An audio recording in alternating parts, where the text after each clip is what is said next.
Ladies and gentlemen, distinguished guests, welcome back. It's the beginning of the end. It is the last game of Season 7. My name is LaChance, and I am, of course, joined once again by Vega. Happy to be here. We get to do the last series of the season. An absolute banger, hopefully a 5-game series. So happy to be here on this beautiful Friday afternoon on Memorial Day weekend. What a better way to kick off the holiday weekend. Oh, so true. So true. And it is truly an honor. Oh, I'm excited for all these hashtag. Did I say Season 7? If I said Season 7, I meant Season 10. But if I... Whatever, same thing. Yeah, it's whatever. They're exactly the same. Numbers... Perfect 5 out of 7.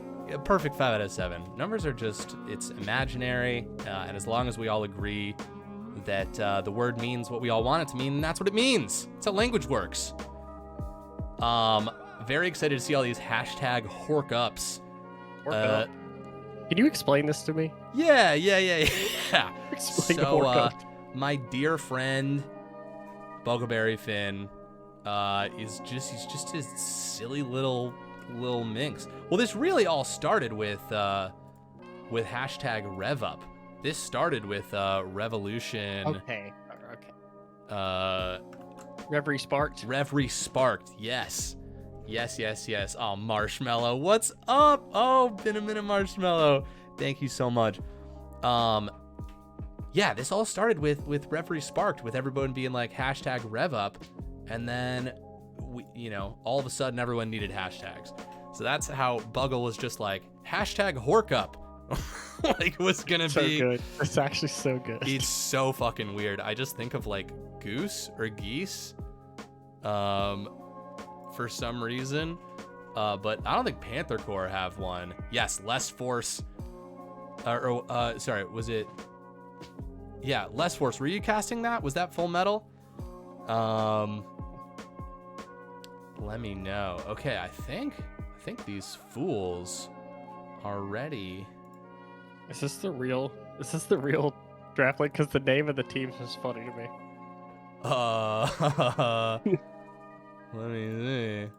Let me see. Is this league real? What's the Risley Bears versus Cat Toes? I think our community is just very weird in a wonderful way. Hope they know that's what we're calling them for the rest of the series. Yep, that's true. The Risley Bears versus Cat Toes. I just really like the Risley Bears early game. It's really, God, the coach for the Risley Bears just really bringing a lot to the team. Oh, what's up? The real Full Metal. Fucking love it. Oh, hashtag Ava up. Is that? Have a nice day. Hey. Oh, you got a good head on your shoulders, Vega. That was quick. Oh, I kind of like what Valentine says, putting a patent for hashtag slice through to be Ronin's hashtag. Ooh, we'll keep. I kind of like that. Yeah, let's keep crowd testing this.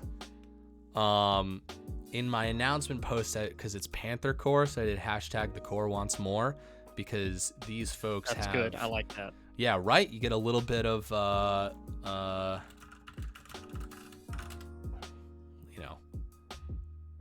rolls off the tongue. Group C supremacy. It is. Hot. Are both of these teams in Group C? Both teams from Group C. Panther Corp went 6-1, and High Alert went 4-3. High Alert's actually, let me pull up my notes here. Yeah. 13 seed overall out of Fucking 16. Nuts. To the finals.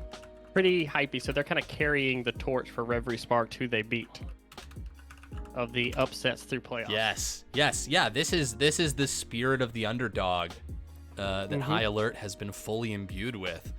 And, High Alert. Rev High Alert. I like that. You're slowly snowballing and becoming a conglomeration of all the people that you've defeated. Yes, you are an amalgam of all teams you beat.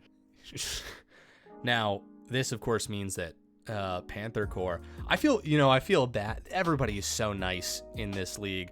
So, I know I personally trend more towards underdogs, but in my head immediately I'm like, Well, then Panther Corp is the old guard. It's an established organization. It's massive. They've got teams in every single league. There's this beautiful, it's the core. It's the Panther Corp. Verse, these underdogs here, but they are on high alert. Maybe they can take it. Maybe Panther Corp, which again, made up of veterans of the league and just some really nice people. I see a couple of them in the chat right now. Absolutely. Draft has started. They're going fast and furious with the bans. Hell yeah. But before we get into it, I did want to hit kind of a point you were just talking about, which is this is like the final everybody wants, right? Which is when you have an underdog versus like an established strong team, because you get the cool storyline. Either someone completes like the dream season, or someone makes the miracle comeback. Either way, it's a great story, right? Absolutely. I will say, okay, so blue side is Panther Corp. Blue side is red side is Panther Corp. Red side is Panther Corp. Blue side is High Alert. So High Alert banning triple tanks, taking away that safety blanket from the top lane and jungle. They banned Maokai, Malphite, Cho'Gath. Panther Corp this season has been really good with letting their top lane play tanks.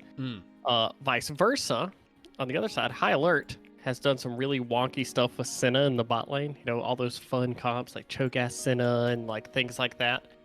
Senna gets removed and Gangplank extremely good, but we do see High Alert locking in Ornn, probably the other tank top laner. If you can't ban it, just pick it yourself, and you essentially got 4 bans. Sorry, I was typing an enthusiastic all caps message. I'm just letting the teams know how hyped I am to cast this series. There we go. I'm just gonna copy your Fuck message. Yeah, perfect, excellent. Kate Lux, that's a throwback, which I love, because this is essentially you're going to have priority bot lane. 100%. Lux just pushes you. And I really like this when you see an Ornn early, because Ornn is a champion who wants to scale, who wants to kind of sit and let the game kind of play out until they get to team fighting and stuff like that. And Kate Lux kind of accelerates that early game by taking tower plates. You can rotate the mid after bot, put a lot of pressure on the map, force Ornn to come to things before. But then we get a Sivir and a Kayn. I love Kayn. Dude, I got dicked down hard by a Kayn earlier. I think maybe it was yesterday. I played like one game of League this week and got absolutely shit on by this Kayn. So I'll just be having flashback nightmares for this series, but that's okay, because it is such a fun champion to watch. Its ability to escape to create those extremely exciting plays is just chef's kiss. Ooh, we both got haircuts recently. We've brought this Gwen into the world. We're both very familiar with scissors, so it should be easy to cast this Gwen game. Yes. Gwen is the quintessential tank top counter. Gwen puts a lot of pressure in the side lane, can split push very well, but isn't a bad team fighter. It's not terrible when Gwen groups up to fight later. So I really like this pick. You see the top lane early in the draft. Go ahead and get your counter there. The do ban at the Zillion, which is a High Alert has 1 on the Zillion. It's very good. And we do see Wukong removed. That's a pretty meta jungler. Taking that away, someone who can pressure early. And Kayn, I expect maybe a Jarvan ban here, perhaps. Yeah. I just think maybe taking away early junglers, because Kayn does want to get his marks early, get to where he transforms, because pre-form Kayn is a little bit of how do I explain this? It's like the pre-Isekai version of like the guy in his normal world, and then he goes into the video game world when he transforms. Vega, I love that. That is not where I thought you were gonna go with that, but yes. It absolutely is. The last series of the season, save up all your best content for the end. 100%. A perfect reference for all those anime heads out there. Gragas. Gragas is a good ban. It can go mid, it can go jungle. It's very annoying for things like Sivir and things like that. It's high ganking. And Panther Corp's played it before. So far, draft pretty fun, but not too crazy yet. We haven't seen a triple flex like the last series. No.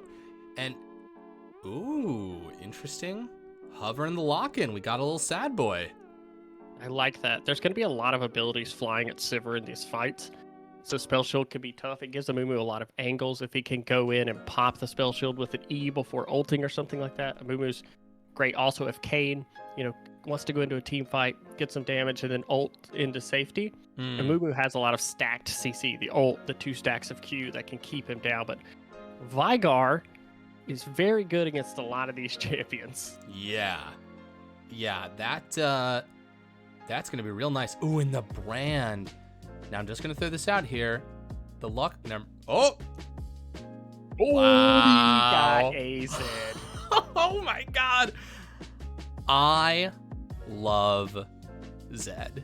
I'm such a fan for a bunch of different reasons. I've been criticized deeply in the past for my praise of Zed support.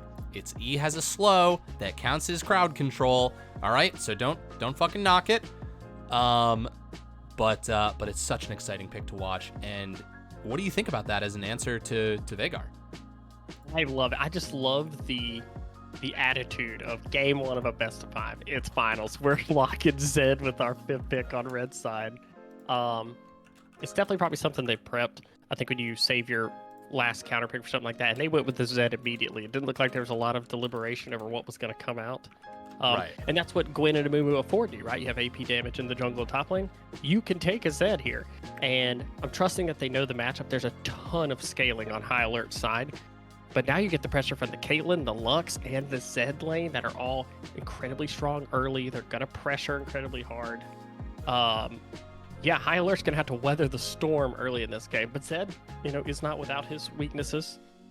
So we'll see what happens here. I got to say, I'm hyped for Panther Corp's draft. I mean, Zed. When's the last time we saw Zed? I don't think I've seen a Zed this entire season. What is up? Thank you so much, Itty Bitty Banshee, rating with a party of 36. Folks who are just coming in, the predictions are up. If you want to bet a little bit of schmeckles tonight on the action, the voting for that is up right now. What's up, Alphav? Welcome. Alpha. Alpha? Maybe. Oh, I like that. Alpha. I don't know.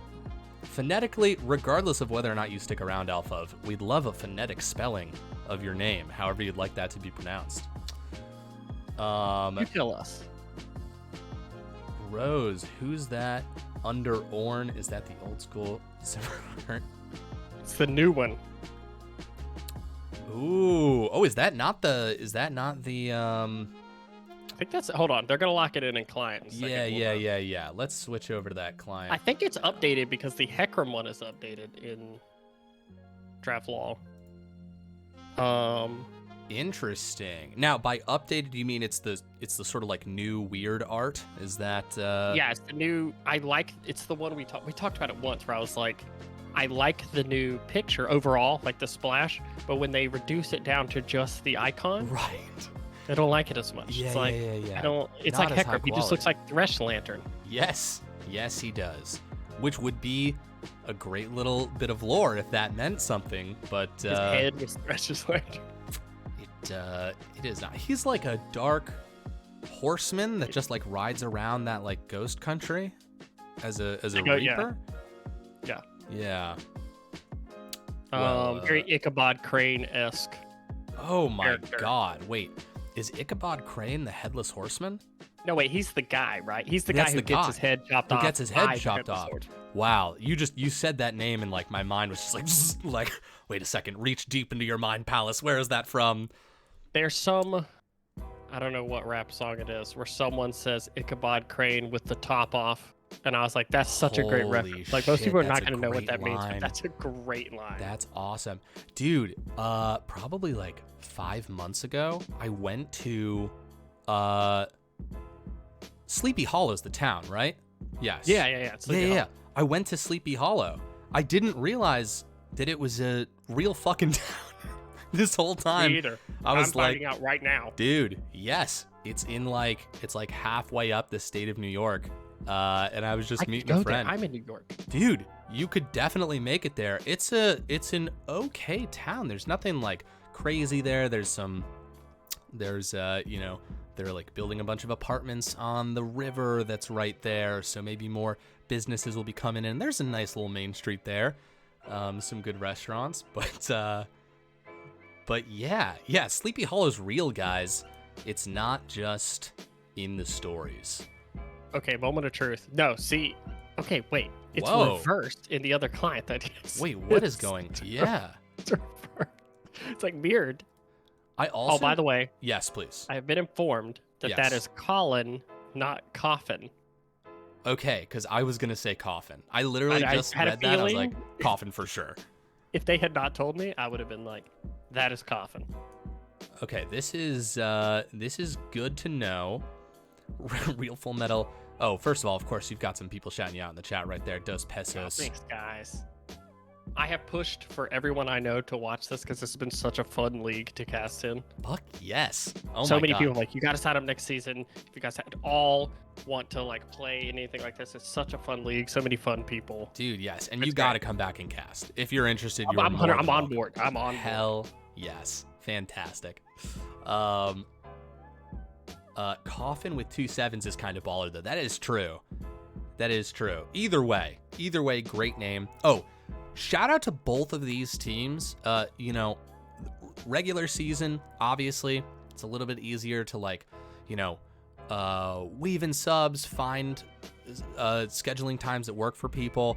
But both these teams had trouble finding a time that worked perfectly for them to play this finals. So I believe both teams are playing without their starting rosters. And just huge shout out to both of these, the captains of these teams, the teams themselves, for working on a compromise, finding a time that felt fair and good for everybody.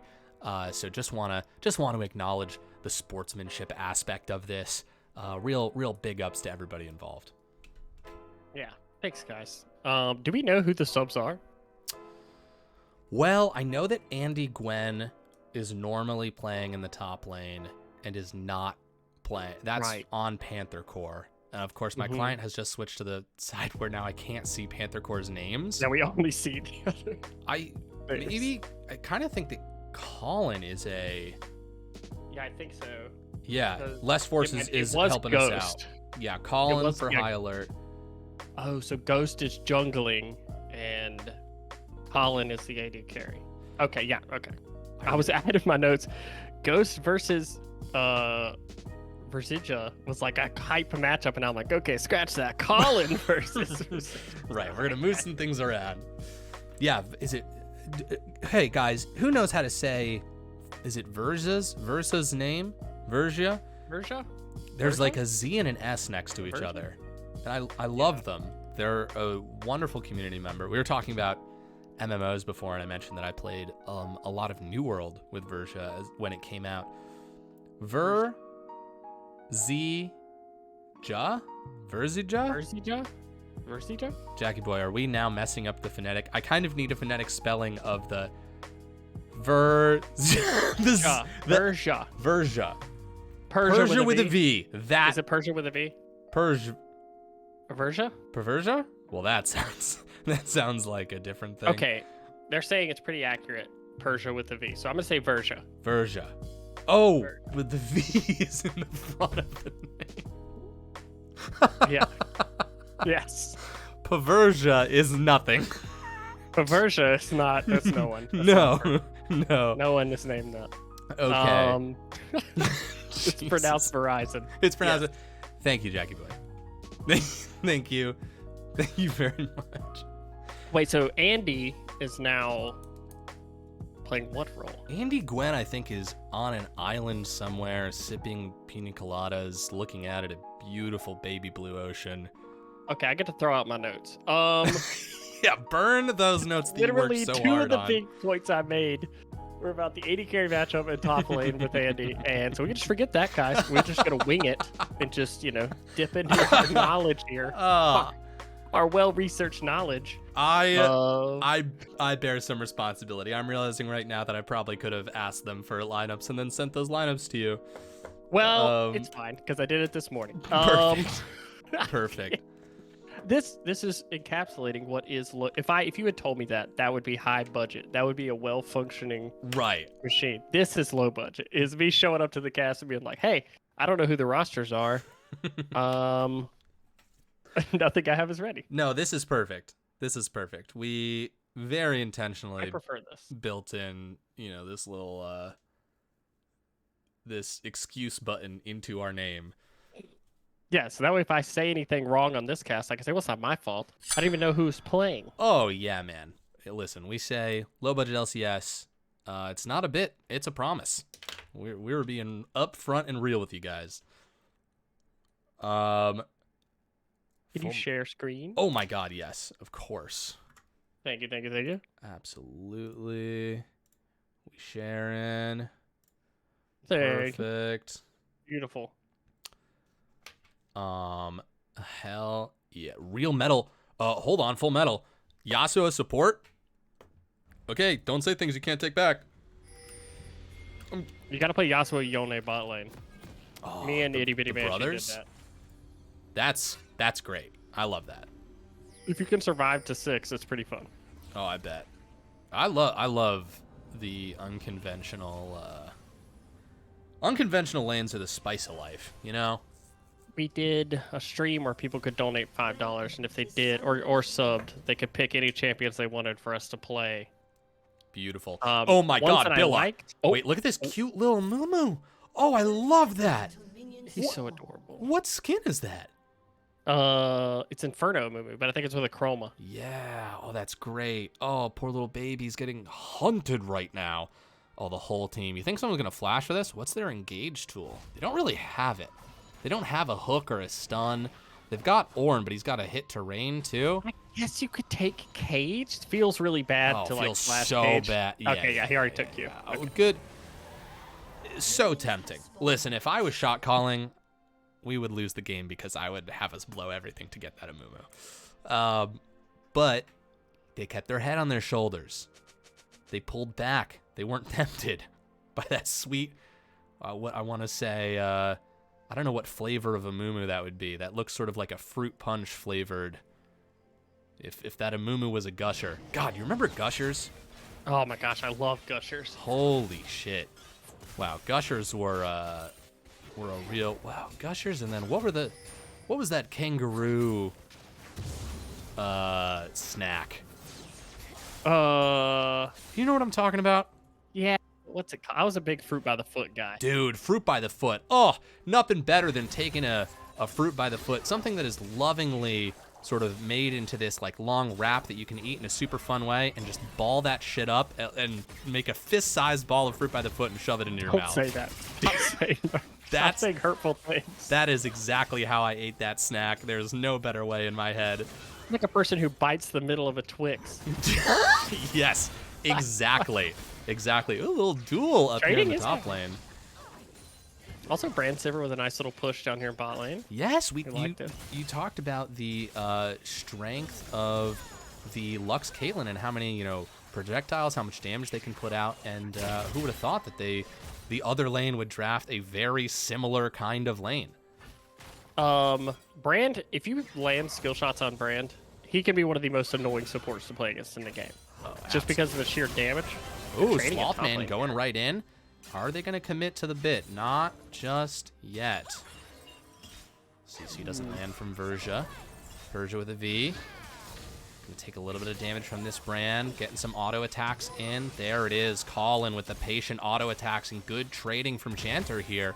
Both these lanes understand they've got damage. The knockup from Bear coming in. Slothman diving back. Oh, that's some low health there.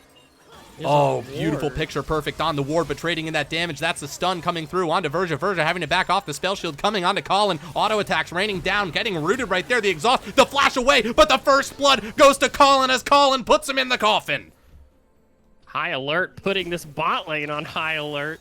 There is no heal for Caitlyn in this game. This both sums off of the Lux, the flash off of Caitlyn, and just the combat summoners burnt for Sivir and Brand here. Great position to be in against Katelux. Katelux falling behind is not what you want to see, especially when there's a scaling Sivir on the other side. Absolutely not, and real big ups to high alert there. Remember, that fight starts with Brand standing on a ward and getting nailed by Lux CC, and they just kept their cool and turned it on him. Yeah, I think sometimes players can get baited into that false sense of security of, if I land the skill shot, I need to trade.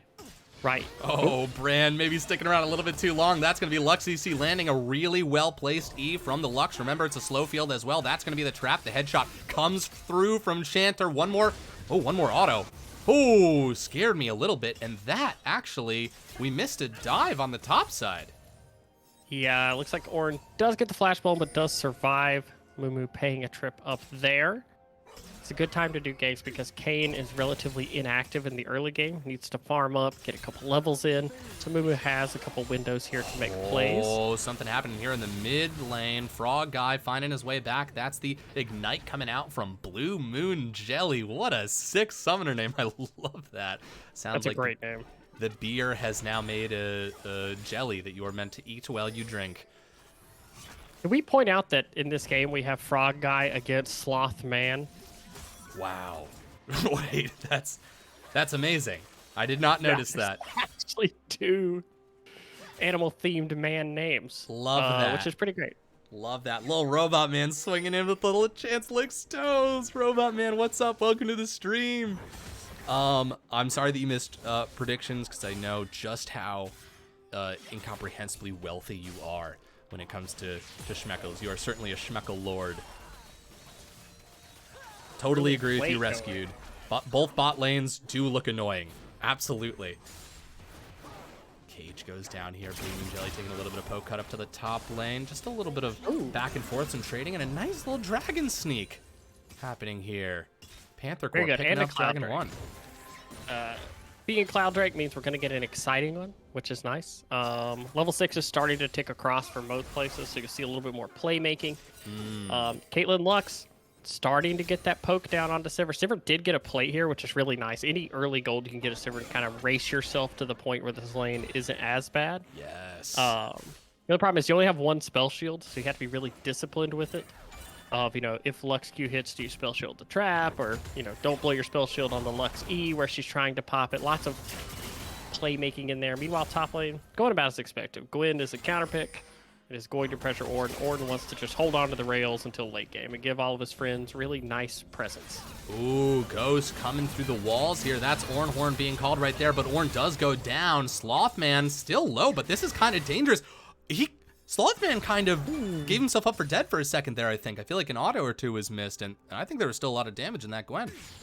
I do too, and no level 6 on the K. There's definitely possibilities, I think, but still 1-for-1 on a gank always feels good. Oh, yeah. I think most top laners are seeing the message Gwen is immune in their nightmares at night. As we see there, Gwen very quickly can turn around a fight. Most notably, the lane in really good shape for Ornn, though. Wave is on his side, shouldn't be able to be reganked, and there is no ghost on the Gwen now. Never underestimate Absolutely. the power Forsaken of Mythos Scotch coming in. Thank you so much for the tier 1 sub. Appreciate the hell out of that. Some traps being placed down in that annoying part. Ooh, look at Amumu. Billa coming around here. This adorable little Amumu landing. Nice. Very, very clean. Colin making the flash. Very low health. Getting level 6. A little bit more health coming through in the turret. Getting some shots off. Oh, the flash forward. That's Billa. Absolutely sniping that bandage toss. But can they make it out? They will get knocked up by Ornn. Ghost is on the way as well. Looking for someone to kill. They get the kill. Shanter dies to the brand damage. And Versa now has to be on the run. That's going to be a Kayn getting the slow right there. Versa using the slow field, but that's the stun coming through with the brand, and Ghost gets the kill. Oh, Frog Guy dies. Oh, there is death all throughout the land tonight. Meanwhile, top lane also, Gwen is snipping up this tower. 2 plates already. So across the map, even gold pretty much, but a lot of fireworks. Notably, Kayn is 3-0. And if you guys have played with Kayn on this patch... Whoa! Blue Moon Jelly with the moves! Oh, fake left, flash right. This is great. This is game 1, knuckles down. Both teams willing to fight it out there. This is beautiful. Notably, neither of these teams want to leave with any regrets. Absolutely not. And we see leads in clear places across the map. Jungle lead, massive right now for High Alert. But in Panther Core, their top laner's extremely strong. And they have their gold spread a little bit more evenly across the board right now. Second Dragon's coming up in 2 minutes. Rift Herald is up. Amumu on that. Looks like Kayn will just be farming boss. There won't be any action around that Rift Herald right now. That top lane pressure providing that. Vega, well, we've got a minute here. Which of these situations do you prefer? Do you prefer on your team to have one person who's popping off, or would you like it to be a little bit more even and consistent spread of gold? Sorry, never mind. Let me interrupt myself. We've got Cage being dropped down here. Great flashes from both. Oh, Frog Guy giving us a little bit of a peek into the future of what happens when Veigar gets some time to stack his passive.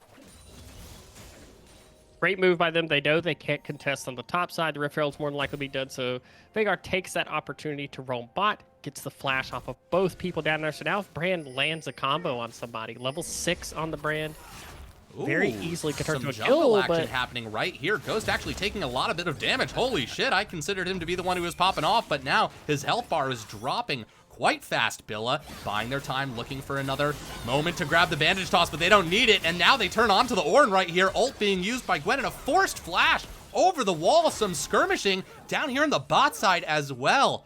Oh my god.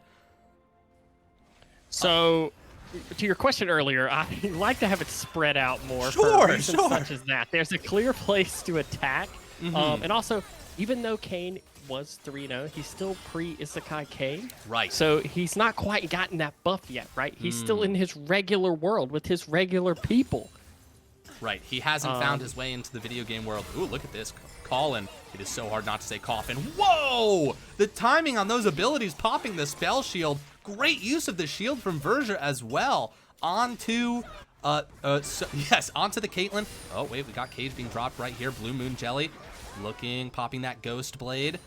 A little bit of action, gonna get to safety. Kayn is in the weeds here, and there is just non-stop harassment out of these bot lanes. They've both got the poke damage, and they are gonna use it. Look, Verja walking around. Okay, the camera doesn't want us to see that. Sloth Man. A little bit of CC. Oh my goodness, Sivir ult popped. Low mana, low health, spell shield being used, but not, I don't think they actually got the mana back on that. I don't know if spell shield actually blocked anything, but Ghost. Oh, it gives health now. It doesn't give mana anymore. Health now. Oh, that's Yeah, fun you and heal. freaky. Uh-oh. Oh, Ghost forced to flee, but oh, that was a really interesting interaction. Very nice Zed play, going back to the shadow that they needed to. Ghost finding their way back to the fight lines. Mumu is going to go in. That's going to be Cage landing right there, and so much damage out of Frog Guy. That was an amazing ult right there. A flash away from the Lux CC. Slothman showing up as well. A lot of resources used, one person down, but I think we can see how close these fights are going to turn out to be. Absolutely. You wonder how that fight goes if a Mumu ult is up, but great use, whether it's intentional or not, of Cade being in the wall. Way. Brand walking up, Blue Moon Jelly. Getting back there. Very nice Zed combo. God, Vision is the name of the game. Also, Kaboom! Thank you so much for being the newest investor in the low-budget LCS. We will see you at the board meetings in Vermont, at the Denny's. You gotta go around back, talk to our buddy Todd. He's the assistant manager. He'll let you in, but pancakes are on us. I hope you're buckled in for this series because it feels like there's going to be a lot of play-by-play based on the first 12 minutes of this game. Yeah, we're 12 minutes into game one. I've got a lot of bottles of water here. I am ready. I have a cup of coffee, a cup of Nesquik chocolate milk, and a Monster energy drink. I am full energy for this cast, full attention paid. Have you seen that like meme about like drink goblins? Where like, yes. Yeah, the idea of a drink goblin, you need 3 drinks. One's got, I don't know, I forget what the rest of it is. Anyways, you've got 3 drinks. Cold drink, yes, and a healthy drink. You know, it's beautiful. I don't know which one's supposed to be the healthy one. I guess the Nesquik. Yeah, it does say protein on it. Okay, that's a healthy word. Yeah. The flash forward, the commitment, Blue Moon Jelly. We know he's got the skills on Zed, able to make it back to the shadow. Ghost going forward. Look at that juke right there, but cut down to the bottom lane. Chanter trying to find their way back. Lots of CC going down. McCollin walking up these autos, raining down hell, getting that kill onto the Caitlyn. Autos coming through. Suck flow health. Can Colin live? He goes down. His support keeps him alive. Ignite taking down though. Looks like he's alive. We cut down to the mid lane. Oh, Gwen immunes the Veigar ult. That's incredible. Holy shit, what a terror. Slothman going low. One more auto. Do they get it? They do. Violence abound. Billa now. Oh, such low health targets. Holy shit! Amumu goes forward, trades his life for the kill. These teams have got spunk. What an absolutely insane sequence of events. We're literally fighting everywhere. Meanwhile, Ornn top lane, planting his crops, walking up to the tower, doing his Ornn thing. But oh my gosh, the constant fighting. Zed comes out of that 2-0, somehow gets away from that gank. Gwen immuting the Veigar ult. Meanwhile, in the bot lane, we're seeing the Sivir lane start to take over. Sivir is starting to pressure Caitlyn off of these waves. The auto attack trading is not going Caitlyn's way. which means their bot lane pressure is going to start to disappear, right? Their pushing power is going to start to disappear a little bit. Kayn is now transformed into Red Kayn. He's full Isekai. He's in the game now, and Dragon is up. I gotta say, we can talk about champions, but really, this is just coming down to the players. There is not a coward among this bunch. Did you see I mean, just focusing in on Colin right there, almost no health, keeps walking forward, says, I know I have to be in range for this. I am going to force you to be on the back foot, and now we have a Dragon Dance coming into fruition. Both junglers into the pit right here. Blue Moon being forced to back off. That's going to be the Ornhorn being called. The cage does go down. Zed ult onto the Veigar, tries to position himself onto the cage. Blue Moon, just so slick.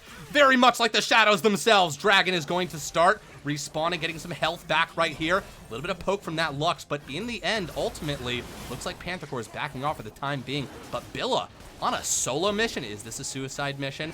We will find out. Cage getting dropped right now. They've got some vision. They do know what's going on, but everything's missing. Billa just on the run. Can they find a way into the pit? Will they throw the bandage toss? Oh, they try to, but you cannot dodge a Veigar ult, and it does look like this Ocean Drake is going to go the way of High Alert. Yeah, but they lose top tower, mid tower, and they might lose top tier 2 for this. There's a ton of pressure on the other side of the map. I mean, excellent call here from Panther Corp to say, yeah, we'll look for the steal with our jungler, but everybody else immediately pushed these side lanes. They've opened up a little under a 4K gold lead. Oh my god, there is no fat on these plays. That is absolutely fantastic to see, and Colin is becoming quite the terror down here. I'm excited to see how the scaling game comes out, because both of these comps have got some very impressive playmaking abilities, lots of very impressive damage coming out of them. Frog Guy, I mean, has just been a very, like a silent nightmare. I kind of forget about Veigar, and then every once in a while his W clips someone, and there goes a third of their health bar, and I'm like, oh yeah, he's super fucking dangerous. Absolutely, and I think as this game goes on, we saw kind of at that Dragon fight, even though it's 5v4, Panther Corp has the gold lead overall, but a lot of that is in the top lane, right? Gwen has gotten a lot of plates. Gwen has gotten a lot of individual gold up there, some kills. And what that's going to mean is they have the advantage Billa side. does not blink on an opportunity right there. Bandage toss, no hesitation, in onto the Ornn Verja. Going to throw the ult out. Let's see. Maybe gets a shield coming forward. Very nice. Caitlyn coming here to support as well. Look at Blue Moon Jelly on the back line. Do they have ult? They absolutely do. They choose to ult the Brand. They're going to get that kill when it pops. 2 kills. Now that's going to be the jungler down 2, but Blue Moon Jelly dies in the chain. But look at that Gwen damage. Holy shit, so much in on deep there. And that is a 4-for-1, an absolute slaughter fest and a win there for Panther Corp. Yeah, so as I was going to say, when Gwen joins these fights, she's going to deal a lot of damage. Level 11, tied for highest level in the game, has been soaking so much gold in the side lane. But we see there, they commit hard onto the Amumu, and Amumu plays his role perfectly. Oh, whoa, it's me. I'm caught in the river. And then lands a 3-man ult and sets up his 2 high-damage solo laners to clean up that fight. And now you're in a situation, the Rift Herald's going to be summoned mid. Gwen has a ton of pressure in the side lane. Can High Alert hold on long enough to get to those ornaments, get to the team fights with Sivir and Veigar? Well, let's see how scary this Gwen is. Can they do the 2v1? That's a lot of damage coming out quick. Slothman trying to find their way over the wall, but Kayn is going to follow very quickly and get the shutdown gold. That's going to be a nice moment there for High Alert, taking out the problem child on the other side. I also just got to give heads up. I know it was 2 plays ago, but the balls on Billa to start a fight so far away from the rest of their team. Oh, here we go. The 1v1 of the mid laners, but the cage does land. Look at this shadow play from Blue Moon Jelly. Absolutely fierce and fantastic, but Frog Guy does not blink in the face of adversity. Both of those guys walk out alive and with a little bit more respect for the laner across the lane. Oh my goodness. Both of those champions are blink of an eye, you could be gone. Yes. Which is a lot of fun to watch because it's on a knife's edge every fight. Oh, speaking of a knife's edge, Ghost there. I feel like if that lands, the fight continues, but Caitlyn being able to kite that, you know, you're a little bit more cautious about walking forward. Absolutely. And on this side of High Alert right now, they are down in gold, about 4K right now, but they have gold in good places, right? Sivir, Veigar, and Kayn, 3 people with gold. Brand, even as a support, isn't terrible with gold because he's going to build damage. Look at Kayn coming around here. We've actually got a double flank. A flank on a flank. Ghost catches it, starts to walk back. Zed doing some good damage. Nice, Verja. Great follow-up with that Lux ult. Beautiful job there. And that both teams don't have supports who are real enablers. They have supports who are going to build damage. As you see, Rylai is already completed onto Brand. Looks like probably a Ludens or... I'd say Blue Moon. Ooh, very nice from Colin. Just God, the it does damage look like check Coffin, right there. doesn't it? It does look like Coffin. Well, you could say, I'll give you this one for free if you later. Yeah, say yeah. Colin's putting him in a coffin. All right, that's pretty sick. We're gonna bookmark that one. Just bookmark that one for later if they like win a huge team fight. All right, excellent.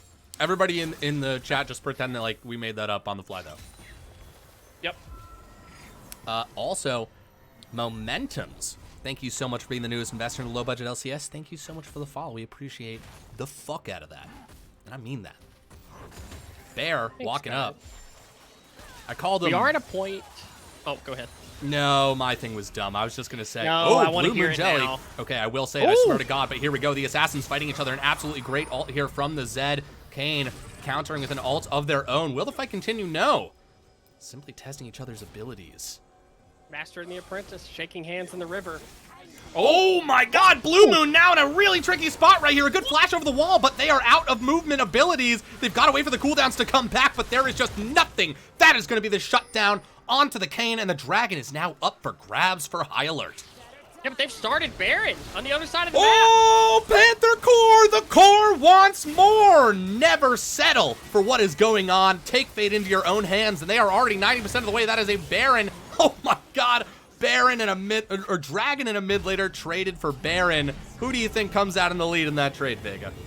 I think I gotta take the Baron side. Zed happy to give away the shutdown to get a Baron. Now the question is, there is a 2-Dragon lead, and what can Panther Core get done with this Baron, right? What can they push? What can they crack? This makes Gwen a real monster in the side lanes now.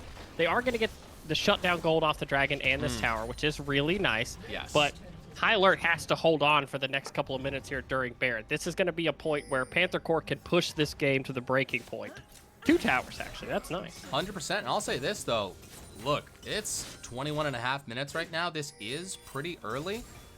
So, you know, I'm not quite sure what my point is here. I'm kind of insinuating that because it's early, maybe there's a little bit less damage, so the Baron will be less dangerous. You know, we're not talking about like end game fights where it could be over like in a heartbeat, and maybe one very high damage character could win a fight on their own. But we'll have to see how this siege plays out. Here's the dumb thing I was gonna say. A couple streams ago, I actually think you were on it with me. I called Bear TV. I called him Barty. I remember this. Yeah, and then he yelled at me for like 8 minutes. Totally deserved. I did. Barty's a good name. Okay. If he had not said Bear TV, I would have said. Oh, Villa going in deep right here. That's the stun. High Alert taking advantage of the situation. That turret's doing a lot of damage, taking out the engage here. A Moo gone. They're gonna press the issue and ult onto Coffin, a flash away from Blue Moon as well. This guy is so slippery. Ghost taking the Caitlyn ult to protect the brand. Really good heads up play right there, but in the top side, Slothman is not stoppable. Let's see. Okay, Slothman at about a half health, but a lot of low health. Oh, misses the charge on the Ornn. Now Gwen decides to engage, and that is going to be Slothman living. Oh, beautiful. Did not even see that Kane kept themselves alive with the ult. That was an absolutely excellent play, but a tower is traded for it. There is a lot of pressure coming out of Panther Core right now. Yeah, and I think gold-wise, the Baron didn't net a lot of gold because some of the kills back and some of the towers that went down at the beginning, but in map pressure-wise, absolutely amazing. Now Gwen has that open lane where there's an inhibitor she can walk up to, right? Mid lane can be sieged down. If you lose another fight at this point, you're staring down now easy base access, but notably, Ornn has completed the first ornament. We are now on the ticking time clock of Ornn will start making all these champions a lot stronger. 2 items on Vygar, 2 items on Sivir, and 2 items on Kane now. They're starting to become a little bit scarier, but Caitlyn with Infinity Edge, very strong. Oh my God, are they called ornaments for real? I think that's just kind of like a term that people have coined. Sure, I love that. It makes a lot of sense. It describes it perfectly. Give me my ornament. Me begging, walking top lane at like, give me my ornament. Right, please. This gold lead really has, even though there have been a lot of high-octane plays that have been made, it's kind of stayed at 4K. Yeah, and it's notable to say each dragon's roughly worth around like 800 to 1,000 gold in stats, and for certain ones, especially like Hextech Drake, that is multiplicative as the game goes on, right? Since it gives it attack speed and things like that, it's worth more the later the game goes. And an ornament is worth roughly 1,000 gold in stats. So right now you're really looking at like an effective 2,000 gold lead, and spread across 5 people, that's not a huge gold lead. No, there's a lot of wiggle room in the budget there for some upsets. God, I will say though, someone who is just scaring me with their skills is Blue Moon Jelly. So slick, has an incredible presence of mind, really not forgetting where any of those shadows are. Brand is in a lot of trouble right here. Villa walking up, taking time with it. They know they don't need to do the bandage toss right away, but that is going to be a kill. Exhaust coming down onto the Zed right there. Colin in a lot of trouble, gets taken down. That's a double kill. That's the bot lane gone. High Alert is in a lot of trouble right now. Don't know if Bear can handle the Slothman all on his own. I don't know if Ornn can get out of here. That is going to be Gwen cutting down Ornn to size, and now on that inhibitor, completely uninterrupted. Only 2 members of High Alert left. Where do they allocate themselves with Panther Corp streaming into their base?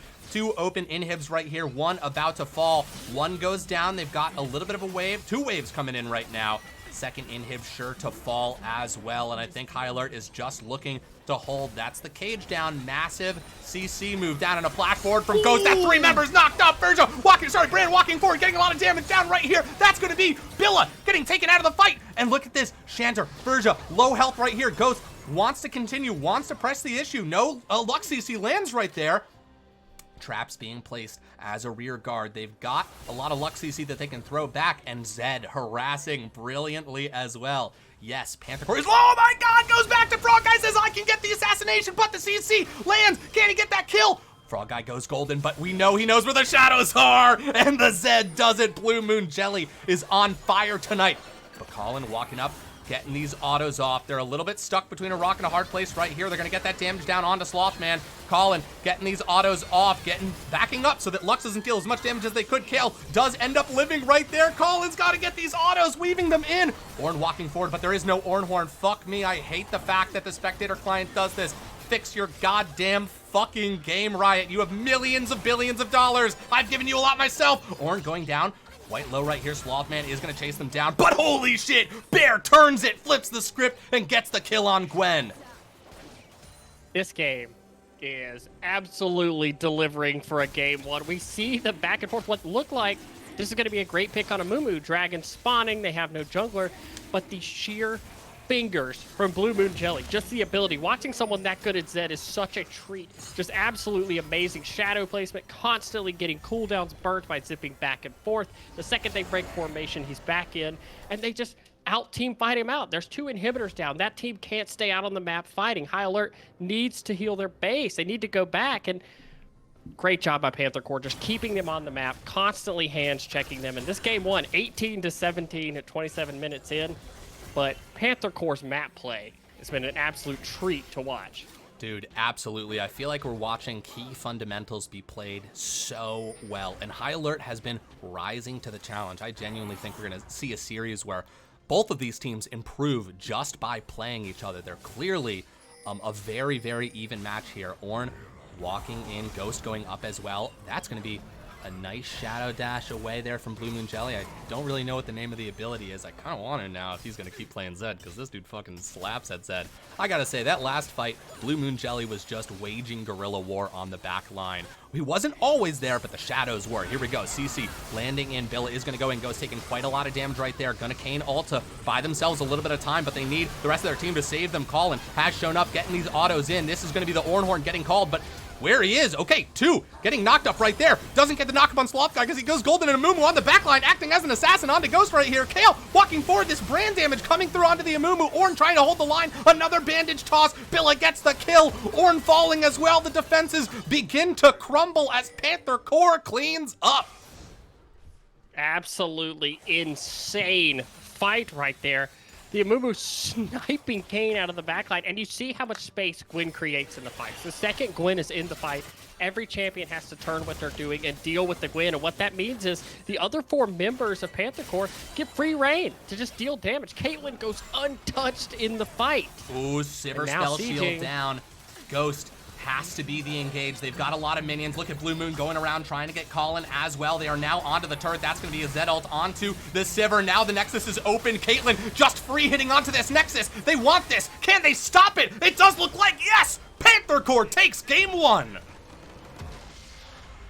Absolutely amazing game. A masterclass in trading objectives by Panther Corp in game 1. Every time Alert seemed to get an objective on the map, there was a better one getting traded on the other side. High Alert showed a lot of promise in that game. It showed they're down to scrap early, but need to go back to the drawing board a little bit after that game as Panther Corp came to play. They absolutely did, and just, I mean, look at the damage charts here. That Zed topping the charts. Ornn and Brand, though, not too bad on the side of High Alert, but Gwen, too. You see the story of the game. But I gotta say, I am not here to count out either side. I think High Alert should be extremely proud of themselves, and they have got a lot to give, a lot to learn, and this is a 5-game series, so there is a lot of room to grow here. Cannot wait for game 2. Absolutely, and yeah, for High Alert, I mean, that was a close game in a lot of regards. It looked like there was just a couple of team fights that didn't go their way. And I know for me, I'm one of those players who's like, I'm not worried about Zed. Zed's not in the meta, blah, blah, blah. And then you play against the Zed, and you're like, okay, I'm banning Zed every game now. Yeah, never mind. I don't want to play against, I don't want to play against this. I don't want to play against this anymore. So I think we will probably see some adjustment there. I think, top lane was in a tough point. You first pick Ornn. Top lane's going to be in a tough spot, and Gwen is one of those champions that can take over a game. But we saw a lot of promise. I mean, Ghost is filling in the jungle, and we'd say Kayn was one of the bright spots of that game. I mean, absolutely insane. And plus for the bot lane, Colin, absolutely great job on the Sivir in bot lane, being able to pressure the Kate Lux there. We saw avenues where they could win the game, right? We saw flashes of like, okay, cool, if one more fight just falls your way in this game, this comp maybe works. But we'll see. For Panther Corp, they looked great. I do think we'll look to see maybe some adjustment from them in the bot lane because the Kate looks didn't look as dominant as you might hope in, the early pressure. But that's just credit to Colin, and Kale doing amazing. Absolutely. We did just have one person. Someone just joined. Oh, Rohansky. Oh, Rohan, I hope that you find this stream at one point. Little did you know what you're walking into. Gosh, just such incredible gameplay from both of these teams. I'm so excited to see what the variation is when it comes to the draft, because I feel like, honestly, I mean, do you think there were any weaknesses in the draft, or did it just come down to play? Oh, also, before you answer that, Valentine, I did see you redeemed It Takes Two to Tango. Lachance keeping his speech flow despite Rito's best efforts deserves 3 seconds. 100%, I am drinking water, but I will absolutely drink 3 seconds. I will honor that with you and drink 2. Honestly, I appreciate it. I can tell that. Coffee. Dude, our voices are gonna fucking... Ooh, if this goes 5 games. I look forward to it. Me too. I will say the only draft adaptation I would maybe make for High Alert, because I don't think their comp, is maybe give yourself a lane that you can play through a little earlier. Because when you have Sivir, Veigar, Ornn, all 3 are going to lose early, or theoretically should. We saw the Sivir kind of take pressure, but you don't really expect that. So I would say give yourself, an opportunity, in one of those lanes to play through and snowball a little bit. That's the only adaptation I would really look for, though. Sure. Looks like teams are electing to stay on the same side. Yeah, they have their real names up here now. Oh, beautiful. My favorite play that teams can make. Obviously, you should do what's best for you, but if you don't care, stay on the same side. Makes my job easier. Anyways,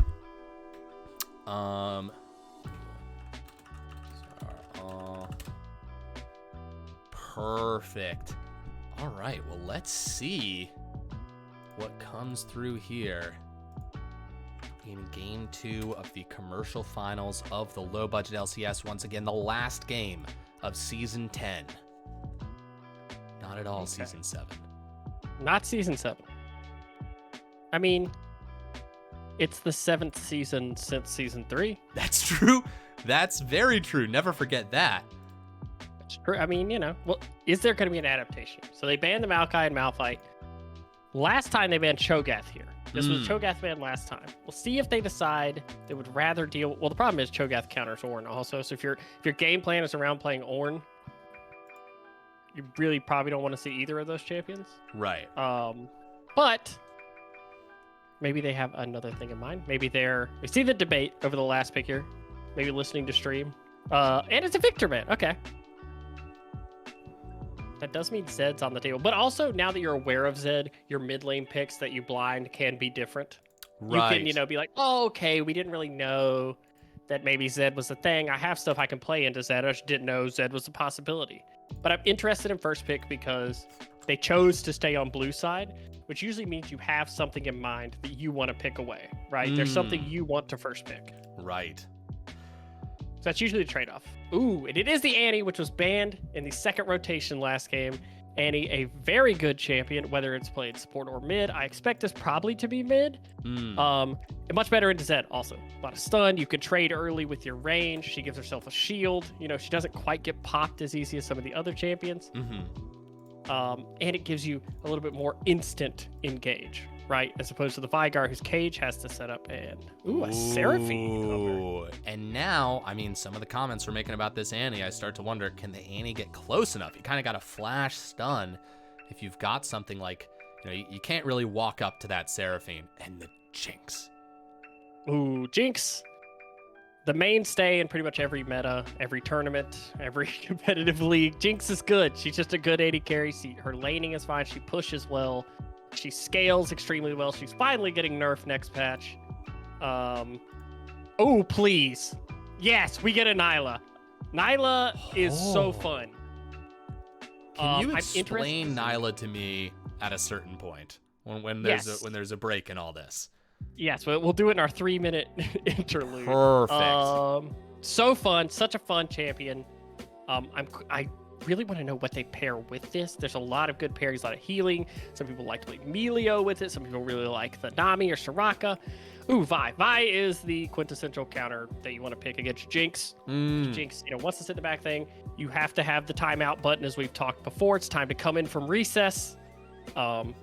Also, from a lore perspective, I like the counters. Annie is a young girl. There's a pop star on the other team. There's an inherent charm. I like, so far, thematic draft. I love that. I love that. Full theme up in here. They're telling a story. What is a 5-game series if not an opera? Exactly. It's a rock opera. Oh, absolutely. A rockra, if you will. Ooh, Billa gonna get that Amumu again. I thought the Amumu was good. Totally. I thought the Amumu was extremely good at engages, found some nice things. In the end, set up pretty much, it created enough space for everyone else on the team to perform, which is what great Amumus do, right? They go in, they blow their burst, they force the team to split up, not have great battle lines. And then when you're playing assassins, once everybody flushes away from the fight to get away from the Amumu ult, they all get picked off, right? Absolutely. Yeah. We're doing an Exante ban. Yeah, that wasn't banned in game 1. No. And I'm assuming they're thinking, and this may be from them doing some good scouting, that the Annie is support because they've opted not to ban Zillion, which Zillion would have been another support play. Interesting. So that leads me to believe that's probably Annie support, and they've scouted that out somehow. Now, I think also some change in bans here is that I think we saw a lot of jungle bans in the second tier of that, the banning portion of that draft, and now we've got 2 junglers up front, so they can kind of shift their focus a little bit. Yeah, get that Gwen out of there. Here's the Gwen. Yeah. Notably, Cho'Gath is available. Not sure that they'll go that route. That lets me know the Gragas was a flex because they did ban the Gragas last time, but now they know Mumu is the jungler. So Gragas potentially, just for our knowledge later in the series, could be a flex somewhere. And oh my goodness, this got Blue. If this is a Yone mid, Blue Moon just likes to dash. I'm all about. Oh, my yes, gosh. please, The please. Insta-lock Oh my God, Yasuo. Insta-lock. Holy shit. All of This his is gonna be brothers. spicy. Okay, now Oh. you're begging your top lane. Oh, Wait, wait a minute. what's going on? Diana Okay, top or hold on, Vi top? hold on. What do we see? Maybe Look into the future, Yasuo Vega. top, Diana mid. Okay. Diana mid is played sometimes. Set, look at this hover. Panther Core, pausing here, trying to They're doing the same- analyze. Oh, please, What? please. Oh, yeah, do it. Yes! Oh, yes! Riven game. Oh, it's a Literally fucking most teams finals. just throwing the gauntlet. They're just throwing it down. Like, you know what? We're gonna fight. You think you could beat high skill cap champions? We're playing the hands champion, Riven, the ultimate I have good mechanics champion. Oh my God, I fucking love this. Oh my God. All right, well, I'm putting these predictions out. Good luck, folks. Betting is live. All right, chat's asking for some analysis, please. What do you think, Vega? What's going on here? Oh my gosh, I've been casting for 5-6 years now. I don't know that I've casted a Riven game in competitive in like 5 years. Honestly, I can't remember one either. But from a little bit of technical perspective, Amumu has their work cut out for them in this game because you're going to be the sole real tank on this team. And luckily, there's not a lot of range except for Annie on the enemy team who will be the support. I really like the battle lines here that Panther Core has because Jinx and Seraphine theoretically should be largely hard to get to because you're having to pay attention to Riven, Yone, and Amumu so much. Right. Meanwhile, on the other side, Seraphine ult can get through this comp, but if you catch somebody with high alerts comp, they are dead. Or if you get a flash Diana ult, there's not a lot of beef on the other side. A chained Yasuo Diana ult, which we've all seen Yasuo Diana jungle mid combination. Now we're gonna see it somewhere else, I imagine. This is hype. I'm very excited about this. I also just want to point out that I think right away somebody put 91K onto Panther Core. I think that was one big chunk. Can I see who bet on what? I think I have to go the other way just because the potential for points. Do it. It's too high. Oh yeah. All 1,000 of my the return on this. Yeah, I mean, you just have to. Lil Robot Man with 85K. Oh my God, Lil Robot Man. A Schmeckle Lord. God damn. Definitely. Is that what I said before? Was it Schmeckle Lord? Was it? Yeah, I think okay, Schmeckle Lord. good. Yeah, definitely. I think you have to have over 100K to be a Schmeckle Lord. We gotta. I wish there was an easy way for people to submit and track how many channel points they had because I would love to have a leaderboard. Hold on, I gotta take my hoodie off. I'm starting to sweat. Yeah, this series dude. is so crazy. 100%. You gotta listen. From a casting perspective, this game is all about mobility. We need to be able to, stretch out, throw punches. That's important. That's all I'm doing. Play by play, I'm fucking throwing right hooks, dip, ducking, and dodging over here. It's constant movement. Holy shit, 170K on Panther Core, 27,000 on high alert. Those high alert stands, that hashtag hork up. People could be getting a lot of money in return. We will see who got picked as the winner last game. Valentine, I think that was Panther Core was picked as the winner last game. Is Yasuo top? It's Yasuo top. Expect the Rift Herald fights to be pretty spicy. Dude, this whole game's gonna be spicy. Yes, Itty Bitty Magic can confirm. I jumped a couple feet into the air because I'm using my standing desk right now when Riven was locked in. Yes. Because holy moly. This is spicy, and I can't say enough about how much I like esports that I took off my LCS hoodie to reveal my Evil Geniuses t-shirt to continue casting low budget LCS. A fully branded Vega tonight. It's beautiful.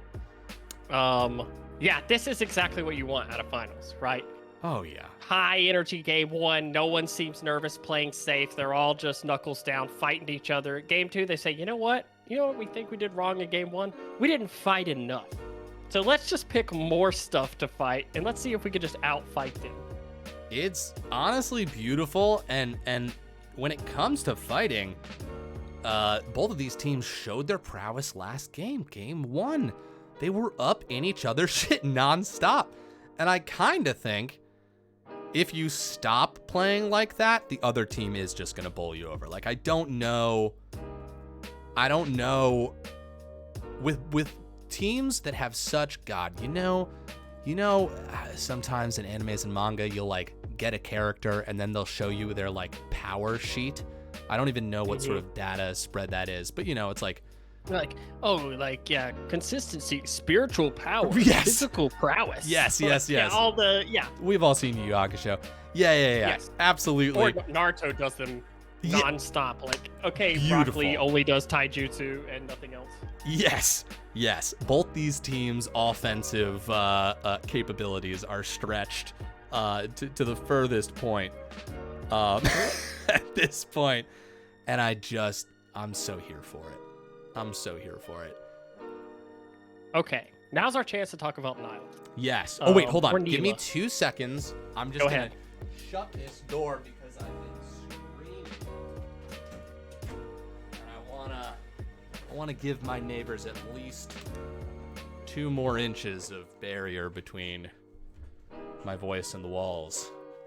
Well, that's very considerate. Well, you know, I try. Okay, tell me about Nalia. Okay, so she is a melee AD carry, Okay. but has the ability to extend her range if she hits you with her Q, which is like a little whip in front of her, and if she lands it for the next few auto attacks, I can't remember the exact duration, she can attack with a higher range. Her ult is like, you know when Sombrero, like when Oriana's Sombrero the ult? Yes. You know, when that happens, it's like a similar thing to that. Okay. She has it, whips her thing around her and pulls them in. She has a dash that can dash through allies or enemies. She has a similar thing to Samira, where if she Qs while she's dashing, she can like drag the whip and deal damage.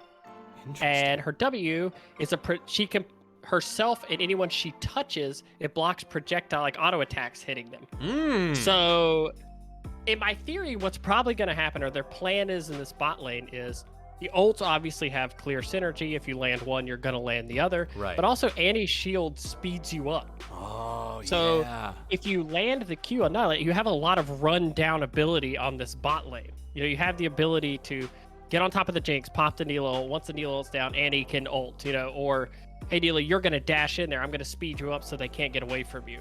But there isn't a lot of range, and Seraphine is one of the best supports at punishing low-range AD carries. So, last game I said I thought Kate Lux would have the push. So I'm not going to say that this game. I'm going to say I don't know who's going to win bot lane, because I think they're both very talented, and I'm really interested in the Yasuo Riven matchup. Yeah, that top lane is just going to be explosive, and I can only imagine with 2 champions like that facing off that their junglers are going to be itching to participate in those fights. Both this top jungle synergy this game, I mean, that's the theme of the summer right now is communicating with your jungler, seeing what you can pull off. And I wonder, okay, so at what point do you think, correct me if I'm wrong about this, but it feels like earlier on Riven's got more of an advantage against this Yasuo. At what point do you feel like Yasuo and Riven sort of like even out? Who's going to want to fight when? I don't know that scaling-wise, either of them 1v1. I mean, Riven theoretically should beat Yasuo 1v1, I think, in a long lane. Mm-hmm. Riven has a lot of ability. Yasuo's a very snowbally champion, but Riven is too. And Riven's CC and things like that, the only projectile she has, the only way Wind Wall is really useful is the second part of Riven's R. But a lot of Riven's upfront damage isn't in that. You know, she can deal a lot of damage to you without that. Also, Yasuo's more susceptible, I think, to ganks than Riven is. Riven has the dash, and the dash is on her Q. She shields herself. But Yasuo is a much more important cog to the team fight. As in the Nyla pull in, the Vi Q, the knock up from Diana on Hurl, all of those things set Yasuo up a team fight. Whereas Riven is more, she needs to get a flank. She doesn't really want to walk directly at an enemy team. But to help her, the enemy team does not have anyone ranged. So that means if anyone wants to deal damage and kill Riven, they're going to have to be on top of her. Absolutely. So that's kind of how I think this plays out. I am extremely excited to see it play out in front of our very eyes as we get into game 2 of these commercial finals. High Alert versus Panther, Core, Ronin. Hashtag Hork Up versus hashtag, what was it, Slice Through? Yeah, Slice Through. I think that's good. I will say that I like the dichotomy between Diana taking Ignite against Teleport Yone and Yasuo taking Teleport against Ignite Riven. Oh, yes. Someone is dying in the solo lane. Yes. Somebody said, Les4 said someone is going 07 top lane. Not sure which way it goes. And here we go right away. Bear versus Slothman right here hiding in the bushes. These autos are going to be so important right here. Billa on the way as well. Will they flash for this? Bear getting to that bush. That's a nice tornado. No summoner spells used. Shut the fuck up, Bear. Shut the fuck up. You're going to get a Q over Slothman knows. Slothman knows they cannot just sit there. Already, these teams are out for blood. I love it. And I agree with Les Force. I could not agree more with the take on this game. Whoever gets the first solo kill top lane, it feels like that person's probably going to be in a position to kill the other top laner a lot. Oh, it's a long lane, and you don't really, they're not champions where you really just want to sit back. Right. You know, you kind of have to scrap. Mid lane's a lot of the same, though. Diana and Yone are both champions that want to brawl. You know, Diana wants to get in and get those passive auto attacks on you, you know? Yone wants to constantly harass you while he's in his E, so expect fireworks everywhere in this game. 100%, and I cannot wait for the two brothers to meet either. I'm going to be keeping my eye on that to see when the family feud is finally settled. My favorite take on this game was Gatatsu0, who says this game's going to be an absolute slobber knocker of a game. Love that phrase. So good. Underused. You're right. Very underused phrase. I want to point out also, Jinx no cleanse this game. That means positioning has to be good. There is a lot of target CC. Nice but, you know, shield. if you're good with your flash, you don't ever need cleanse. Ooh, and then great from Panther to turn onto the Annie right there. God, top lane shenanigans, both of these champions. Actually, positive trade for Yasuo right there. God, I feel like I'm so on edge. I feel like a kill is going to happen really early. We've already seen so much trading so fast. These teams know that both compositions are snowballing, right? And they're both at the top of the mountain right now, and one of them wants to start building this momentum faster than the other. Frog Guy gonna go in onto Blue Moon. Nice little dash here from Diana. They're just gonna trade some autos. Blue Moon knows that he's gonna snap back. Safe for a moment right there. And great I like shields. The idea of playing Zed and then picking Yone, who has like a miniature Zedel on his E. Yes. So that you're like, oh, it's the same thing. It's just no shadows, you know? Right. I just blink back with this other thing. You will snap back. Great shield. I truly believe that movement speed prevented them from getting caught in the traps right there. Yeah, and early on, what's really going to matter is can Neela pick up... I'm going to say Neela and Nyla throughout this game, so don't make fun of me, guys. Don't can worry. she pick up I'll Arc? take the bullet Ooh, for you. Diana I'll say roll. more things wrong. Look at that calling going in right there. Verza going quite low. Diana. Frog Guy coming in. Do they have flash? Yes, they do. And ignite as well. They're going to target. They're going to go out of the Verza. They're going to go forward. That's going to be first blood for Frog Guy. So well played. Diana gets the mark so that when she dashes with the E, we're going to get up another here fight. in the top lane, Slothman getting the CC off. That's a flash away. Slothman knew. No, this is not the time for the fight. But Billa, on the way, there is no ward in that bush. Okay, Amumu slightly behind on the gank, but did opt to take another Look camp. where Amumu is. Amumu is... Oh my gosh. Okay, I wasn't sure if he was setting up for the behind the turret dive. One of my favorites. This game already is crazy. These guys want to kill each other so bad. You can just feel it in the air. Great tornado. No flash on the Riven. No flash on the Riven. Yasuo and Riven staring each other down. Both worthy competitors. 1 kill so far. I gotta compliment High Alert's roam right there. Judging from game 1, that's the kind of play that you expect to see a lot from Panther Corp, right? This really beautiful map movement, and to me, that strikes as evolution on the side of High Alert from watching their competitors. Ooh, a little bit of a slowdown here. Onto Colin.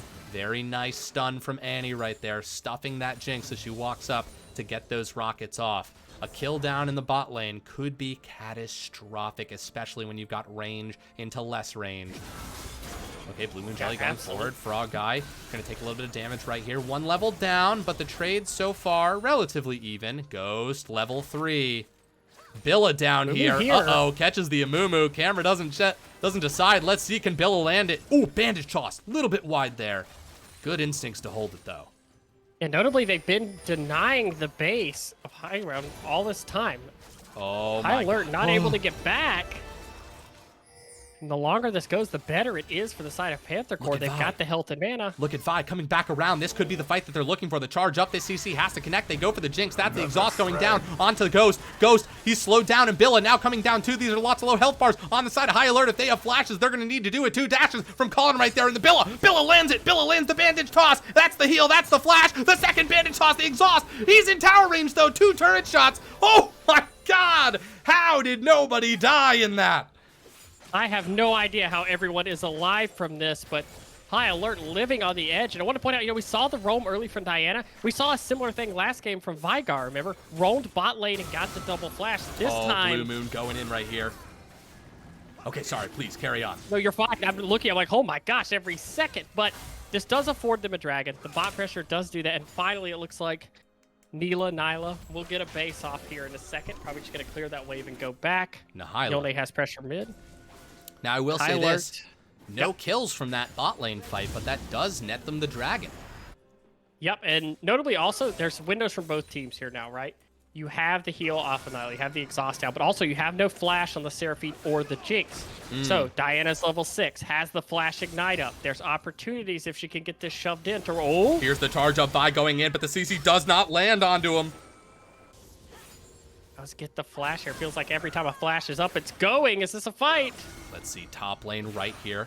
That's going to be Tornado hitting right there. That's the Yasuo ult. He's going to go in. He's going to commit to this fight. Slothman in a lot of trouble right here. That's going to be a little bit of a shield from the Riven, but he dashes in with his E once again. Can he get it? The Tornado misses, but he gets it in the end. Bear gets the kill, and the 1v1 is won by the Yasuo. Let's go, Barty.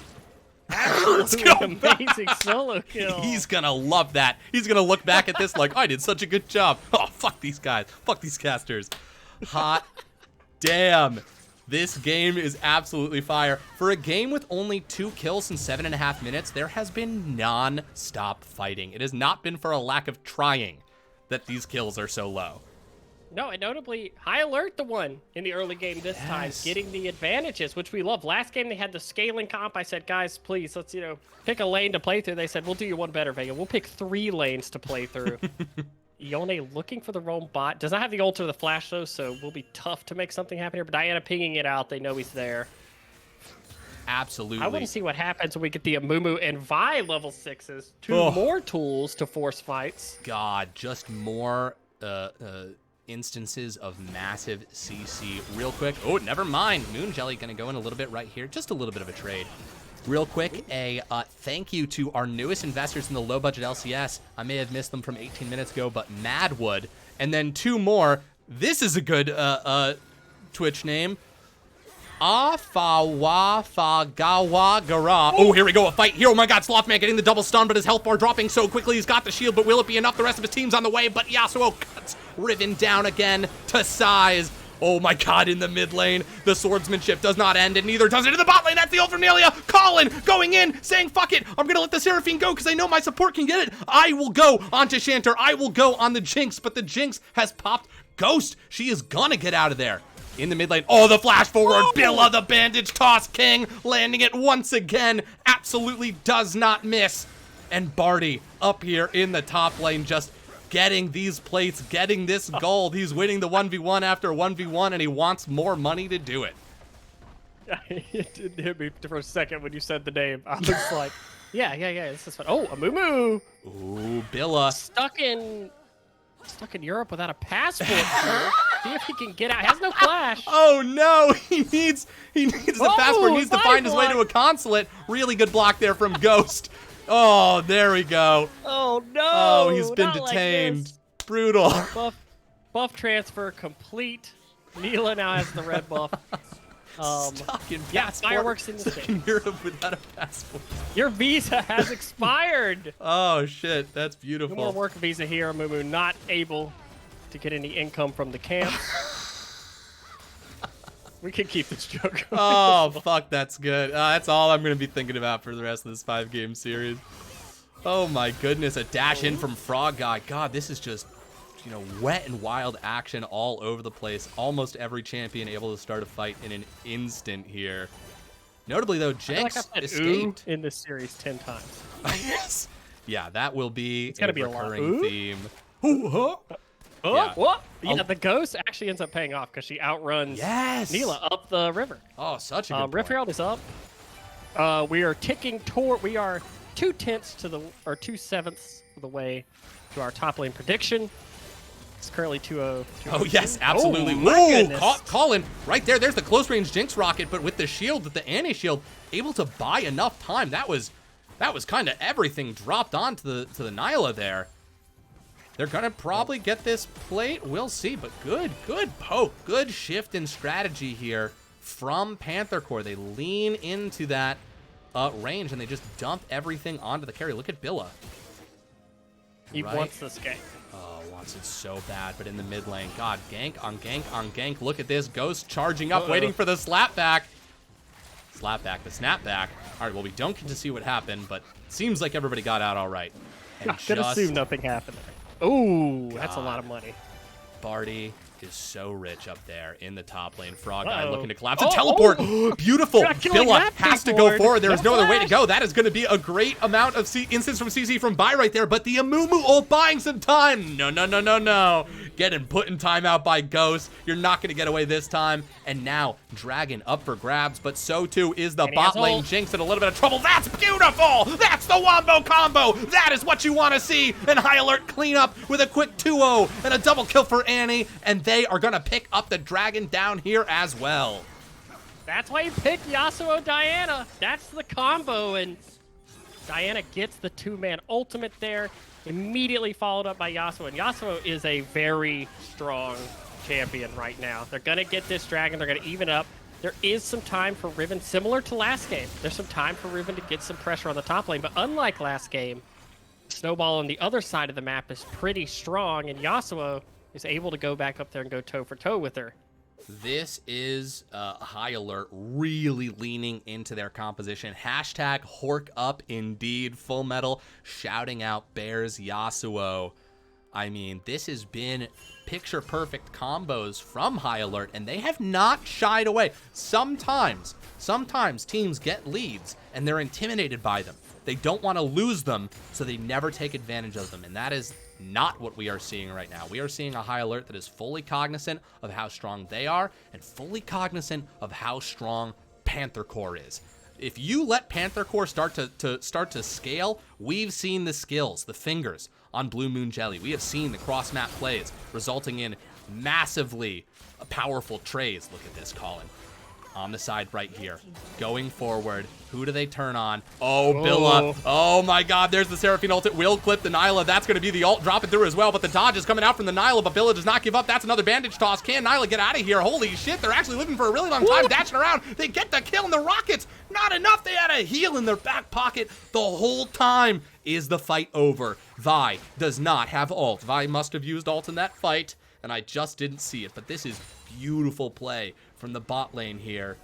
Jinx trying to back, knows that it's not safe, not yet, and just dropping a bear onto Shantor. I thought bear was in the top lane, but no. Down here in the bot lane, Ghost coming around trying to get that kill, but no need. Tibbers will clean it up for you. Teleport coming down to the bot lane. They don't want to give up these plates just yet. That is Yone that teleported down. Yes, Yone teleporting down. Oh my god, Fast and Furious is in theaters and on stream right now. Absolutely, and we see of the two the comps, charge both up, want Blue to Moon fight Jelly another once fight. again. These guys will not let Vega get a word in edgewise. Oh my god. Okay. Sorry. Okay, I think there's a second here. I was just I going to think say, you got you it. have two comps that want to fight. And when you fall behind, they do have the Jinx to scale with. Jinx is a great champion late game against this.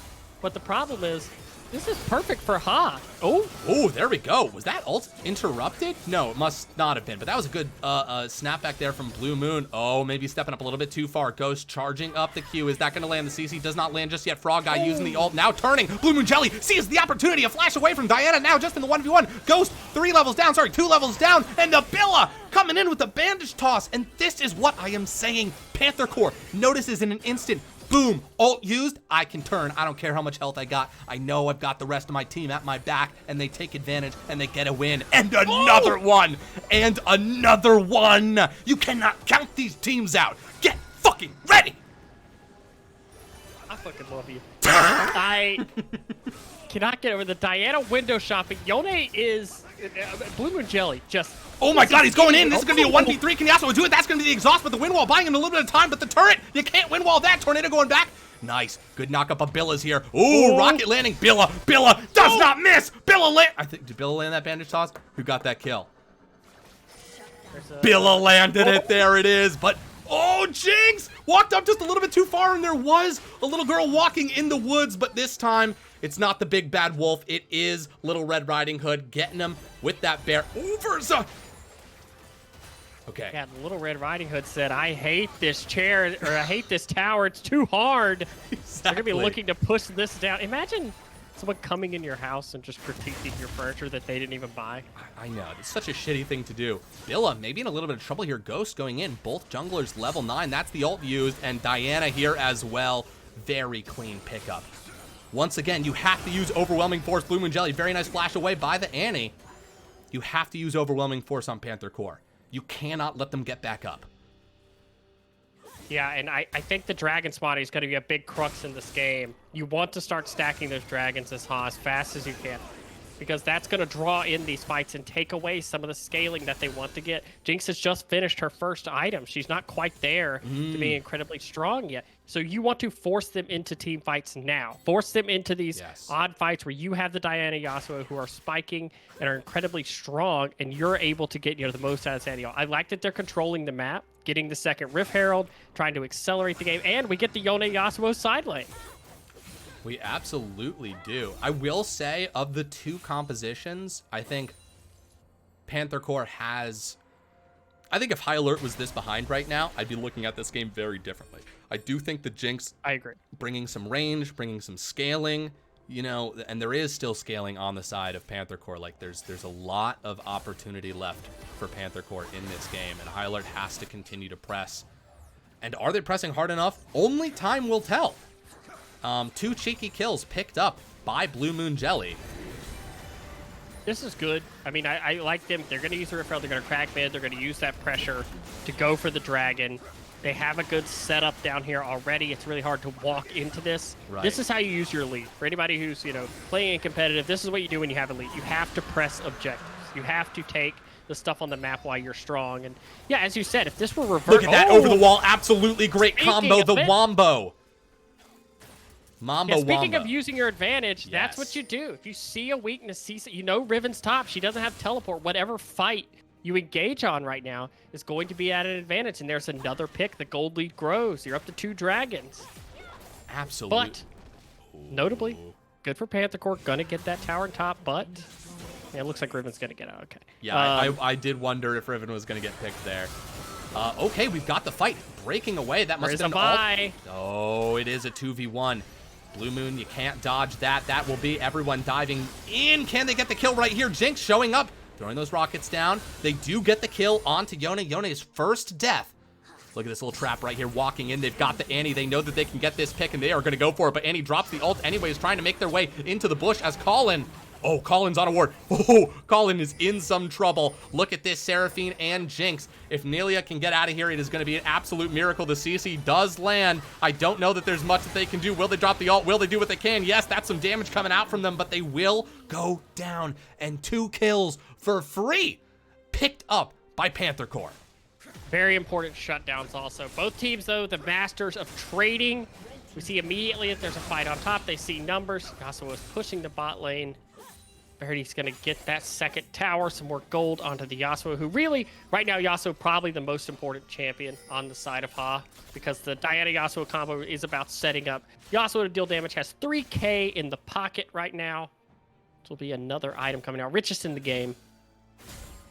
And not a lot of things that can side lane against that Yasuo right now. There's not a lot of safe places to hide from that Yasuo. But we do see, when you have a Mumu, you have Seraphine, every team fight has the potential to be a wombo combo. Every team fight has the potential for a Mumu to carry that Seraphine ult with him, get the huge ult onto a bunch of melees that in turn can get bursted down, right? And if they're able to get Jinx to the second item, oh, going over the wall and going back. Very nice from Blue Moon. And look at that. Immediately, the stun was thrown out by Annie, and it was only because Yone also ulted immediately that they were not stunned in that bush. Okay, they're going to bait them into a Baron fight here. They know there's no Yone ult. That's a big team fight piece. It is.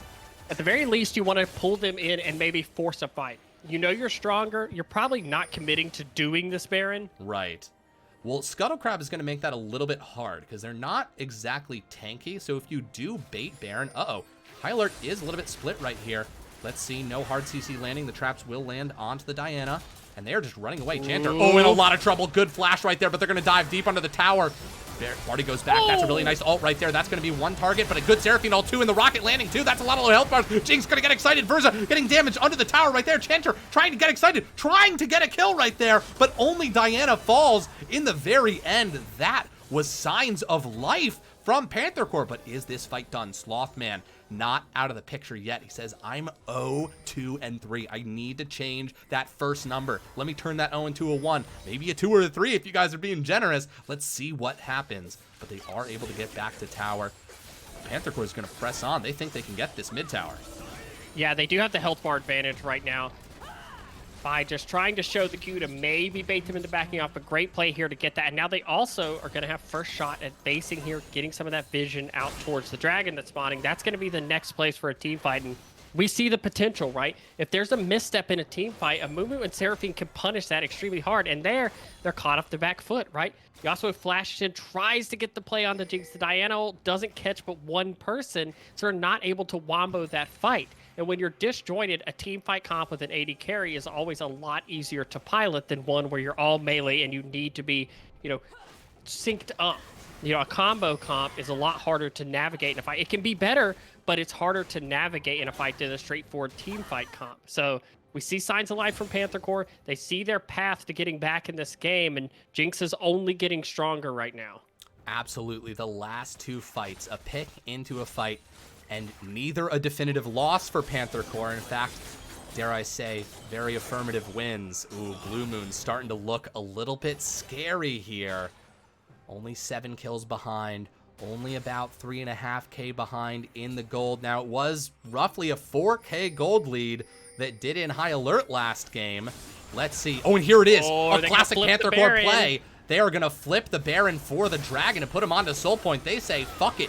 We don't need those Dragons. We just want Baron. This is how we broke game 1 wide open. We got Baron. We broke into the base, and it looks like this is just a handshake deal. Both teams know what's going on. High Alert's going to run over as best they can, but Panther Corp picks up Baron, and that gold lead shrinks to about 2k. Vega, what are the next 2 minutes going to bring for us? I will say, last game when we saw this play, Panther Corp was winning the game and opted to swap the Baron for the Dragon. The game is a little bit different now. This is a big deal for Panther Corp. They need to get gold off of this. They need to stall the game. They need to get farm and a couple towers off this. Meanwhile, if they don't get anything off this Baron, the Dragon is going to look better because it's Soul Point on the other side.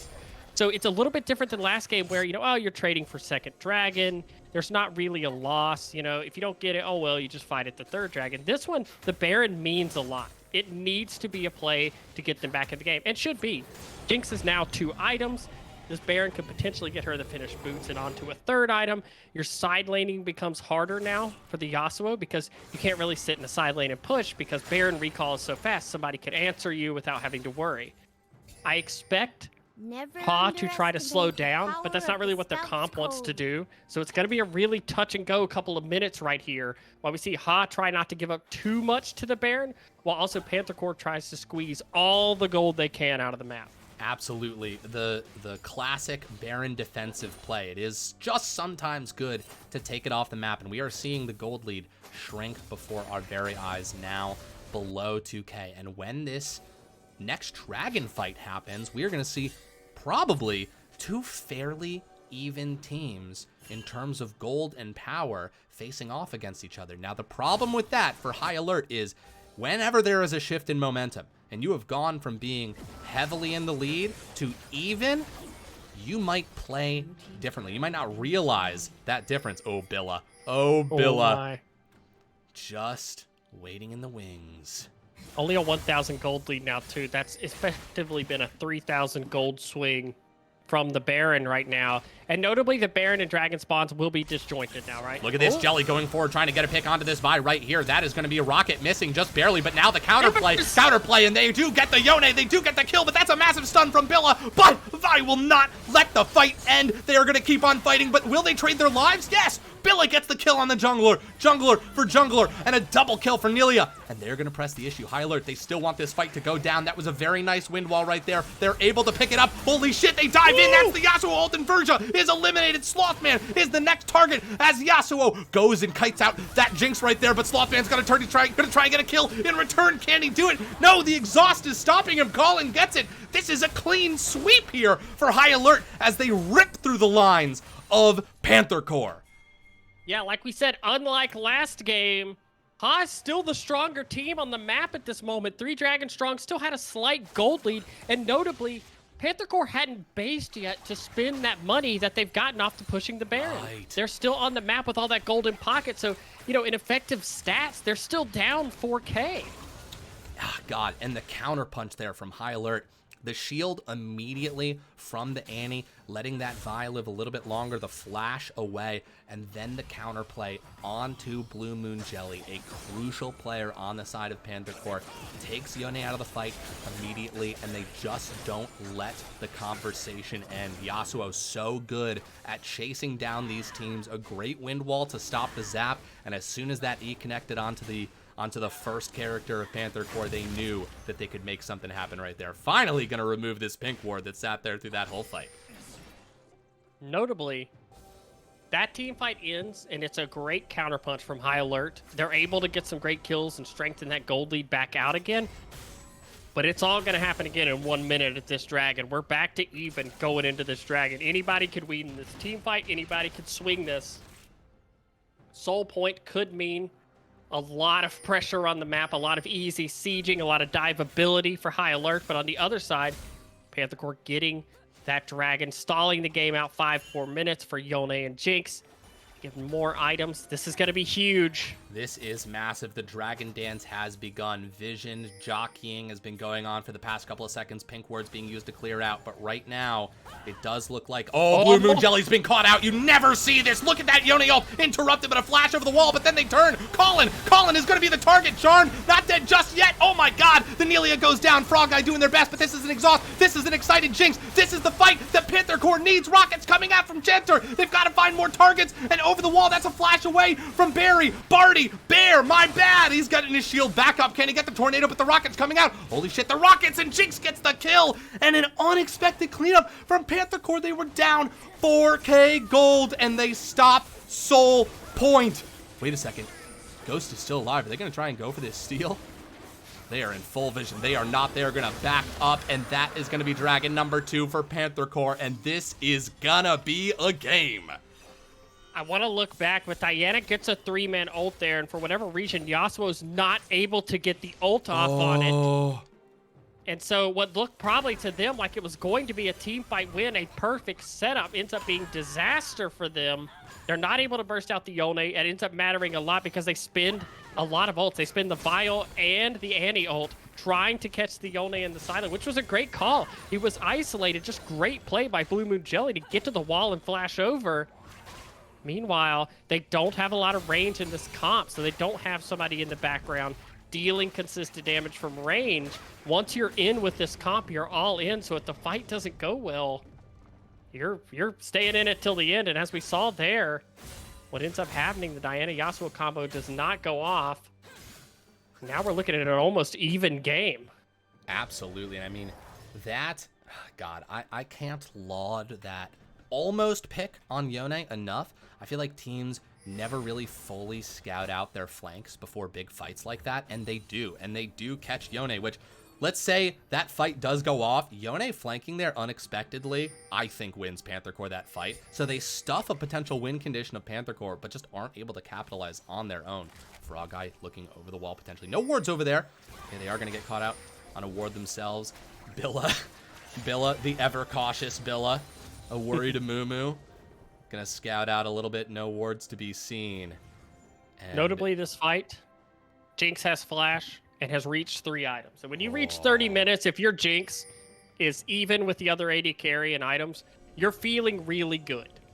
If you reach 30 minutes and Jinx is even, you're feeling great. And right now, no flash. Diana may have flash by the time this fight happens. No flash on the Yasuo.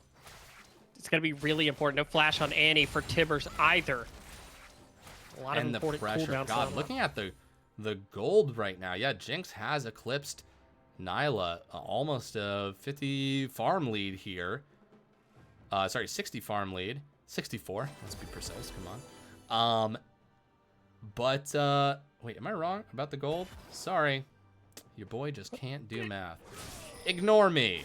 Just pretend I didn't say anything. Yeah, I guess it was. Close. The first numbers were the same, and that's what tricked me. Pretty much. They have the same item. They have the same effective combat prowess on the map. Yes.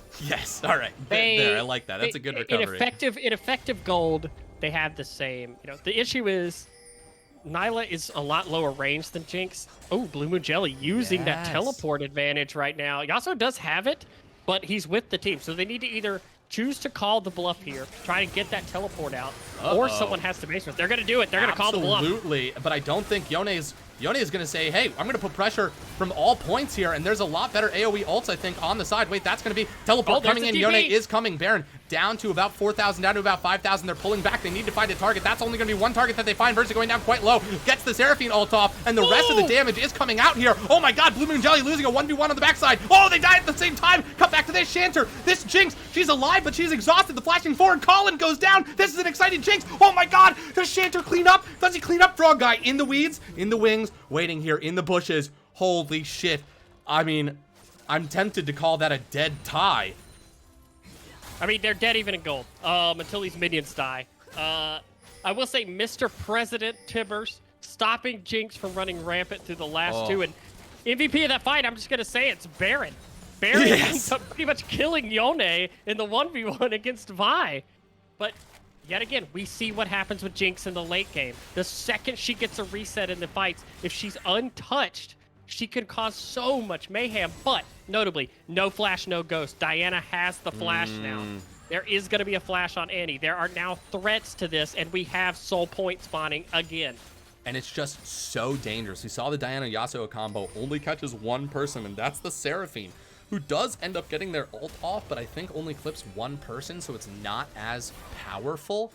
And I will say, though, Panther Corp, in terms of a positive trade, that bottom inhib is exposed now. You can have someone sneak in there. Now, there are no teleports anymore to take advantage of, except for, Yasuo's got the teleport, but I think he's going to want to stay grouped up with his team, so it's kind of interesting. Yes, Yasuo can side lane, but you want him next to the Diana, especially now when the team fight is everything.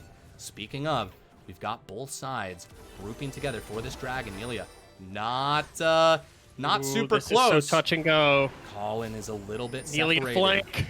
Yep, Nelia flank. The ever vaulted dragon doing their job on Blue Moon Jelly here. Every objective trying to kill Blue Moon Jelly. Blue Moon Jelly hated by all objectives. Hated by all objectives. I don't know what he said about their mom, but he said something.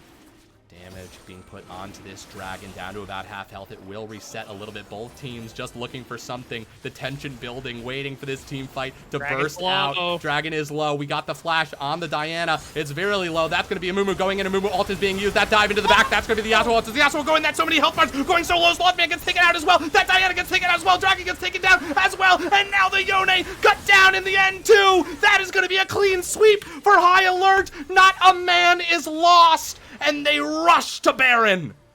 The wildest part of that is they don't get the Yasuo Diana combo, but Diana just deletes them on her own. Holy shit. Was Nalia in there as well? Yeah, dashing in.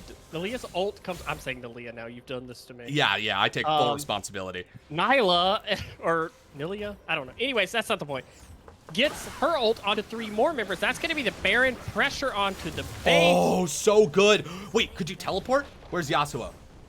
Yasuo has TP. Looks like it's going to wow, base. Diana now. eats But those they have the towers. open base with Baron now. They have double open base with the Baron now. Annie's got to get out of there. Yeah, Annie needs to leave. I know they Run want away, that in Annie. so bad, but you just need to regroup. I know this has nothing to do with what's happening right now, but I want to retract an earlier statement I made Sure. about Little Red Riding Hood, who I was confusing with Goldilocks. It was Goldilocks. Yes, Goldilocks I did see someone say that. one. Thank you for correcting me in chat. I did see it. That's my fault. I, need to do more research on children's tales. It's a very responsible. I'll be better next time. We're gonna get you a full copy of Grimm's Fairy Tales. Thank you. You can read it start to finish. We were only able to afford sort of an old leather-bound copy. The book keeps rattling as though something is trying to escape from within it. So, oh my God, the flash forward! Holy shit, Chanter flashing back as well. Oh my God! No seconds in this game to wait. Hey, my bad for trying to do a bit for a second. These guys fighting immediately, but look, Blue Moon Jelly on the side right here. Yone, he can do it. He can get out of the the Yasuo ult going in. That's going to be Verza taken out immediately. Billa getting in there. Let's see. That's a Mumu ult being used right there as well. That's the stun. Can Jinx go wild? Oh, that's so many people. I don't know where anybody is. That's a dive in. Frog guy trying to get in, getting this damage down. Billa going quite low as well. Billa going to fall in the end, and it's just Yone, and they've got the Baron. Just nearly is down. Is this the end of the game? Do they push forward? Do they end it right here? Ghost taking these turret shots. They want to end it. Blue Moon Jelly, can he do the impossible? Can he save his team? But no, there it is. The second tower falls. The Nexus is open. And High Alert ties it up in this best of 5. The series is 1-1 as we move into game 3. It's happening. It's not a sweep. We're getting 4 games at least. Yes. Oh my God. Hashtag Hork up. This is gonna be a banger of a series. So much money just got lost. Oh my gosh, I just got so rich. So much. I put all my money Dude, on High Alert. Dude, you're moving up. You're moving up in the world. Give me the money. Oh, here's the... God. Choose prediction outcome. Oh, let me just clarify the stakes for y'all at home. 180K bet on Panther Core Ronin about to be given to the 79K that was bet for High Alert. Choose outcome. I really don't want to fuck this up. Oh, High Alert won game 2. High Alert won game 2. I'm pressing High Alert. Complete prediction. High Alert. Prediction completed. Oh! Enjoy your summer homes, folks. Shoo! Oh my God. We're back. Oh, hell yeah. Wait, this is a High Alert member saying, let's go High Alert. I'm on a plane in a foreign country, but rooting for you boys. Sorry I couldn't be there. That must be one of the missing players for High Alert tuning in because friendship is the real hero of this series. Z4XTTV. Beautiful. Lil Lilia, I think summing up the LBLCS betting mindset, this is the most schmeckles I've ever had. Time to lose them all. Exactly. We always bet the under and try to make as much money as possible. Beautiful. We should never have an LBLCS outing to a casino. It would be catastrophic. Yes, that would be... I would love to see you all, but that would be a nightmare. It would be a true nightmare. We would go for real bankrupt. Oh my goodness. I am so ready for game 3. Just... The first two have been two of the most exciting games we've probably cast together. Oh, And yes. I mean, that one was literally down to the last team fight, down to the last who's going to win there. Can they get the combo off, or is scaling happening? And the building, you win that game 1 as Panther Force. You're feeling good going into game 2, and then you get smacked a little bit in the early game like that. You got to give them props for really coming back. For having the mental fortitude, like, no, we can last this out. And even though you lose, you're just right back to you're just in a best of 3. It's right back to regular season. It's right back to how it was all year. 100%. And I mean, these teams deserve to be here. Both of them have tread such long roads, and game 3 is going to be such an interesting chapter in this tale that is being told to us. We've got a victory from each side, and might I just say, game 1, fucking High Alert played a completely different style of play, like radically different. I know. Yeah, it's like watching two different teams. Yes, totally. But the question is, do those compositions work into like more defensive compositions? Like, how does that play out? But just the risks that were taken really paid off. And again, mad props to fucking Panther Corp, who, like, I mean what I said. You cannot let them back into the game. Neither of these teams, both of these teams, I think, have learned, like, oh, fuck me, like, double tap for sure. Like, make sure these guys are down. We can't mess around at all. Absolutely. I mean, both teams got hands, too. Both teams can make the mechanical plays. And we love seeing a series like this, a series that's kind of panning out like this. Yeah, it's fine. I'm just subbing in here. I'm just for game 3. Both Vega and I will be playing. It's blind pick. We're both locking in Timo. We're going to the season 1 casting where you 100%. Are an invisible Timo in the fountain. Dude, yes, easily. Whew. Well, I gotta say. That was a game. We've got at least 2 more. Oh, we do. Yes, probably that. We do. My question is, what happens? I'm supposed to be like the game, expert here. He's like explaining stuff, but like, I don't know where draft goes after last game. I can't like. How dare we? How dare we attempt to predict what's going to happen? Nobody looks at game 1 and says. Nobody looks at game 1, puts their hands on their hips, nods, and says, yeah, for sure that's going to be a Yasuo Riven in the top lane for game 2. That's definitely... pretty clear angle. Yeah. pretty definitely clear. Diana mid here. Yeah, and, I'd for sure take Nyla into game 2. Okay, we do have a side switch. Okay. Panther Core. Good call. I believe. Yeah, Panther Core blue side. Panther Core blue side. Okay. Just giving you the early heads up. I appreciate that. That is happening. Which I like this adjustment. I wonder how this plays out, though, because counterpick is important. And red side obviously gives you the opportunity to counterpick twice.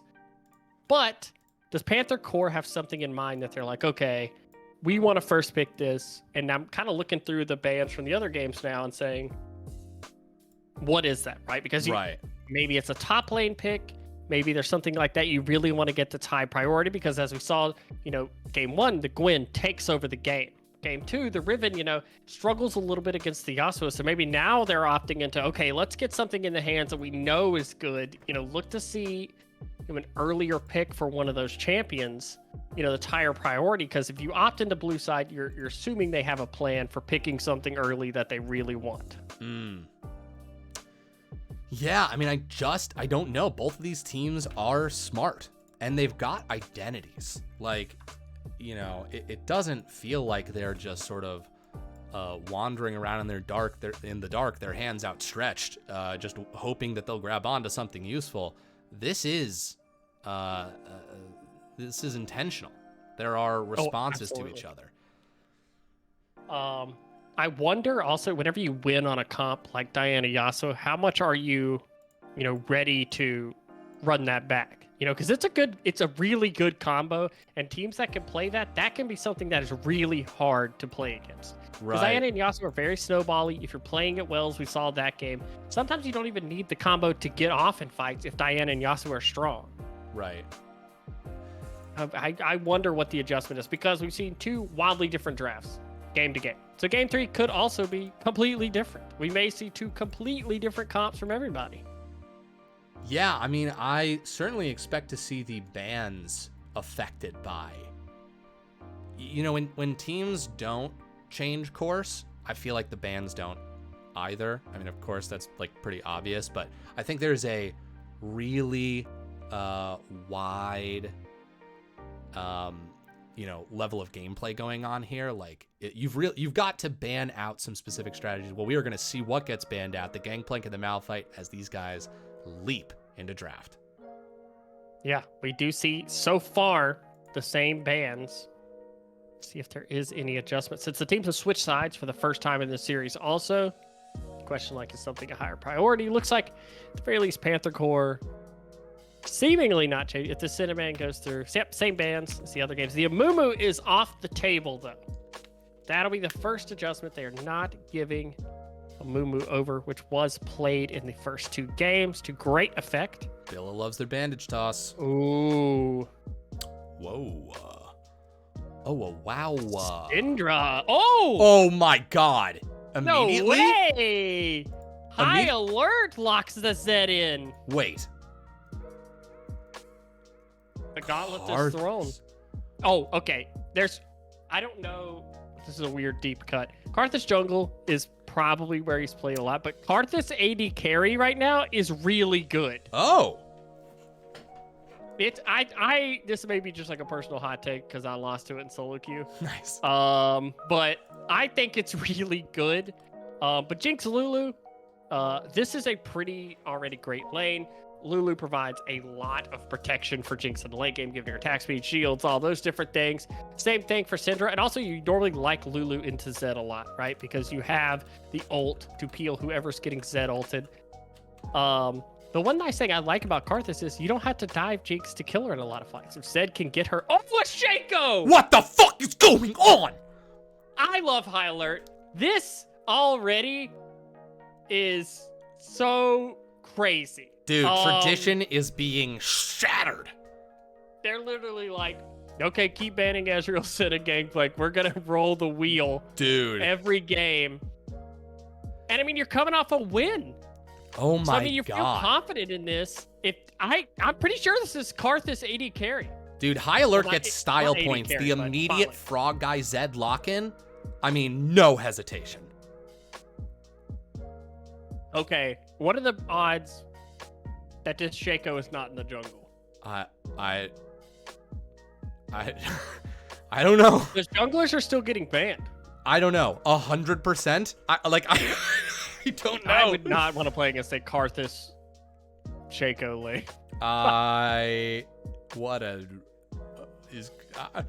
It's GG go game 3. GG go game 4. Yeah, dude.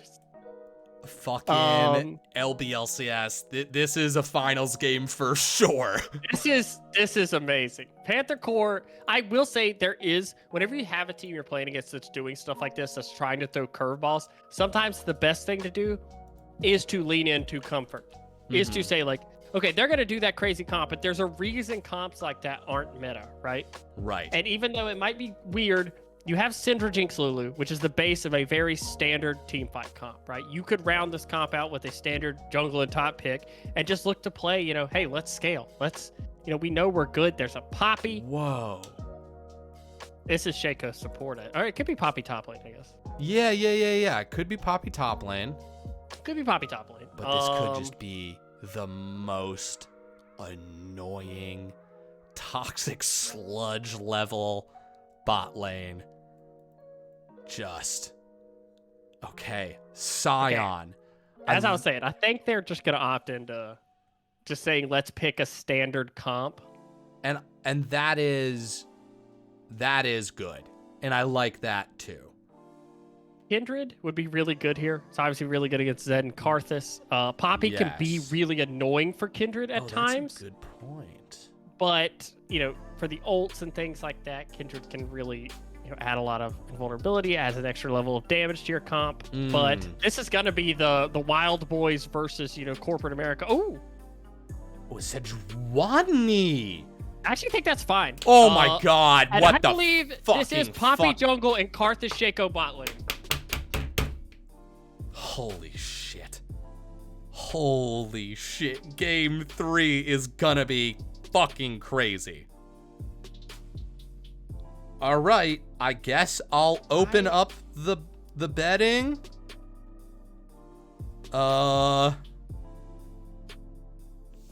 Cool. Okay, alright, let's start this prediction. This is like, I'm so torn because the left side is like a draft that I would make. Yeah. But I think the left side's a good draft. I love.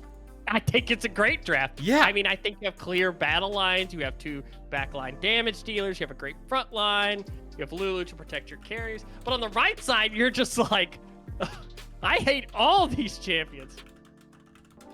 Like, I don't want to play against any of this. Yeah, it's This is like the 5 bans you see in a game.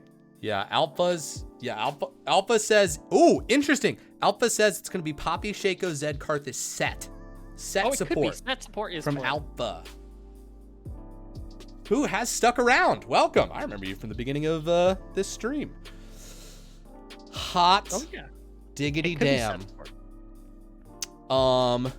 Well, I don't know what to think about this. Let's take a minute to thank our most recent followers. I remember I was in the middle of trying to pronounce this one, and some fucking amazing pop-off fights just started happening. Thank you to the following investors in the low-budget LCS. Okay. Afafawarga. I didn't make that up. That's what the name is. Thank you also Dashi K's Meow and Dante365. That's right, 365 days of that good old Dante. Thank you guys so much for the follows. Oh, and Alpha for the sub as well. Thank you so much. Again, our thanks is doubled. Nigh will quadruple it. Appreciate the hell out of you guys.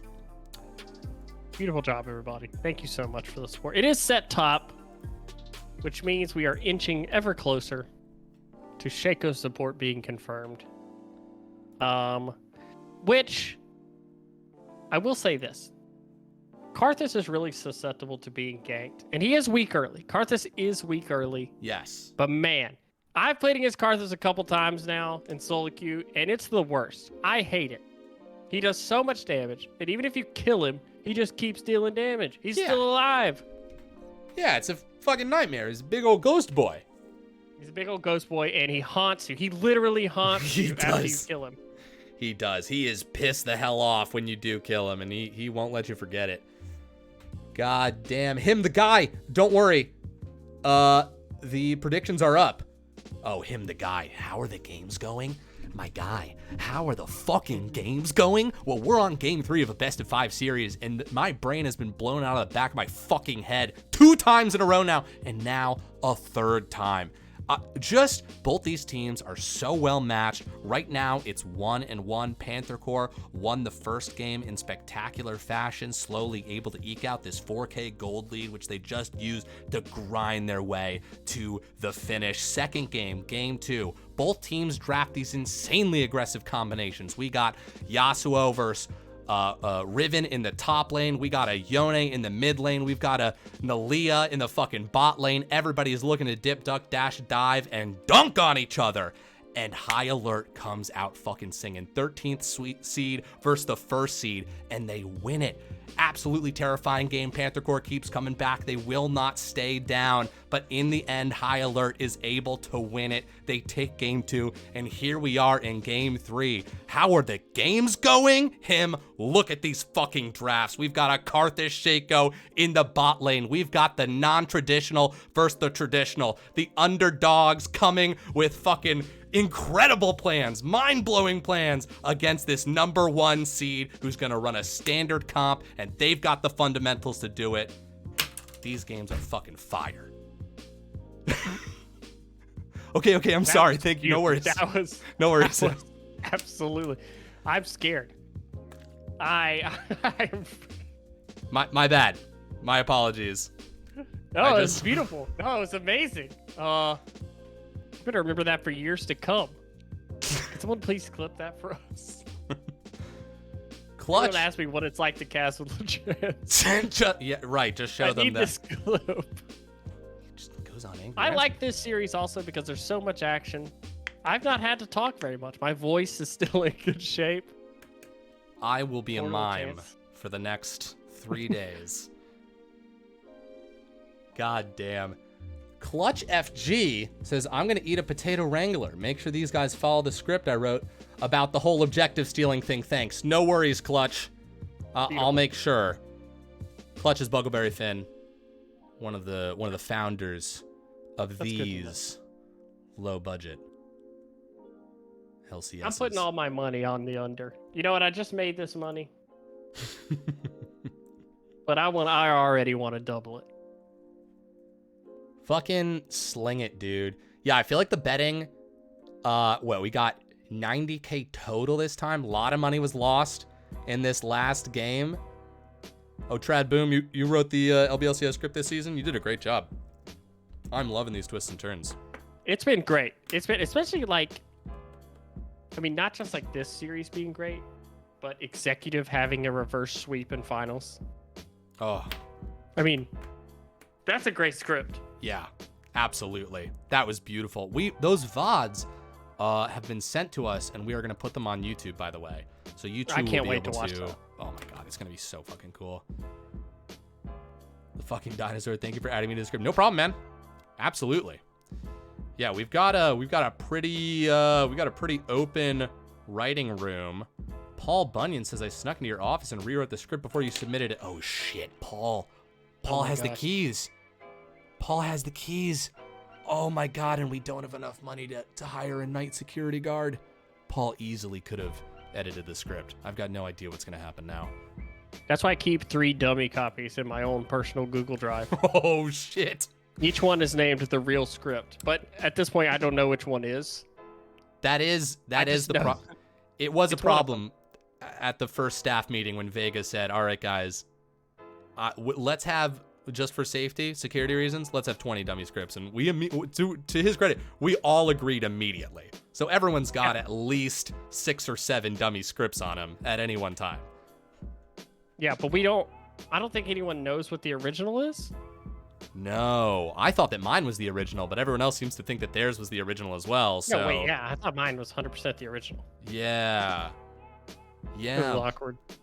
It is a little strange. Well, we're going to find out whose script is for real as we come into game 3 of this best of 5. These commercial finals. High Alert versus Panther Corp Ronin. Hashtag Horcup versus hashtag Slice on Through. Real Metal has redeemed a caster compliment. Listen, Full Metal, are you going to make me repeat what my compliment was before about how incredible you have been this season? Someone who blasted on to the casting scene, someone who absolutely crushed it. Many, many private, positive conversations have been had about you, all right? Let me just say that. Lots of good things have been said about you behind closed doors. And so the real compliments have been completely secret. 30 seconds That was beautiful. Also a great name. The Real Full Metal. Absolutely amazing name. Great anime. Oh, truly, truly excellent Probably, anime. Oh, probably the best did I anime. not? Probably.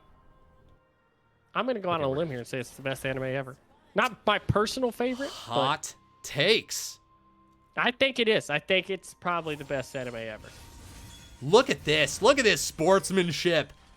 The emotes showing the mastery. Just two teams who have earned nothing but respect from each other.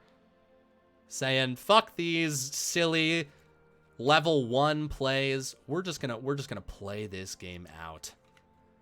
Some nice crunches from old Beautiful. Barty. Barty loves Getting his warmed abs. up. Yeah, getting warmed up here. I'm really interested in bot lane.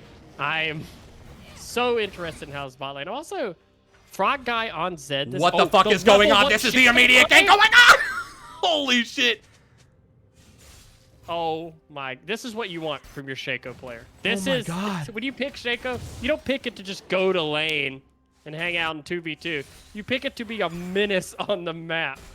I thought I had a second to blink. Why did I blink? I forgot. I just saw Shaco up there. I was like, yeah, that makes sense. God damn. Immediately choosing violence and putting Blue Moon Jelly on the back foot here. A level 2 early advantage from Frog Guy. Yeah, in my Holy head I was shit. like, oh, that's interesting. Shaco went Q first. Normally you start box and like try to do some Qs. I was like, oh, Just I wonder what he's slowly thinking. dongs Oh, look on us. look at the jungle. Oh my god. Holy shit, Ghost up in Billa's. Oh, that he headbutt hit right him. there. Ghost going for it, but does he have vision? I don't think he has vision. The flash forward, the flash away, and now Red Buff, a key player in this fight. Will there ever be a break? No, definitely not. Ghost is gonna get that red buff. Hey, fuck me for fucking thinking for even 1 second this game wasn't gonna be fire. My bad, guys. I'm locked in and ready to go. What is in the top lane? Barty slapping Slothman around. Taking advantage of those key set mechanics. That is some Sun Tzu shit right there, Zebra, for sure. The whole secret lies in confusing the enemy so that he cannot fathom our real intent. So true. Let's get some more Sun Tzu quotes up in this chat. I didn't know that's what I needed. Please, yeah, this is actually the content I'm here for. It's more Sun Tzu quotes. No flash on Syndra. Oh. Very dangerous to be near Zed right now. So dangerous. One of those lands again. Zed can take that W Ignite auto, and it's gonna be a pop. A lot of pressure in all the lanes now. Poppy is gonna be able to collect her own top side of the jungle. Sejuani will be behind in camps. This is very quickly, this early pressure can get out of hand. The top wave is bouncing out, also was set with the health lead and the CS lead right now. The unfortunate part of playing tank top laners, so you're gonna get bullied. Yes, indeed. And I'll say this. These advantages, they don't last forever. Look at Shaco being a sneaky little sneak coming in right down there behind Verza. Colin walking up right here, going to get some damage down. Very nice. I don't know what the names of the abilities of Karthus are, but, you know, Billa up here in the top lane. No bandage toss this game, but still wanting to cause some trouble. Still trying to be as spooky as they have been in the past. And we are seeing... You have Karthus Q is Skittles. I think the W is actually called Wall of Pain. That's great. Yeah, is Lay Waste the E or the Q? I don't know. And then Orbital Ion Cannon. That's his ult, I believe. I like That's that. the real name. Yeah, that makes sense. That does sort of seem... Lay Waste is Q. Okay, Lay Waste is Q. Uh-oh. I think Hold on. oh Outnumbered right here. Colin is going to get CC'd. He is going to die. That's the polymorph. The flash over the wall. Oh, the heal actually gets him. He's still alive. And an amazing... Oh, Poppy timing that perfectly.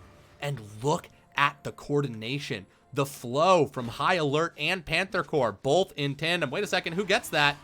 Who gets that? Was that Smite? Okay, that was a Smite for Panther Corp right there. This game is giving and giving and giving and... Okay, yes, R is Requiem. Requiem? For Arthas? Yes. Also, notably, I don't know if people know this. Specificity 713 for Oh, your Defile, specificity. Is Sejuani doing that dragon right now? This is really Wait, risky. what the fuck? Frog guy walking behind here, waiting They in the don't know they bush. have a ward. She thinks she's hidden because the scuttle wouldn't see that, but there's a ward on There the scuttle. is, and that now the does see trap, it. the jaws of the trap are being closed shut. Frog guy over the wall trying to get a kill. That's going to be first blood for Zed here. Blue Moon Jelly walking down. That's a level 6. That's going to be a scatter of the week that lands. And now the It's gonna be a dragon. free dragon. God, this is just what High Alert wants. This is just what High Alert needs. A great start to the game if you've got kind of a quirky comp.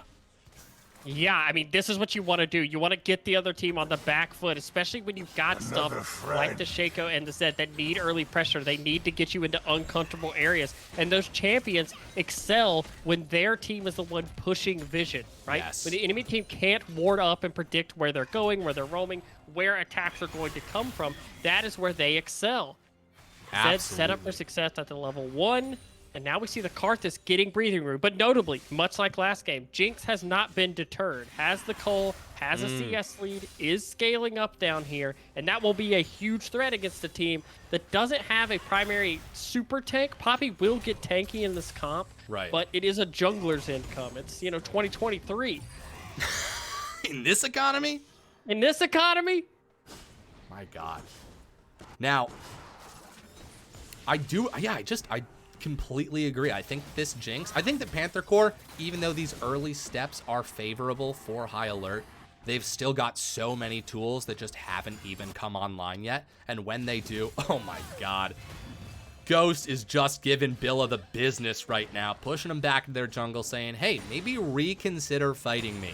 The next time you see me in these streets, I will take you down. I love this too because Ghost is their AD carry player. So it's like when an AD gets to play another role, they're like, I'm taking revenge on all the people who bullied me, and I'm going to be completely aggro everywhere on the map. I have a lot of anger and feelings that I need to work through. I'm going to do it in this game. Great scat of the week from Blue Moon Jelly. I think that Syndra's going to get absolutely terrifying. Yeah, and a lot of good targets also. As long as you don't ult the Shaco. Nice. Shaco coming up right here. Absolutely getting that fear off. The polymorph goes down and exhaust onto this Jinx. So much damage going through, and that is the fadeaway kill. But in return, Verza not going to let him go quietly into the night. Gets revenge for their AD carry. And actually, kind of winning that trade right there. Look who's coming around. Billa. Here. Oh, yeah. Colin. Maybe stayed a little bit too long. Gonna take a turret shot right there. A flash forward. There's the polymorph. Didn't need to do that, but it's just for the style points. Wait a second. Colin, Verza's got a dip, duck, dash, and dive. They get through. But this is the ult.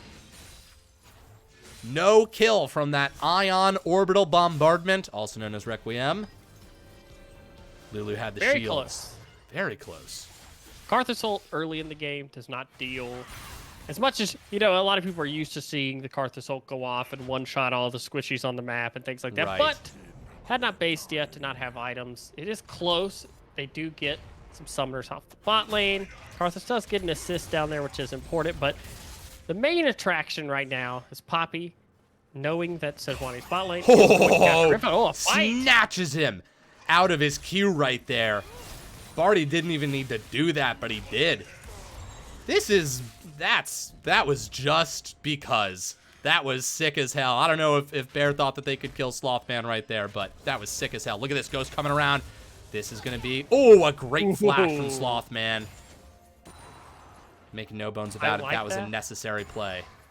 Very good play there. Pressuring this top lane. Set's winning.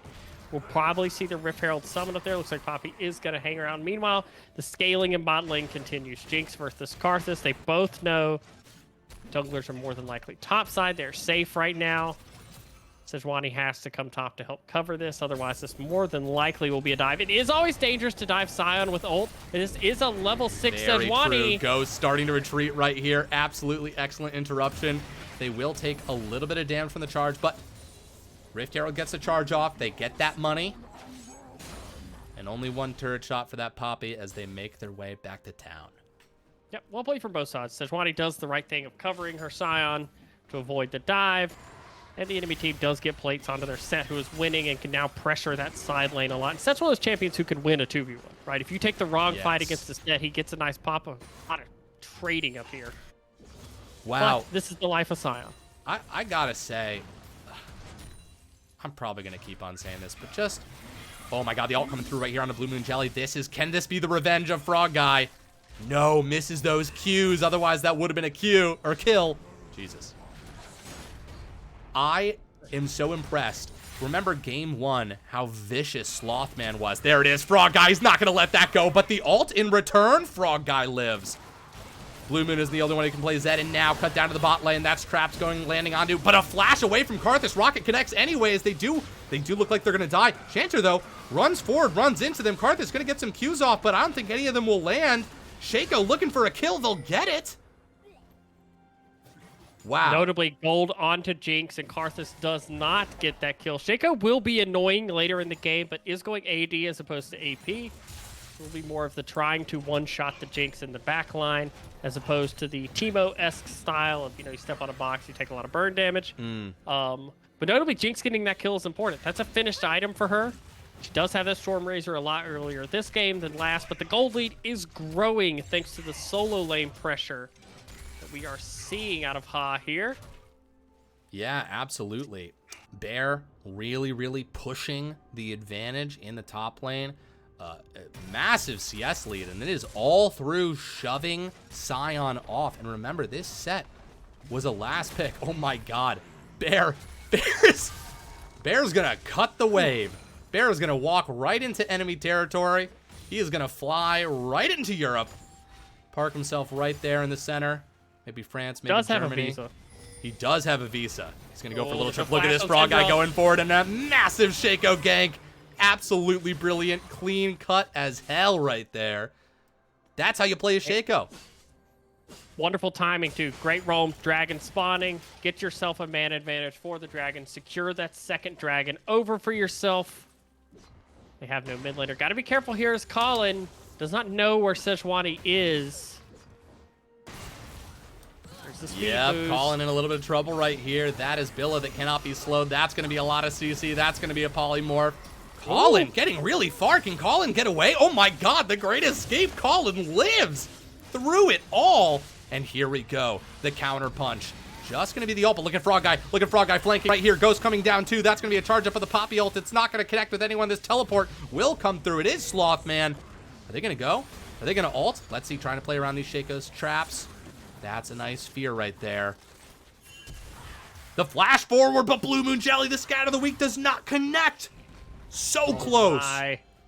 Notably, Set still pushing top. He's going to get that tower. And this dance around the dragon right now, the health bars heavily favor High Alert. Absolutely. Blue Moon Jelly waiting for that shadow to expire over the wall. Ghost just holding this choke point on their own, pushing them back into the jungle as Panther Corp starts this dragon. Can High Alert counter punch? Health bars as they are. Everyone's had something happen to him. That's going to be Slothman walking forward, making Colin go back. That's a beautiful scout of the week from Blue Moon Jelly. That's the kill from Slothman onto Colin. Blue team gets the dragon. Ghost has to back up. This fight is popping off right now. Zed does not get the kill onto Blue Moon Jelly. Ghost makes it back to a Shaco clone. Gonna buy them a little bit of time. And Shaco going over the wall, interrupts the Jinx rocket. Holy shit, Lulu ult being forced onto the Jinx right now, and the Scat of the Week connects. Blue Moon Jelly, holy shit, but Frog Guy gets that kill. Zed kills the Zed main, and now Zed falls in the end as Jinx gets excited. Was that a 1-for-1? I believe well, it's technically a 2-for-1. Technically a Karthus 2-for-1, dies yes. in the beginning. But that's 2 towers gone in top lane. Zed just got the top tier 1 and tier 2 during that push, and yes, the dragon is secured. They get another kill onto the Jinx, which is very important, and Sion, who desperately needs gold, but Set on the Hearthstone now already has the finished tier 2 boots, working on a second item, and a 4-1 Zed right now is going to be a menace to Syndra and Jinx. Lulu only has 1 ult. It will be tough to protect your carries at this point. For those who missed game 1, Blue Moon Jelly played one of the best and most creative Zeds that I have seen in a long, long time. And the fact that Frog Guy insta-locked this against their Syndra in game 3, I mean, that is mind-blowing. Colin maybe up a little bit too far. That's going to be the Sejuani ult connecting. Very nice traps from Jinx, and Chanter is going to pick this up. Very clean gank from Panther Corp. Very nice. And notably in the last gank where we saw Karthus escape, one problem that they had, they didn't start with a Sejuani ult. And there's a weird interaction with Seswani. When you ult and you're stacking your passive on her, when they come out of the ult, they no longer That's have going to be a scat of the week, but it does not connect as per a stun. Some damage going to get down. That's the ignite. That's the ult. But hold on. Yes, okay. Last tick of ignite gets the kill. Frog Guy knows what's up with this champion as well. That's a strong Zed, and Zed is going to continue to look for champions like that. Syndra has no dashes. She has no escape. Her flash is on cooldown. This is Zed's time to feast. But Jinx did get a kill in bot lane. They are going to get that gold onto Jinx for taking the tower. They have a clear win con is, okay, our Jinx is strong. Syndra is weaker right now, but if we can get Jinx to this later game with Lulu protecting her, there's opportunities there. But on the other side, we see Zed's fed. Set has a bounty from just getting things and now has the second Rift Herald in pocket to split push. Absolutely. See which team's able to push for that? It's 2.5 minutes on next dragon. That's going to be a big crux point. Somebody's going to take the second dragon and be pushing to Raytold's soul point. Genuine worst case scenario, Syndra being behind, still has a great instance of CC. Nice knock up on the Rift Herald, sending him sky high, but he's still going to get this charge off. That's middle tower down for Panther Corp. Got 4 people grouped up in the middle of the map. This game is really going to come down to a lot of shot calling. Gold lead, yes, in favor of High Alert, but still extremely close.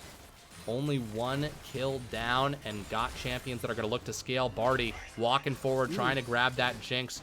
Great slows coming out from the Lulu right there.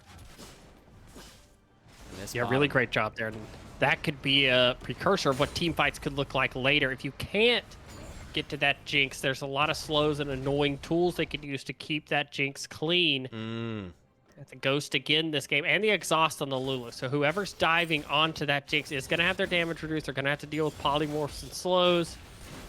Question is, do they have the damage to hit back? They might be able to keep Jinx clean, but is Jinx strong enough to actually deal as the other members of High Alert are ripping through the front line? Absolutely. Look at this Shaco coming around. Very nice stun from Ghost right here, isolating Billa.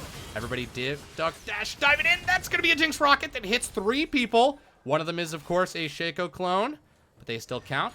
There's still a person, too. Colin here in the mid lane. Most important thing in that fight, Jinx flash and Ghost down. That means this next dragon fight will not have the flash in it. Zed has everything up. You will have the Karthus ult. If Karthus can get to level 11 before that fight, it will be huge. The tier 2 Karthus ult, massive uptick in damage on that. Getting to that would be very important. Yeah, Meanwhile, we do see... Oh my god, yeah, the mid lane gold difference. Mid lane gold difference is massive, but you do have a somewhat similar figure in the Karthus, right? Syndra and Karthus kind of mirroring each other in their progression in this game. Karthus still ahead by a couple hundred gold, but you've got somewhat mirror matchups, but you've sort of got nothing that can match what Zed's ability is right now.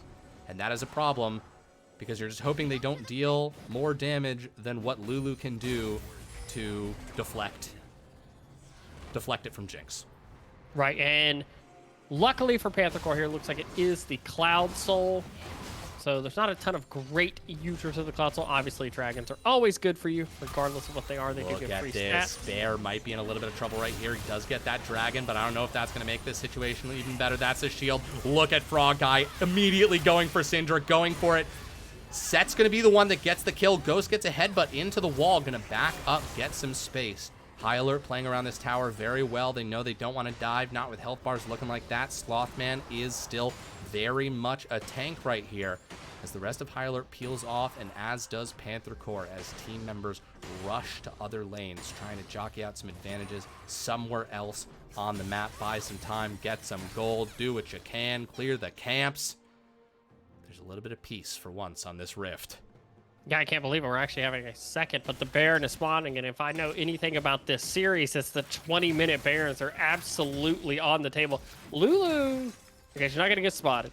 We're in a point in this game where, you know, if you're in the game, it probably feels like gold is pretty even. It's 6-8. Right. Your Jinx has stuff, but, you know, we know tower gold extremely important in the game right now. Double Rift Heralds are going to start clearing out this vision on the top side of the map. Notably, they really want to get Jinx to a second item. Yes. Getting Jinx to a second item is going to be a huge break point for them as a team. Same thing for Syndra. While on the other side, Karthus edging closer to that level 11, trying to get that tier 2 ultimate to be useful. Good job checking the bushes here from Syndra. Looks like you could see the funneling of gold into Jinx. Jinx is the one taking the open lane farm. They're very aware who the win con is. They need to get Jinx ahead. Really am proud of Panther Corp, though, not taking the dragon fight. Saying, hey, we're not in a position to fight that. We know we need to scale. We know we're the team fight comp. We want to, we don't want to walk into Shaco traps. We don't want to walk into this area where, we don't have wards for Zed. We are going to play the scaling game and, get Jinx and Syndra to that late game. Because even if Syndra's behind in gold, when she gets her finished stacks, gets the execute on her ult and things like that, she's incredibly useful. Just absolutely. It is mesmerizing to watch Sion very patiently clear minions for some reason. He's reaching the point too where he can kind of not care about set anymore. Yeah. Where he's tanky enough to I'm behind, but I'm a tank, so yes, he can. I don't care anymore. He's earned. He's paid the top lane price of having to be patient, having, in quotes, lost lane gracefully. Chanter and a lot of people right here. Shaker going up. That's the exhaust. That's the ignite. That's the ghost being burned as well. And it ticks down, and that is going to be a kill. Likewise, an assassination in the jungle. Frog guy finds Blue Moon Jelly. The theme of the mid lane persists into the mid game as 2 clean kills are picked up for Hyler. That's Shaco's support. That is Shaco's support. That's ridiculous. I gotta open He just 1v1 Jakes. I just realized, does he have... Maybe I shouldn't notice this before. Does he have Exhaust Ignite? Holy shit, yeah, he does have Exhaust Ignite. No flash. It does make sense because, the Q on Shaco is such a low cooldown. Functions as... Whoa, Baron's being done down to half health. I didn't notice that at all. Looks like Shaco also. Oh my god, Shaco's name is Kyle. It's Kai Al. Oh, Frog Guy going so low. That's a heal. Going to keep him alive for a little bit of mean flash away from Blue Moon Jelly, but they're going to go in a scat of the week. Baron is so low right now. Set. Bear trying to bring Blue Moon Jelly out. Red team gets it. Oh my god, they actually get it. Colin goes down. Shaco probably going to fall as well. That's going to be the ult from Karthus being dropped. That was an insane series of events. Oh my gosh. Risky Baron, but we called it. These teams like doing Baron at the beginning of the game. I gotta say, excellent ult by Set. That fight looked like it was gonna go in a really bad way. Oh my god, they grabbed Jinx. Bear chasing down Chanter. Okay, they're safe. Okay, yes, Sejuani is here. Or... This has been giving me anxiety. I know. Barty is extremely threatening. Who knew that a champion who beats you to death with his fists would make you a little bit nervous to walk by, Just a little bit. I mean, whenever you hear that, I don't know what the sound is when Set speeds up. Yeah. I don't know. Set is Q, I think. Yeah, that's a very scary sound. He's just going to run at you, try to beat you to death with his fist. And the more damage you deal to him, the more damage. Oh my god, Frog Guy going in. It's a 1v3. There's the scatter of the week. There's the polymorph. There's the exhaust. You cannot do that. Panther Corp says, are you looking down on us? Do you forget who we are? And now... Yeah, 10 seconds for the dragon. That's huge. Oh, that's bad. That's bad. Look at this. Blue Moon Jelly exhaust. On the side here. Oh my goodness. Rocket goes wide. Kyle Just in the trying to get him bushes. low. Can't believe his name's Kyle. I'm over here thinking Kiao. Okay. Those Is are it? traps. Wait, Down. It is Kyle. It's Kai Al, right? Look at this. Shaco. Oh my god, that's so much damage. A massive Sky of the Week, though, hitting 2 targets. Sion on the side here, forcing a flash from the Karthus. Billa still in the jungle pit, still trying to stick around, but he can't. Goes over the wall. Colin going quite low. Slothman, very much a tank, very much a meaty beef boy. But Kyle still on the dragon. Dragon down to half health right here. An opportunity for Panther Corp to re-engage. That's going to be the clone from Shaco going down. Traps abound, and this is a low health Karthus. Colin in a dangerous position. Barty running forward, and look who it is. It's Frog Guy. He's back. Take 2, baby. Let's see if he can get a kill onto Verza, who says, I'm the Lulu, remember? I've got the polymorphs. I've got the shields. And Frog Guy says, yeah, I know you do, but that's why I'm coming for you. I want to take you out of the fight. That's going to be red team. That's going to be high alert. Getting that dragon. Billa looks like went for the steal, and high alert is going for the cleanup here. And they've got Baron through all of this. Completely forgot about that. Yeah, and the hard thing is, as Panther Corp in this game, if you don't have setup on an objective, it is almost impossible to walk into a Karthus Shaco team.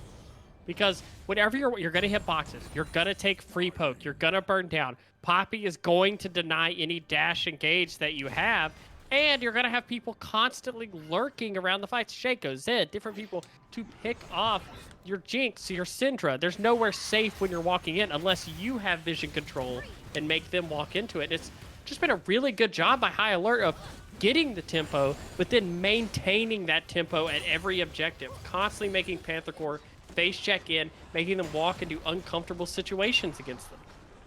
Absolutely. It's just that point of making them uncomfortable, putting them in uncomfortable situations. Could not agree more. And the fact that they're able to continue to create those situations is a real testament to the strategic acumen of this team. Scary. Okay, somebody told me that it's Ki-Al-A, Proteros. Kiale? I could see that too. Dang, Yeah. just when I thought that I had... That was a real revelation for me. Yeah, you blew my mind with that. I was like, oh, Of course. Oh, calling in a spot of trouble right here. A great scat of the week, and they can capitalize quite quickly. Shaco trying to isolate in the back line. That's going to be the Karthus ult following down as well, but not enough to take out the Jinx. Shaco getting knocked up, getting knocked back. That's going to be the clone down, and they get taken down in the end as well. The real copy does. The Sejuani ult goes wide, but look at this. High alert is actually... Oh, a really, really quick kill there from Frog Guy.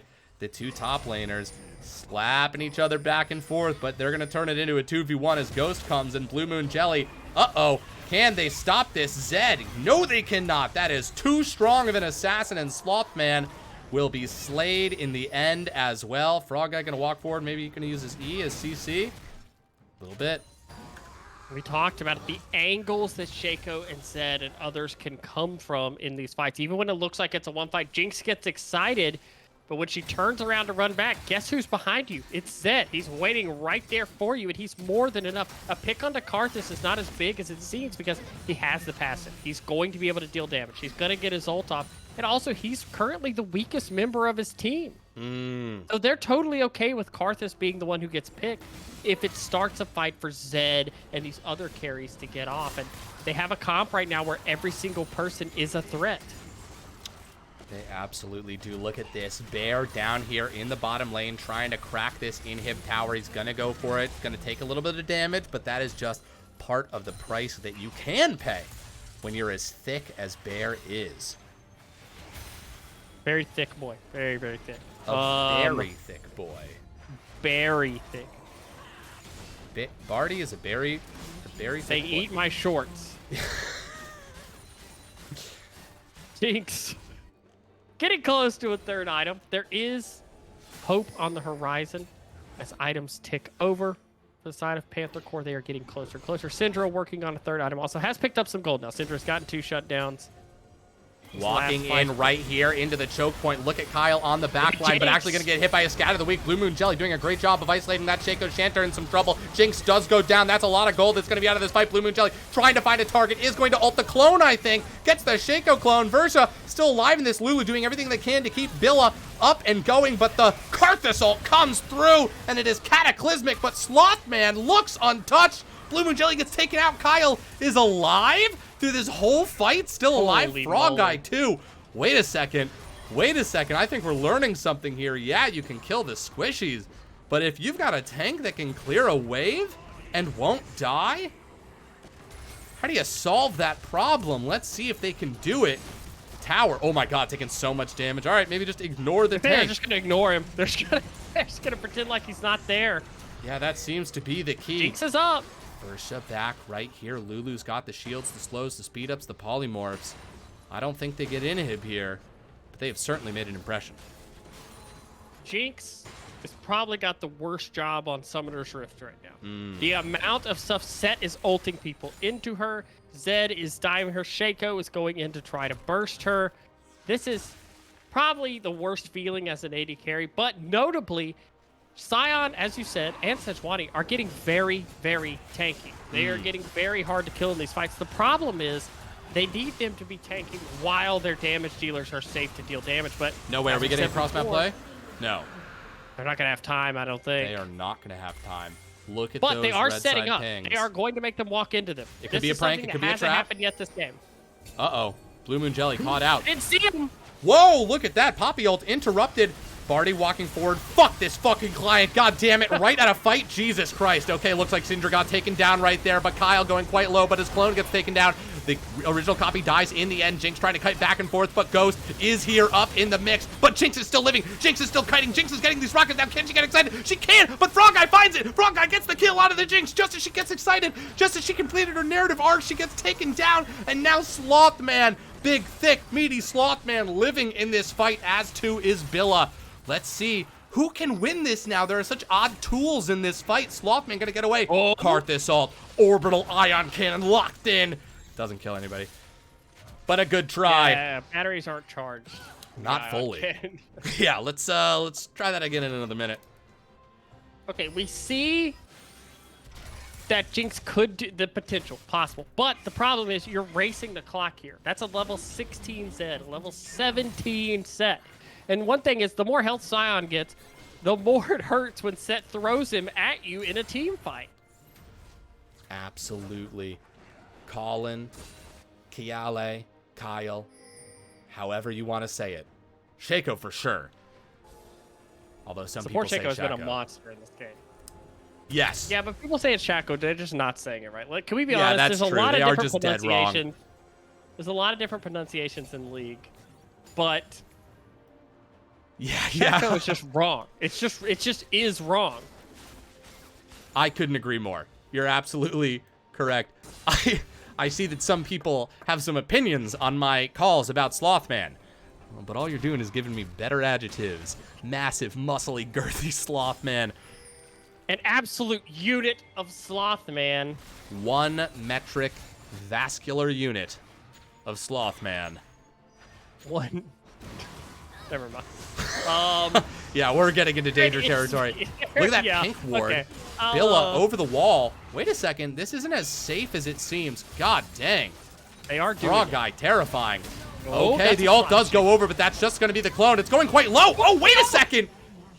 Oh, that was the Poppy ult that connects. Oh, shit. Oh, They've got my Baron. gosh. Set is here. This is a timer now. You have to get back and solve. You got to fight Barty. You got to stop Barty because he is going to rip through these towers. The rest of the team coming here. They've got to get this set, but a massive ult. Look at the damage. Look at the health bars. And the rest of High Alert immediately coming in to try and slam dunk onto the rest of Panther Corp. But Slothman, the vascular Slothman himself, takes a couple of seconds to go down. Here we go, part 2 of Slothman coming back, but that's going to be the second tower falling right there. Oh my god, the Nexus is open. That is going to be High Alert taking game 3. We are going into game 4, match point with High Alert poised to take the finals. Oh my gosh. Throw the script out the window. High Alert is playing whatever comp they want every game. They don't care what's banned. They're going to flex. They're going to move things around. They're going to play weird champs, and it is working. Right now, Panther Corp struggling to find some footing in this series after taking the first game convincingly. I'm really interested in what the adjustment's going to be going into this last game, or going into this 4th game. Yes. Match point. I mean, match. High Alert has them. It could be last game. And if we want to talk about momentum, I don't think it's crazy to say that High Alert has got some amount of that right now. And we've seen the skill from Panther Corp. We've seen how every game has been a struggle, but they've got to pull something out from their well because their backs are up against the wall, and I'll be damned if I don't want a game 5. It might feel like Panther Corp is far away right now, right? It's match point for High Alert, but if they win the next game, they're going into the last game with momentum, with a lot of momentum. Yeah, I mean, absolutely. I mean, right now, we saw how game 1 went. We know that Panther Corp as a team absolutely can turn a game instantly. They're a team that can be very dominant. I think that just sometimes when you play against weird comps like this, you really have to settle in and prepare yourself for wacky games. And I think, honestly, opting back into the more scrappy fighting comps would be better for them. I think, opting back into trying to say, okay, if they're going to play weird stuff, we are going to play scrappy comps also, because it looks like High Alert's not willing to let teams scale. They're a team that's very much, if they get a lead, they are going to keep fighting you and keep fighting you and keep fighting you. Yes. Dude, get Blue Moon. Get him back on an assassin. That's what's in my head and heart. Is like, yep. This guy, I mean, so nasty.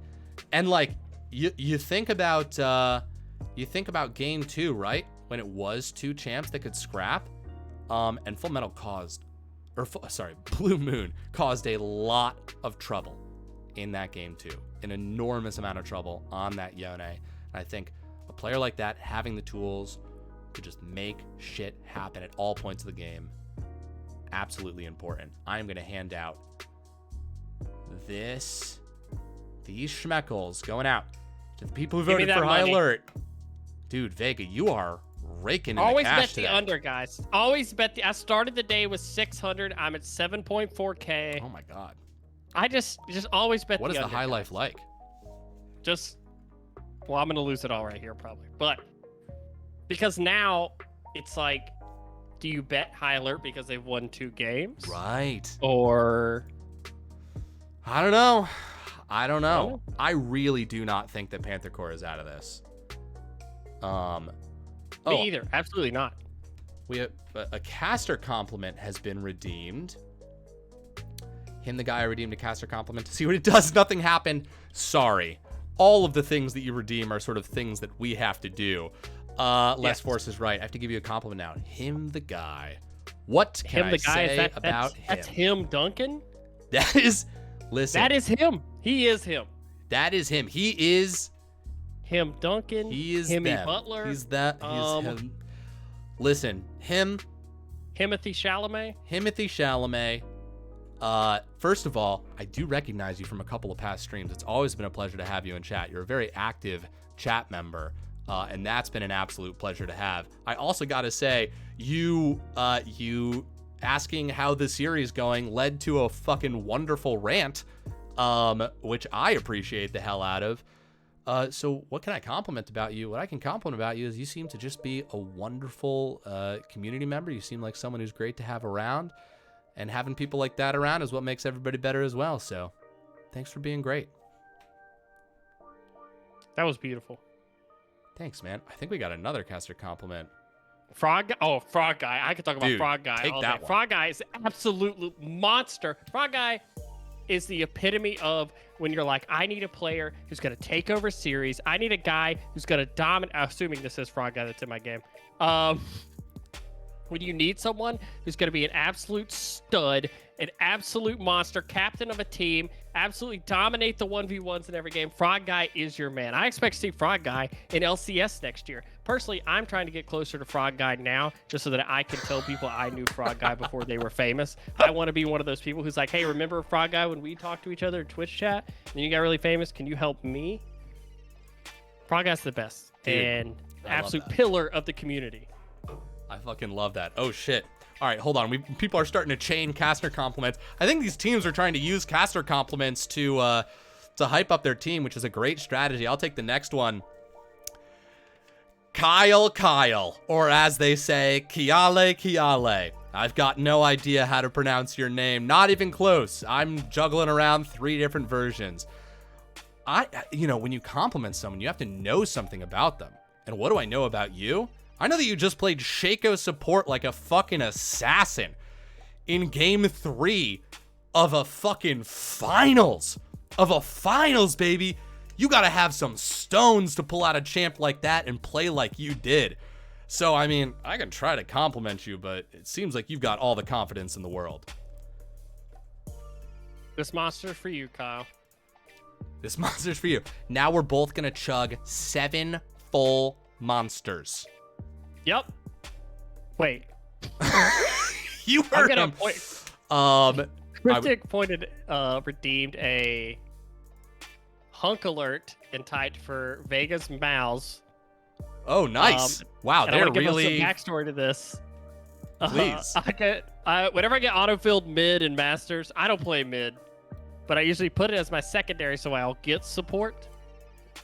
I usually just play Malzahar because, whatever, just press R on people. Yeah. And there was a game I was telling them about this season when I was doing coaching stuff with them. I was like, you don't need to tilt, because I showed them a game where I was 1-13 on Malzahar, but my whole team was winning, and I was like, as long as I don't tilt, we're gonna win the game. And at the end, naturally I typed mid diff at all chat as we won the game. Jesus. And so now it's like a God, running 1 in joke 13 of him is a legendary scoreline. I mean, we were like, there were points where they were like, come on, Mouse. We're doing Baron. I'm like, okay, I'm going to catch mid wave. And then I die and we don't have 5 people to push with Baron. I'm like, guys, please. Oh, wait, our ledger isn't clear. We have a caster compliment that we have to redeem for Jet Squall. Also, real quick, Vladder, is it Vladrix? It's Vladder LCS. Thank you so much for being the newest investor in the low-budget LCS. We will see you at the board meetings in Vermont at the Denny's. You gotta go around back. Our buddy Todd will let you in. He's the assistant manager. Pancakes are on us. Thank you so much for the follow. Jet Squall wants a caster compliment as well. Jet? 2 great Final Fantasy names. We can start with that. 2 great names from Final Fantasy. Great series. I know Jet Squall personally because he watches Itty Bitty Mansion. I get to see him on almost a nightly basis. He's an absolute wonderful person, a sweetheart, probably one of the most handsome people I've ever met in my entire life that I haven't met in IRL, but super nice, a pillar of the community, an absolute glowing example of what every great chatter could be, and one of my absolute favorite people. That's all right. Well, that's just really nice. Jet Squall says, I'm here for Vega. Yeah, 100%. The guy says, hey, LeChance, I didn't sub during one of your streams. Do I get pancakes from Denny's? Absolutely. Listen, the pancakes from Denny's have nothing to do with subbing. You don't have to give us a lick of money to be invited to the board meetings. If you follow, you're an automatic member of the board.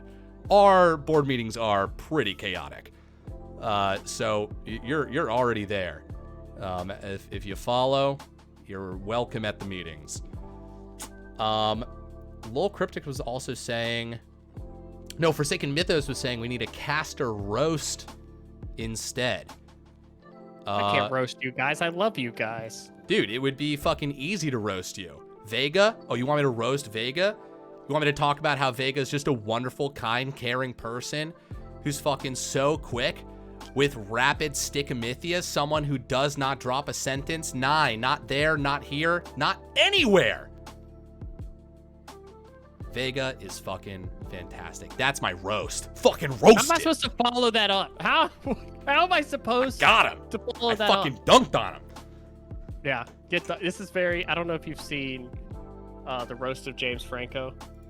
I did 100% steal Andy Samberg's Okay, I was like, strategy. This is very Andy Samberg-esque, like, boom, roasted. Boom, roasted. Absolutely robbing from the good Andy Samberg of Lonely Island. Just watched a clip from that Brooklyn today. Nine-Nine. 100%. Jesus, yeah, people are burning Schmeckles. Cryptic. Oh, wait. Fuck, wait. Okay, sorry. The roasting thing is actually real. The This Means War is where... So when you redeem This Means War, the other caster has to refute what the first caster just said. I believe that's how we do This Means War. Never underestimate the power Jesus. Do code. I need to roast myself right now? Is that what's happening? Yeah, I think that's sort of, I mean, that's just the rough intent behind it. I mean, Guys, I'm totally okay with being the Robin to the Batman that is LeChance, the absolute carry of the cast. I mean, I'm okay with being in the backpack. I'm just like rummaging around with, the skillet and the little mug that you can put on the fire there and the flashlight. Just getting carried around in this cast, especially this series. I've taken about 15 seconds a game to talk about strategy that the teams immediately refuted by doing the exact opposite of what I thought they would do. The picks, the bans, they're all crazy, and LeChance has kept me buckled in for the entire time. Thank you for carrying me again. Wow, I do like that the This Means War just meant that it was just a positive roast on the other end. Yeah, We doing our best really here. worked our way through that. We're not going to say mean stuff, guys. You can't make us do it. Wait, was there a sub? Is there a sub here? Oh, yeah, there was. Oh, it's Jet Squall. Holy shit. Thank you so much for the sub, Jet. Listen, I just heard a lot of real nice things about you from Vega. So, you know, this is really, you've skyrocketed. The stocks of Jet Squall are sky high, folks. Bye. By the way, the draft has started. Also, Paul Bunyan, thank you for being the newest investor in the low budget LCS. As you know, you are welcome at those board meetings. You know how to get there. I've said the directions a couple of times. And Forsaken Mythos, we will get to your caster compliment, but we should probably talk about this draft while it happens, because we are going into a very exciting Game 4. So far, bans are the same from last game, so we don't have to do a lot of coverage Nice. on those bans. Same What good bans would from it last do game. us anyways? These guys have zigged and zagged on us. I know. Panther Corp back on red side, notably. But it also is super important that Versia will be back on AD carry in this game. I believe that is the change. Oh, yes. And the Kane locked in. We saw Kane in game Slothman 1. support now. Yeah. There are some changes. Yeah, notably, we saw the Kane in game 1, but Kane was the only loss so far. So, I wonder how this will zig and zag. We see a Zeri hover on the other side. Versia back on the AD carry. Imagine the AD carry pool is going to change a little bit. We'll see what exactly happens with this. It is the Zeri locked in. Like Zeri a lot, especially now that you see what I assume is the jungle. When there's no Vi, Zeri becomes a lot better. I gotta say, I'm doing kind of a shit job of something that Valentine is doing an incredible job of. Saying, I think Versa has more experience in the LBLCS playoff atmosphere, though. Panther Corps is a storied organization in the low-budget LCS. Started by Praetorian, I believe, one of the admin. Just every season, very chill, awesome people get picked up by Panther Corps every season. If you've been in the league for a while, it's very possible you've played for them for a season, maybe split off to make another team of your own. But Versa is a very recognizable name in the low-budget LCS, as is Slothman. These are veterans who will not blink in the face of adversity, who will not become too nervous because they're in a finals match. Stage fright is just not part of their vocabulary. And these are the kinds of people who step up and get you to that game 5. So the fact that Versa and Slothman are a bot lane together, again, I'm extremely excited about that. Sorry, Jack started Panther Corps. Sorry, my bad. Sorry, Jackie Boy. Sorry, my bad. That's right. It wasn't started by Praetorian. I saw it sorry. unfolding I'm so sorry. in chat. I'm so I was sorry, like, Jackie Boy. I'm so no, sorry. This is great. my bad. We have a Zeri Lulu and a Karthus. So Gotta fuck Karthus is that up. going somewhere else. Thank you for absolutely setting the chat on fire. I'm ahead of this such a game fucking 4. embarrassment. I'm so sorry, Jackie Boy. I love you so much, Jackie Boy. Sorry, I remember your first season now. That was my bad. Jackie Boy was one of the most scary fucking supports I've ever seen in my entire life. He's the most violent support that I've ever seen. I still have nightmares about his Thresh. I'm so sorry. I'm so sorry, Jackie. I'm so sorry. That was beautiful. Oh, son of a bitch. I thought we were friends. I'm really excited about Vega's Vagabonds. That's coming. Wait, is next that season? a team that you're gonna make? Yeah, I'm just gonna sponsor a team. Dude, oh yes. Some This of is my a good friends that plan. want to play were like, I need to recruit some more people, but Vegas. I love yeah. that. Well, originally we were gonna be the Vega Mites, and then they were like, we don't want to be that. That's a like, bad okay. Well, they're like, we don't want to do that, and I was like, okay. That's fucking fair. hilarious. I'm like, I'm glad you told me now. So yeah, I'm gonna start, recruiting people, and we got a $1 salary right now. That's really good. Yeah, that's I mean, a really it's low high budget. salary. That's all I can afford to give. Yeah, that's a really. I mean, that's a. God, that's.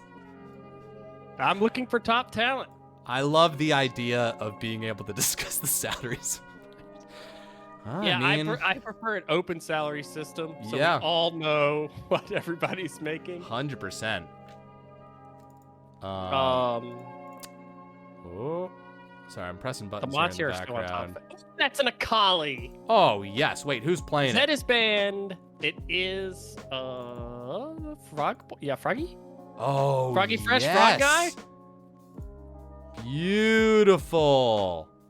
Oh, looks like there was a bug and we can't see that one pick that would have been there, but it is a Cassante that is locked in on the other side. Cassante. R4 is Cassante. Les4 says, utilizing the caster clout for a team. Taking notes. Yeah. You too can Yeah, do this, that's what you gotta Les4. You all can do. We could. Oh my gosh! I wish there was a caster series where each of us had our own team. Jeez, brutal. There was in this is Chance's Clovers versus the Vegamites. so there is an ancient war that happened in the low budget LCS. The Le Champions versus the Knights of Templeton. Which, Oh my gosh, the Little Champions is such a good name. which people might remember from I think our like 5th or 6th season. Something along those lines. Okay, hold on. So we have got We have a spicy draft here. Yes. That is Carthage Jungle. We also have Yone Akali solo lanes. I love that they've now opted into this. You know, we're just gonna scrap. You know, High Alert has just opted into this strategy of we're gonna be able to fight in every single lane. We're gonna be able to scrap in every single lane. Kane will be able to farm a little bit more. He will be able to not feel the pressure to bail out like lanes that need to scale in this game. But also, I love Orianna and Cassante as picks against this. Mostly because Orianna ult is amazing now that you have a bunch of people that want to pile in on top of it, right? Right. She has such good control in team fights. And Cassante gives you a little bit of playmaking threat, right? Gives you the ability to get somebody. And Zeri Lulu should theoretically... There's no Zed in this game. Akali does not function the same. If Lulu polymorphs Akali, it's a little bit more impactful than Zed, who already, you know, kind of hits you with the ult ignite and is bursting you. And Karthus, as we saw last game, even if it falls behind, can be incredibly useful. I think this game's going to hinge a lot, though, on how the two side lanes go. I feel like bot lane matchup has been pretty even. We do think that with people back on the regular support data carry back for Panther Corp, I expect to see a little bit stronger laning in the bot lane probably, because we did have some people kind of like shuffled around in roles. So this is the chance. You know, you're down 2-1 in a series best of 5. If Panther Corp can pull out a game 4, we will have a pretty much sudden death game. Absolutely. I do super selfishly want that game 5 because it would be so much fun to watch. So exciting. Oh yeah. What's up, Kabos? Yes, Karthus bonkers good. Dude, we saw Karthus in this last game. And I mean, it made a splash. It certainly made a splash. Yeah, it did. I was trying to think of some kind of pun for Karthus abilities. I couldn't think of it fast enough. Yeah, there wasn't so much. We were just, ion orbital cannon for the ult. That just stuck in my head. Yeah. For Lots some of reason, Skittles that in the was easier ground. to say than Requiem. Although Specificity, who did follow us. Oh, also Typhoon TV. I don't know if you're still around, but you followed us too. I did not give you a shout out, but just know that, if you heard my whole rant about the board meetings, as an investor, I guess it is confusing. When someone follows, I say thanks for being the newest investor in the low budget LCS, which might give people the impression that they're subbing or otherwise giving us money. No. You are fully on the board with no money at all. Just... Yeah, I mean, you're investing with your time and love. Yes. Which, it's kind of like a Green Bay Packers situation. We're like a city who owns a team. Right. We're kind of like a community that owns a league. Yes.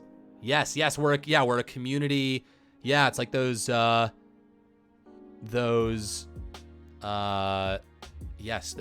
community funded soccer teams. Yeah, we're like that. There's not like a primary owner. We're just kind of like a crowd funded. We all got a little piece of it. Right. And even just your effort and time and viewership makes you a part of that. Absolutely. Makes it fun for the players. It makes it fun for us. We hope that you guys are having a good time. Charles 2393. So I can consider myself a board member. Yes, absolutely. If you have followed the channel, you are a board member. Put it on your resume. Guys, this is why I'm giving out directions to the board meeting. Are you guys not listening to the directions? Poor Todd is standing at the back door at all hours of the day. He's waiting on you right now. Absolutely. Um, Really is a good friend. Yeah, if you want to put it on your resume and put me as a reference, you absolutely can. I'll tell people you're an excellent board member. 100%. Um, Oh, yeah, that's another fun feature of the LBLCS. Put us on your resume. Let them call us. We'll really talk you up.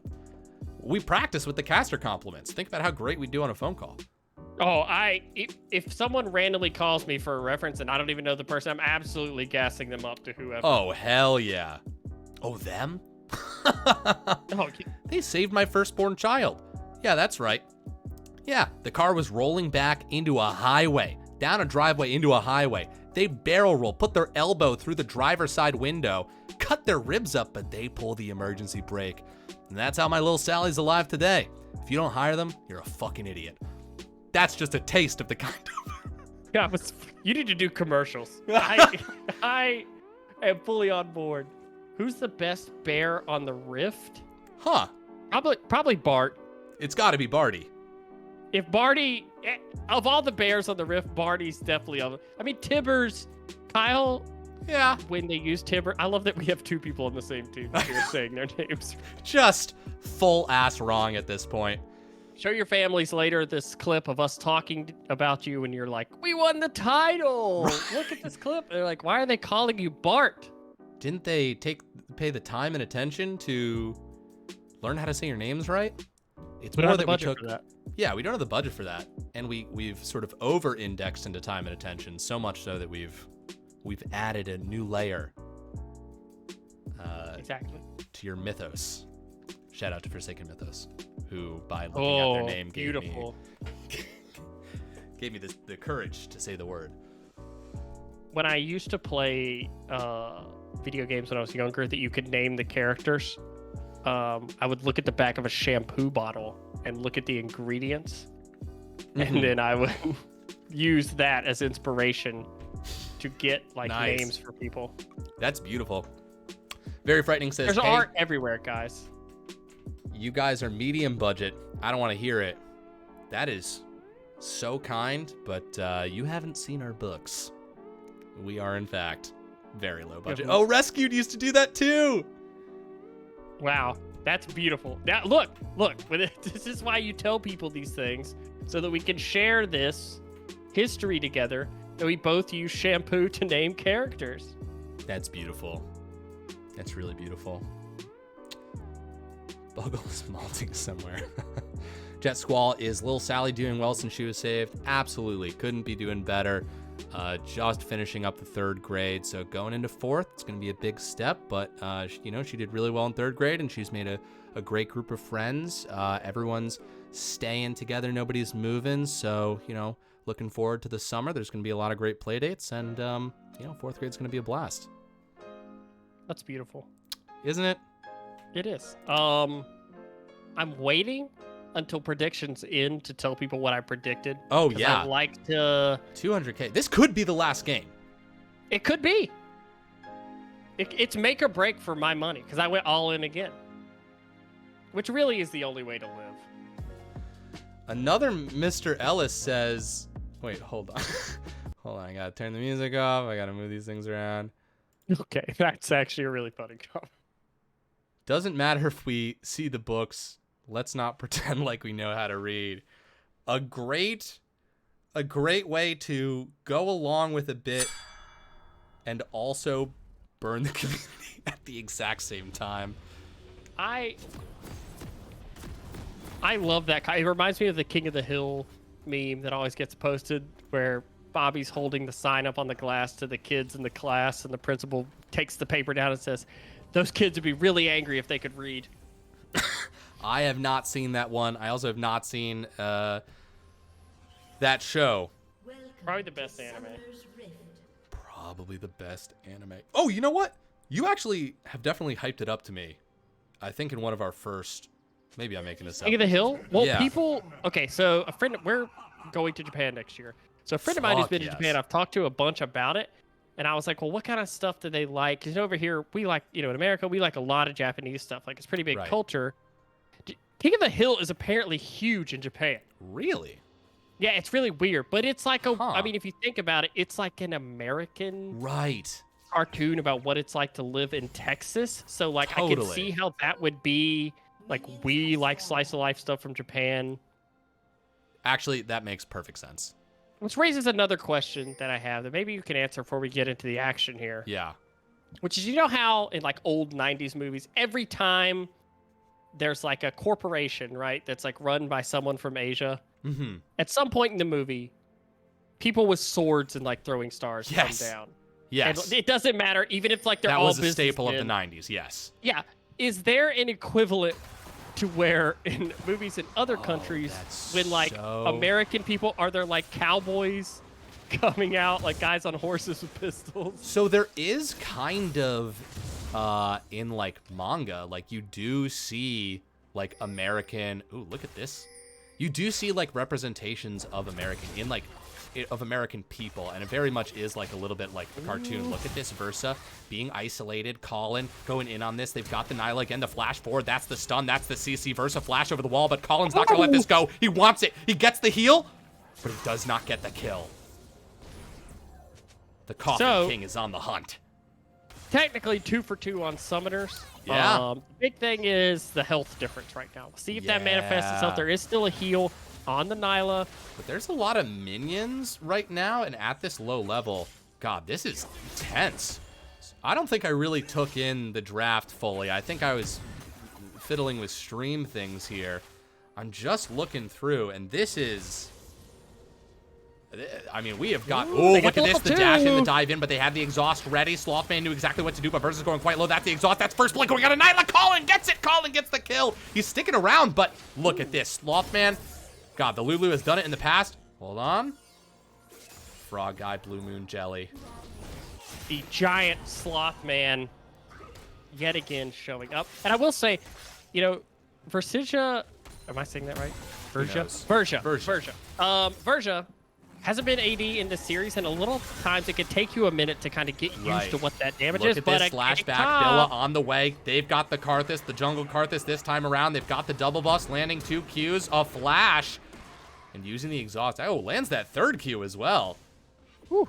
Very nice burning the Getting- flash from Bart. Yeah, very good in a long lane like this to get the flash off ability. Makes it a little bit harder for Yone to pressure. It's not as safe. And weird trivia, did you know that Wall of Pain actually gets bigger the more levels you put in it? No, I didn't. Or at least it used to. That may have changed. Don't quote me on that. Look at Kyle right here with the stun right away, forcing a flash from Slothman, but that last ability from Colin did not land. Hey, in the very beginning, somebody told us that it was Colin. I just realized they could have been fucking with us, and it could be Coffin. It was in the lobby, and I hope Oh, that- okay. I'm hoping that I could... It was not from stream, because I will never trust Twitch chat. With anything. Yeah. Super reasonable. Yeah, I guess I never really fact-checked that with Colin, Coffin, Cotton. Right. Cotton as well. I like... Cotton is one that just got It's... revealed to me. I'm a Godka says... Is it not... Oh, Koyan? Hold on, Versa. In some trouble? Sorry, I looked away. All of a sudden, there's fighting. Now... Melly G. This is Melly's first game. Yeah, Melly is in first game, holding their own. Top lane right now. Gets Absolutely. the Yone early. Yeah, 100%. And this is Yone who has based and bought a dagger, so does have the item advantage right now, but Wave is coming into the Cassante. Should be able to get a couple CS lead there. Still has the teleport to come back, so no big deals. Around the map right now, relatively even everywhere. CS is pretty close. Karthus is Fari, but Karthus is a clearing machine in the jungle. So we'll see how that continues. Trading in every lane right now. Good damage. Slothman Wow. really getting some good poke out with this Lulu. Lulu down. I mean, once again, Verja and Slothman, just 2 buddies that really know each other well. Both very mechanically sound players. And I do like this switch up from Panther Core. Again, just variation, evolution, and not letting high alert get into a flow because it was clear they needed to change something. So just all around good moves here.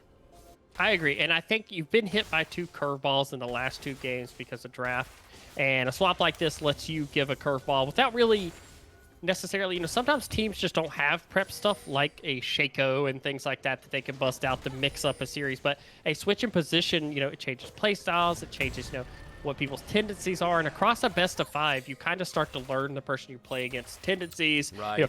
He always dodges down, or he wards here each game. Whereas when you switch players up like this, all of a sudden you're like, okay, well that team does know our tendencies, but we don't know what these players do in these roles. So now if you're on the side of HA, you're kind of relearning what that's like, but I like that their bot lane hasn't missed a beat with being aggressive. Right. They're still trying to be the team pushing that, trying to keep Panthers on the back foot so that they're the ones reacting and they're not able to be as proactive. But as I say that, CS leading the bot lane, CS leading the mid lane. Much better early game this game. I might be crazy. Oh, great sombrero right there. A turret shot onto Frog Guy. Blue Moon Jelly. Blue Moon Jelly never fails to show competency on their champion. Always dangerous. The other day when I asked you what jelly... oh, yes. I think it's Blue Moon Jelly. I think Blue Moon Jelly might be the best jelly for toast. You're probably right. I've never had it, but I've watched it. I'd sure like to. I've got some fun facts about Slothman. This is, just as we are in this, Colin, Verza, back and forth. Okay, some fun facts about Slothman. Remember when I was saying that Slothman is a veteran of these series? Well, I'm not fucking kidding. This is Slothman's 4th finals in a row. A loss, a win, a loss, and we will see what this series ends up being. Oh, hold on. That's Kyle level getting 6. the stun off right there. They do have level 6. They've got the tippers if they want to use it. That's a great exhaust there, being used right away by Slothman as Nyla dives in. And look off in the top left corner there, Dragon's being done by Ghost. Yeah, really nice. They're using that bot lane pressure. Trading HP a little bit there, but they ultimately come out a little bit worse, but the pressure gives them a little bit of safety for Dragon. So not all trades are meant to, get advantage in health, to do stuff like that. Sometimes you just want to trade so someone can't rotate, they can't, walk up there, look for wards, things like that, and catch them on the Dragon.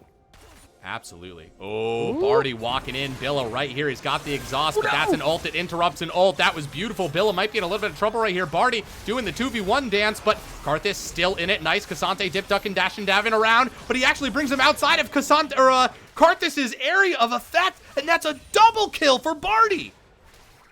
Barty off to a hot start in this game. That was absolutely beautiful play. I think Karthus didn't expect him to walk directly into the bush. I think he thought, okay, I'm going to catch him out of vision here. And then when Yone's on top of him, he's like, oh no, I have to kill him right now. And hits the ultimate, but Karthus players will tell you the best time to use your ultimate is when you're dead. Right. Don't want to lead with that. A great ult from Jelly. Didn't have enough mana to follow it up there. Slothman walking into the bush, going to get stunned. Kyle singing that old song. Those going to come in. All right, some more fun facts. So, Andy Gwen, who is not able to make it, this is the top laner that's missing for Panther Core during this series, who I believe, again, is on a beautiful beach, looking at a beautiful ocean, sipping a coconut pina colada. So, Andy, Verja, and Slothman, this is their 3rd finals together.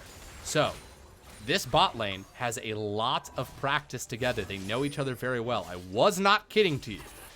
But Billa, BMJ, and Chanter, this is all their debut season in the LBLCS. So a great mix of veterans and newcomers. Look at this potential fight here. They just don't know it. The gate is dropped. Everything's going forward. Verza drops that ult. Do they have the damage to get Kyle? There's the heal.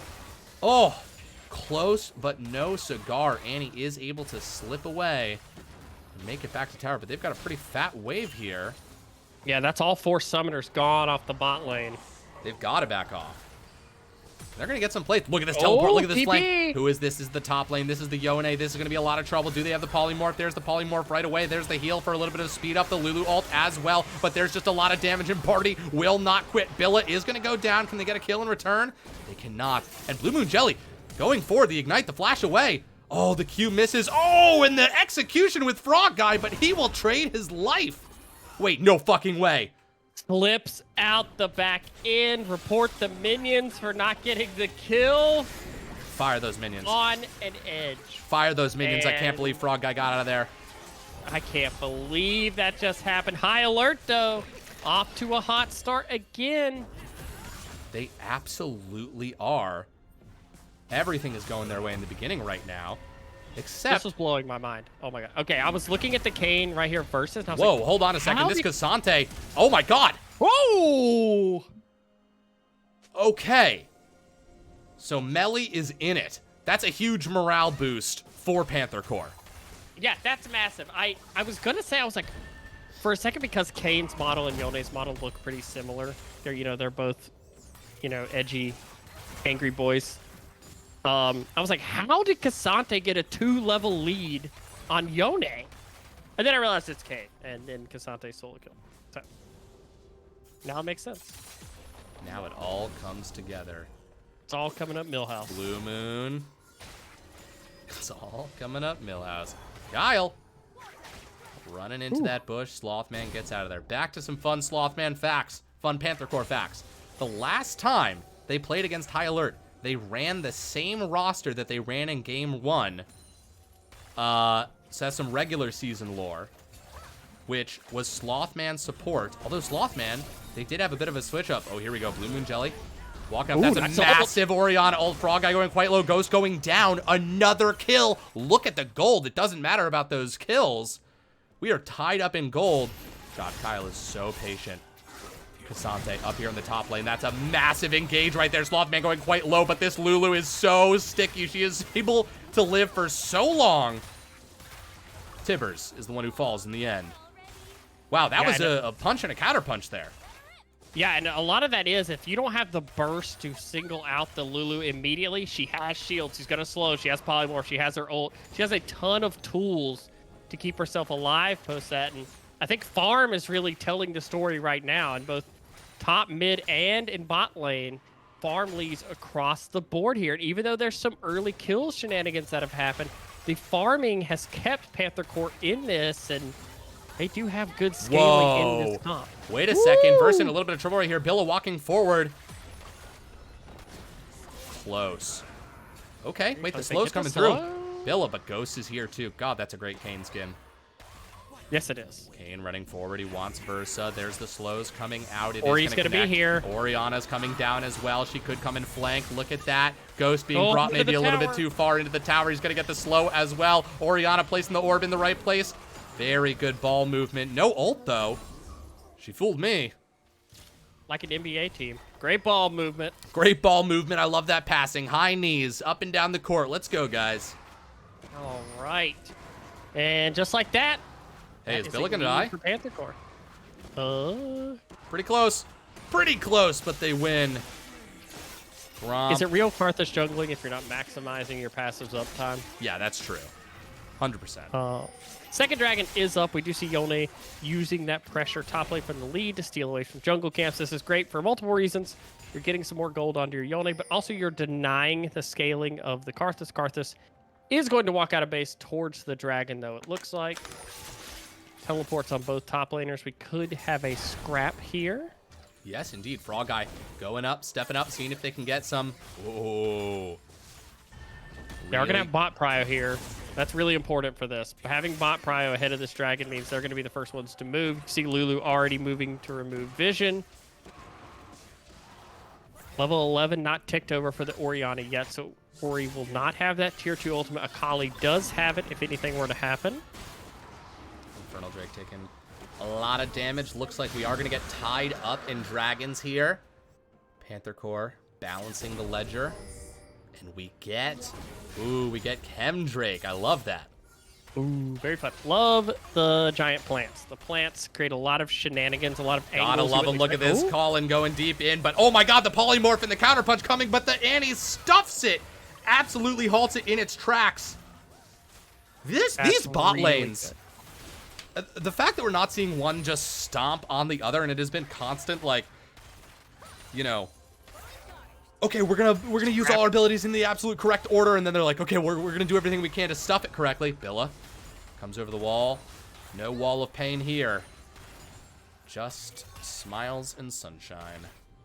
Notably, Kane has not been able to get a lot of... Diving in, there's the shield. Gonna get back. Oh, Blue Moon with the flash away, gets ignited. Trades some summoner spells. Akali's still gonna have flash. Very dangerous, that frogman. We've seen them on these assassins. Cassante up here. We've got another fight breaking out. Just a little bit of Barty dancing back and forth with Melly G. Ghost coming around the corner. Right here, it will be a 3v3. Is versus, sorry, 4v3. Frog Guy is here as well. The slow does land. Frog Guy looking for an angle, gets it onto the Lulu, goes in, but Slothman lives. The great polymorph and teleport coming through. Who's going to be on the back end of this? Oh, it's two. No, it's one. Sorry, I don't know why I thought it was two. That is going to be Orianna coming through. Hot damn. This game is just constant punch, counter punch, punch and counter punch. Great fundamentals. Great fundamentals from these teams. Great fundamentals. Bend your knees, high jumps, all that things. Absolutely. Got to hit those threes. So important to hit those threes. Yep. Space the floor. Never miss a layup. I really notably, Kane has Oh, Versa maybe in a little bit of trouble right here. That was massive from Nalia. Oh my god. Coffin Colin gets the kill. Versa's up next. Falls to the Annie. A massive win. That's going to be the tower also. Bot lane cracking this open. Big gold for the bot lane. That was much needed there. It's Rip Herald. Oh my god, Red Team steals it. They get it. Barty's in some trouble. Panther Corp gets a very important objective. That almost balances out in my head. What happened in the bot lane to this? Dude, he's just going to rip it. He might dive this with the Rip Herald. Just ripped it, but look how deep that bot lane is. Ghost is coming up too. Melly G feeling confident. They know that this tower should fall. There it is, and now the fight begins. Melly G not able to land that dash onto the Yone. Yone in a little bit of trouble. Yone taking out Cassante. Ulting here. Ghost. Wait, Barty! Barty's alive! I blinked. I thought he had fallen. Absolute menace. Absolutely is. Look at this Blue Moon here. Jelly. Coming around the corner, getting that speed up. Can they land? Do they have it? They do have the sombrero. A massive tip result, hitting 2 stuns right there. But look at this. Orianna not getting distracted, but they're just going to say, fine, we'll take it. We'll take the Annie. That's the shutdown. Blue Moon deserves the kill. Yeah, just like that, we thought, wow, what a great play in bot lane. They got such a nice gold lead off that. The counter punch in top lane. This series is absolutely crazy, but something to track here? No transformation for Kane yet at almost 20 minutes. Ooh, that is a problem for High Alert. Frog Eye going in deep, thinks Bill is the target, but Melly G is here. The exhaust going down onto the Akali. Do they have the damage, though? I don't see Frog Eye's health bar dropping in the same way as I do see the Panther Core health bars, but wait a second. There it is. Caster Curse right away. But Barty back up here in the top lane. They've got the damage, but can they do it? They snap back. Melly G is in this. The knockup was so important because the last tick of Yone being in his E, he was stuck being knocked up, so snaps back. In the meantime, they do get the bot tower. So more gold swinging back now, and we have a dragon spotting in 1 minute. Someone's going to take a dragon lead off this. The last 2 minutes have been huge windfalls for Panther Core. And, you know, not fully luck, but that steal onto the Rift Herald, followed by what very easily could have been a double kill for High Alert, turning into a 1-for-1, and then Cassante barely escaping from Yone. That tower's going down. Oh, that's going down. No TP on Cassante yet. It's not quite up. It should, hey, I'm it's wrong. Be pretty close to a dragon The spawn. tower did not fall. It probably will fall. That was a future prediction. Oh, look at this little trap right here. A great shield onto Billa. Gromp kind of in the way. Versa and Slothman trying to go. Versa's thinking about going over that wall, but they find Ghost right there. These big, powerful plants. These big, bulbous plants in the jungle. Big, bulbous. Big. I'm not going to say. I'm not going to push the limits tonight. Let's throw another B in there, which is just a thank you to the newest investor, Bob Sack. Also, Spaghetti. Thank you both for being the newest investor in the low-budget LCS. You guys are invited to the board meetings. There's a whole spiel, but this fight might break out. Let's see, Ghost trying to find an angle in the back, and they find Colin. They're going to try and kill Colin. Cassante taking him out of the fight right now. That's an exhaust going down onto the down to the Kane. Kane into the backline, out of Blue Moon Jelly, and look who it is. It's Barty. It's Barty. Does he have the ult? He does, but it's only going to connect onto the Cassante. Melly G, he's still alive. He's still fighting, and Blue Moon Jelly is alive too, but the health bars drop. That's Cassante out of the fight, and now Versa having to flash over the wall. It's a 3 against 4 right now, and low health bars across the spread. Ghost could be massive right here. Billa going down quite low, not dead just yet, but they've died. Do they have the ult? They do. They learned from the last fight. Is Ghost gonna live? They do. The shield, and now Barty back over the wall to Versa, but the shield from Blue Moon Jelly, and he went too far. Versa gets the kill. Yone falls down, and honestly, I think that was pretty even across the board. Yeah, what a fight. I mean, the fight lines completely shaken up in that fight because there's so much flanking going on. It's about a 400 gold lead when it comes out of it. I don't know that this necessarily is over. There's TP on Cassante, and he's on the way. This is a pretty slow dragon, my guy. This is a pretty slow dragon. Cassante getting here. He gets stunned. That's 3K on this dragon. Sorry, 2K on this dragon. Blue Moon Jelly's going to be the target. Taken out by Frog Guy. But they pushed them off the dragon. Slothman is here, but he's isolated. He's got to save himself. Got to get to a member. Got to get to somebody who can help him out. Oh, that's low. Slothman going in. That's going to be a slow. That's going to be a stun coming out. Frog Eye quite low. Slothman gets taken out of the fight. And look at this. The dragon gets taken down by the blue team. By High Alert. They take it. Melly G now quite low. Gets taken down too. This is disaster for Panther Corp. Versa going over the wall to Barty. But Barty is going to snap back. Can Versa get out? Because Ghost wants this fight. That's an ult. Versa trying to fight this choke point right here. Billa as well. Putting down the wall of pain. That's going to be 2 more members of Panther Corp falling. That was a whole sweep. High Alert takes the whole table. Yeah, and just like that, High Alert swings this game back the other way. They get the dragon, they get the kills. They're going to pick up the map pressure afterwards. And just like that, I'm pretty sure we'll see Kane transform here in a second. No way that's not enough stacks now. But High Alert in a commanding lead. Yep, there it is, Red Kane. In a commanding position in this game for now, but I gotta say, far though, from over. I gotta say, for sure, far from over. For what happened in my head, I was like, that's a 4K gold lead. And it looks like we're just looking at a 2K gold lead, which is Farm matters a lot. Farm does matter a lot. Ori has not hit. You really want Ori on like 2.5, 3 items. That's when she starts like dealing damage. Ori is pretty low damage early in the game. She's going to hit 2 items now. Zeri is on 2 items now. It is about scaling right now. They need to get Zeri and Orianna to those next stages. They're close in these fights. And I think, honestly, they are reaching because when you're fighting, you know, this team, when you're fighting against High Alert's a team. High Moon in a lot of trouble right here. Blue Moon, sorry, that's my bad. Blue Moon, Orianna trying to get out of here. That's a massive shield going down. That's an Orianna ult. That was a great sombrero. That's a knockup as well. Frog Guy getting hit by the turret. No, that's sorry. That Timber's getting hit. Now Ghost goes in. Ghost tries to find a target, and Karthus gets a kill on the back end. Can Ghost get out of there? Ghost may have gone too far. Versa is not going to go down without a fight. They are the slipperiest player on the field right now. Just like that, we're back in it. We're less than 1,000 gold away from each other and shutdowns onto them. Karthus now has a bounty. Those Karthus ults are going to start hurting, and they're pinging the Baron. Holy shit. Classic Panther Corp play. Game 1, they took Baron after Baron. Oh, Slothman maybe in some trouble. Barty can cause a lot of disruption. I don't know how tanky they are. I don't know how much of this Baron they can do, but Slothman is a fucking beast. Hold the line. Is this Thermopylae or what? Sorry, the Battle of fucking Hell's Gate. Was Thermopylae the right word? I think so. The Hot Gates? It was something. Greek reference. 1,000 gold. Red team gets it, and that's Barty coming in trying to clean up the kills on High Alert, but he has to snap back. Actually, a lot of fight here. Who is that? Who's that health bar right there? That's going to be the Akali Frog Guy. Going to go back into that Cassante, but Cassante's not going to let him forget. He's going to go. He's going to try and get that Yone, but he's not able to get the kill. Blue Moon throws the shield in. Holy shit. Sing your Requiem indeed. They get out with 3 members, having Baron only down 400 gold.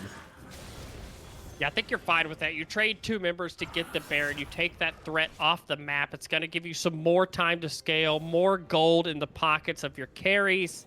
Karthus, working on a 3rd item now, will become that menace that even if you kill in the fights, he's dealing an absurd amount of damage. Something I got to say, too. Panther Core, I think, is really aided by the fact that it's the caustic map with the empowered plants. clearing vision so much safer with those scrying plants. And absolutely, yeah. If you're a little bit behind, obviously one of the advantages of being ahead is that you can push in with impunity and create vision lines. And these scrying plants are just going to make it a whole lot safer to clear out those jungles set up for the fights you want. A lot of standing gold on the map for them to grab, too. They get the mid tower there that's very low. The tier 2 top is very low as well, thanks to the earlier Rift Herald charge. Dragon is up in about a minute, so we expect to see them trying to grab the last gold they can on the map, get those bases off, and use the Baron to kind of position themselves for it. But really good job by High Alert here, not giving... Ooh, Ori is coming in. There it is, a massive Orianna ult. They're going to hit 2 people, and they get away with it. Not punished at all. Great chunking of High Alert's back line. You gotta be careful, though, because Mila has really good sustain right now. Shield bow is finished. Right. She has the Ravenous Hydra, so if she's allowed to, you know, life steal back up, she'll be okay. But in the top lane, Cassante with Baron is threatening that tier 2. It does get it. That is a lot of gold over into the pocket there. Yeah, and well, actually not even Baron on Cassante. He is, Cassante Billy in a little bit of trouble right here. Frog Eye is going to make an absolute meal of them. That's the kind of target that Akali wants. Nice. Just going to use the ultimate just because. Get some health bar. Oh, Blue Moon. Look at this push, though. Melly G! Melly G, this is just about stopping backs. Wait a second, and the dragon's up. Melly G pushing. I see pings on the inhib. Yone's going down, but if Yone doesn't win that 1v1, they are in a hell of a lot of trouble. That's going to be a knock-up. The fight's going to start. Cassante, this is going to be the 1v1 that might even decide the game. You're going to snap back, but you're going to have to snack back right next to the Cassante. Cut to the dragon. Oh, the directed camera doesn't know what it wants us to see. That inhib getting hit right now as well, but Cassante, clearly Melly G, has the upper hand in this fight. This inhib probably going to go down. Blue team does get the kill. Blue team gets the kill onto the dragon. Cassante, though, Cassante wins the 1v1, and it is a trade. Dragon for inhib. Yeah, I think you take that all day. Plus, Cassante getting that kill in top lane, getting the shutdown gold onto Yone. Cassante is the threat, can remove a lot of the members from the fight, can take the Akali away if the team fight plays out that way. And it is soul point there for High Alert. We can't, you know, push away from how important that is to get but the top lane inhibitor down. But a point I want to make is if they can't use this inhibitor to get an advantage, it will be free gold, free experience in the top lane for High Alert. Someone is going to be soaking an extra lane of EXP and gold. So they need to use this to pressure the mid and bot lanes now. This series is so awesome. It just fucking slaps. These guys, these are the teams. These are the teams. Group C has absolutely made a mark on Season 10. And they are making it happen right here. 3 minutes and 50 seconds till the next dragon, but the next major objective is 1 minute and 50 seconds till Baron. Now the question is, Baron shows up. Do you rush that baby? Do you try and set up the trap, or do you say, hey, let's take some time, let's just keep collecting power? I don't know if Baron's worth risking it all on. Yeah, I mean, any fight in this game could be the last fight. And what's nice is, even if we get the nice riot bug, I don't think we know where it's going. Right. The game is on such a hair right now. It's, you know, within 500 gold, we do see 3 items on the Zeri now. Jelly not getting picked right here is massive.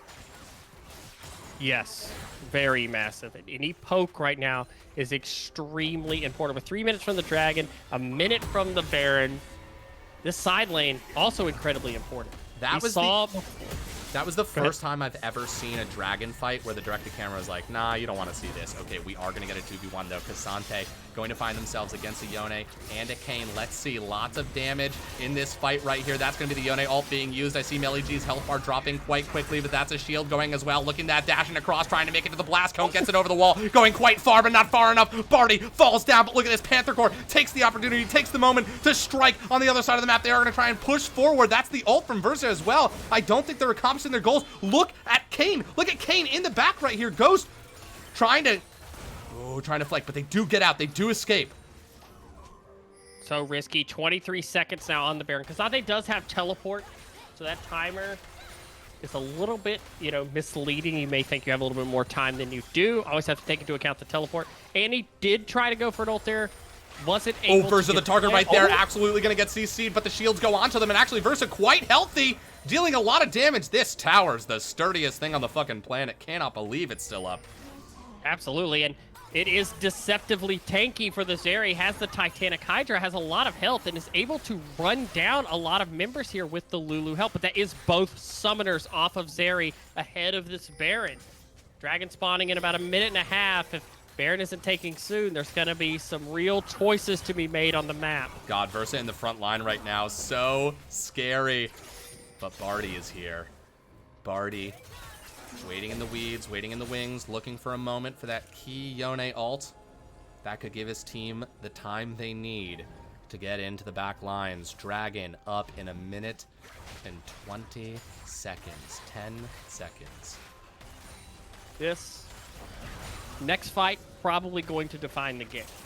I imagine if you're high alert right now, you're talking about the possibility of flipping the Dragon for the Baron. You're at Soul Point. You're the team that kind of has the run of the map as far as that goes. I wonder, Parthas. Melly G. Melly G is just a scary person walking forward, though may have walked too far forward. Let's see. That's going to be a knockoff actually bringing... Hold on. Wait a second. They're moving the team around. That's a lot of damage. That's a massive anti-ult. That's 3 members getting stunned. Billa going golden right there. The tower does go down. Teleport coming in. Blue Moon coming in. That's a great sombrero, but it's not enough. Cassante got the shield, but the dive does not end here. A massive ult and a double kill for the Kane. Oh my God. Wait, when the dust clears, it's 3 against 3 and Versa lives. Furious that the rest of their team has been taken down. His Versa running forward. Holy shit. Okay, that was wild. Did so much damage in passive during that fight. While he's in passive that whole time, he's hitting Qs, and then the ult goes off, and they're all so low under the tower that all those low health bars all of a sudden immediately drop. And funny enough, because Karthus died so early in that fight... Wait a second, 1v1 AD carry versus jungler? One of them has smite, so I who do you think is going to secure one this? over the other. Yeah, Karthus spawns in 3 seconds, though. Okay. So I just try to hold it. They see Nyla is top. They know Nyla will not be here for this fight. There is no teleport on the Akali who will spawn. Blue Moon. They are going to use the teleport off of Cassante I think they're going to here. give this. I think Hyler's giving this up. I think he should. I think it's fine to give this. Or the rest of the team is you can play for a steal. Because Kane can go in with the E, look for a steal. But if you get CC'd in looking here... to play some disruption right there, trying to keep Ghost on the edge. That's the polymorph going down. They're trying to connect, trying to execute him. They absolutely do. They get the kill, and they get the Dragon. Teleport, too. Can they save the lane as well? Let's see. Yes, and now there is no jungler on the map if they wanted to make a play towards the Baron. If they win a fight here, this could be it. Melly G. Oh my God, Frog Guy goes in, tries to go for the Versa. They go golden. They go golden as well. Kylo walking up as well. That's going to be Tiver's ult being used, and they get the kill. Frog Guy gets the kill onto Versa, and they start to clean up. Billa's down as well. 2 key members gone. Panther Corp have to be so careful here. Frog Guy almost died to do the job, but not quite. Barty in a bit of a pickle right here. Look at that Frog Guy on the Slothman. Can dive into the back. Oh, what the fuck just happened? I literally didn't see. How did that happen? Orianna burned from Lee. I actually don't know how he burned so much from that damage. What but is this? At first I was like, oh, surely Ori must have Leandries. No, it's Ludens, but Orianna has reached the point of dealing damage. Absolutely, they have Melly G. Was that like Scorch damage? Oh, Melly G might overstay here. The rest of their team coming to help them out as well. Oh, Colin got that. Oh, Death Dance. It's Death Dance because it does the damage over time instead of being bursted up front damage. Yeah. Yep. Okay. Yeah. I was like, what? Melly G is unafraid. Playing so far up in the front lines. This might be the only series we've casted where both mid laners have been so good. Like, oh my God. Blue Moon Jelly and Frog Guy are both having like MVP level series. Absolutely. Yeah, I'm emotionally afraid of so many people on the Rift right now. It's just... This is like an all-star game. It is like an all-star game. You know what it is like? It's like a finals. It's like it's almost like a finals. Like 2 really good teams. 2 really good teams who played all season, who trained against each other. This is the hyperbolic training center that is Group C of the commercial league right here. Okay. GA completed on the Zeri. That's a huge my buy. God. Zhonya's finished on Karthus, working on a 4th item. Notably, Karthus level 16, the tier 3 Karthus ult. That thing is now really the orbital ion cannon. Yes. Yes, it is. Kabos has been talking about it in chat. He says, press that R button. You are going to get 1,000 damage down. Versa, a little bit alone right here. You have to consider, you have to think. I think it was 2 fights ago. It was an amazing fight. The distance in which these fights can go, the distance that these dives can go. There are so many tools that each of these teams have. Look at Barty off to the side right here. Flanks abound, folks. Nowhere is safe. Unless you've got a ward on it, assume that death lurks in the shadowy dark of these bushes. Baron being up, such a game of cat and mouse right now, moving around the map, but High Alert being the team that seems to have the priority on the map right now, being able to move freely between these lanes. Absolutely. Vision being cleared from this Baron. It is now an opportunity for High Alert. Dragon up in 1 minute and 40 seconds. Would be 3rd Drake for Panther Corp, would be Soul, and here it is. Collins starting the Baron in under the cover of darkness, but Billet is walking up. They are going to find out Versa. Nice use of that scrying orb right there. The damage is coming out. Baron, of course, the most important player on the map right now. 8,000 health for Baron. That's going to be Karthus ult being used. Just used Frog Guy trying to take out Slothman, but there's the polymorph. Do they have the damage? Goes golden, buys some time. Blue team gets it. They get the Baron. If they win this fight, they probably win the game. Holy shit, Slothman gets taken out on the backside right there. Frog Guy flashing forward. He's so low. Versa looking for the kill. They get the kill. A 1 for 3. A 1 for 3, and they get Baron. This is High Alert's dream. The flash forward. Ghost gets it, but Versa's still alive. If Versa's still alive, so too are the hopes of Panther Corp. Blue Moon Jelly doing their absolute best right here. Blue Moon Jelly, debut season in the low-budget LCS, absolutely making a name for themselves here today in these commercial finals. They withstand. That was almost game. I swear to God, if they clean up, if that's an ace, that is absolutely game, and High Alert wins the series. But Panther Corp has held on. They will not go quietly into the night. Yeah, get ready to do it again, because Dragon is spawning. This is sole point for High Alert. An absolute must fight for Panther Corp now. We have the 6 items Zeri. Zeri has completed the Exodia of items, is ready to fight at this Dragon for the game. Baron is on the side of High Alert. Akali spawning soon, will be up. Akali does not have teleport, so it's really important that High Alert stalls this Dragon out. Oh my God, absolutely. Running from the base now. Blue Moon Jelly did not back. They don't have as much health as they could. Cassante not in the front line just yet. They've started this Dragon. They've thought about burning it down. Panther Corp, they need to win this fight. Baron is on High Alert. Barty on the backside. Could go for a flank here. A ward over the wall. They get a hint at what Yone could do. They're fighting in this choke point. Ghost in the walls. There are ghosts in the walls. Don't panic. Don't panic, guys. Are you panicking? I'm panicking. Frog Guy looking for an angle here. A potent assassin. A mid laner the likes of which we have not seen in quite some time. And Versa, as Vega said, look at Ghost on the side here, trying to find an angle onto Versa. Once again, this Zeri has the Exodia of items, this back and forth, this gentle poking, prodding, jockeying for position. Slothman knows exactly. Look at this D! Look at this defense! You are not getting through. These teams know what is on the line, what is at stake here. Melly holding this. Melly G is a titan, holding that choke point by themselves, and scary enough to do it. Barty still over the wall. Wards have been cleared. Look at Billa throwing Qs. They want to make sure that they are alone. Blue Moon Jelly. An Orianna ult could change the shape of this team fight. Ghost going over the side. Ghost is separated. Are they going to commit to that? It's hard to tell. Melly G getting the shield on them from Orianna. Let's see. Blue Moon trying to find an angle. Ghost as well. That's an ult from Versa. That's the ult from Tibbers as well. Annie ults too. Look at that. A dive in the deep. That's massive CC coming out from Nyla. Will they survive this? Barty doing so much damage in the backline. Versa goes down, resurrecting, coming back to GA. But this is the Karthus ult. When Versa comes back up, this is everything. But they get CC. They get taken out. Holy shit, a double kill. Melly G is still alive. Look at these low health bars. Still living. Still doing what they can. A massive shield. Kyle could be next. Oh my God. They get the kill. That's a full ace. Do they end it? Do they end it here? This could be it. This could be the game. This could be the championship right here. High Alert is on the victory march right now. They see it in their eyes, and death timers are at their advantage right now. pushing in. 4-member strong. Colin, the 4-man Nilo pulling everyone in, immediately bursting down the Lulu. Couple seconds left here. They're going to go for it. I think they have this. Lulu's up. Oh, but Lulu, Slothman running forward, doing what they can, slowing them down. The Nexus is exposed. They did it. This is High alert. They take it. They are the champions of the Commercial League Season 10, the low-budget LCS. The underdogs go all the way to the top. Miracle story.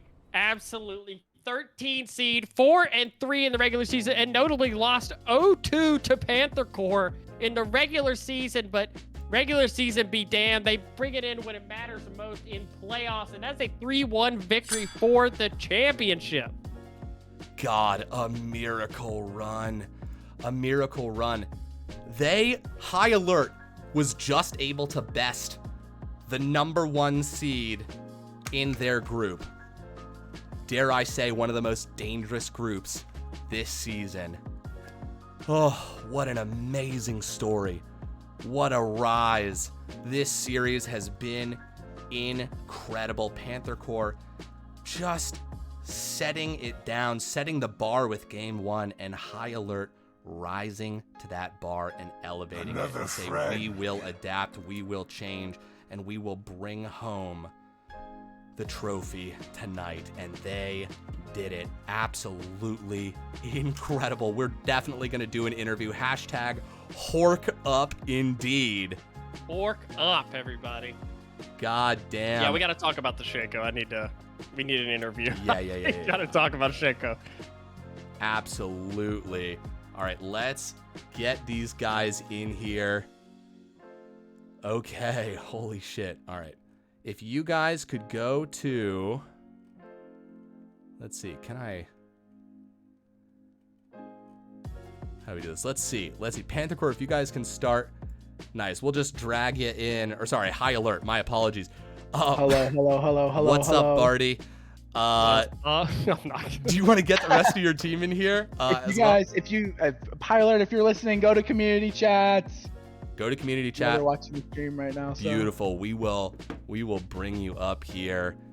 I mean, God, just all right. Ghost coming in.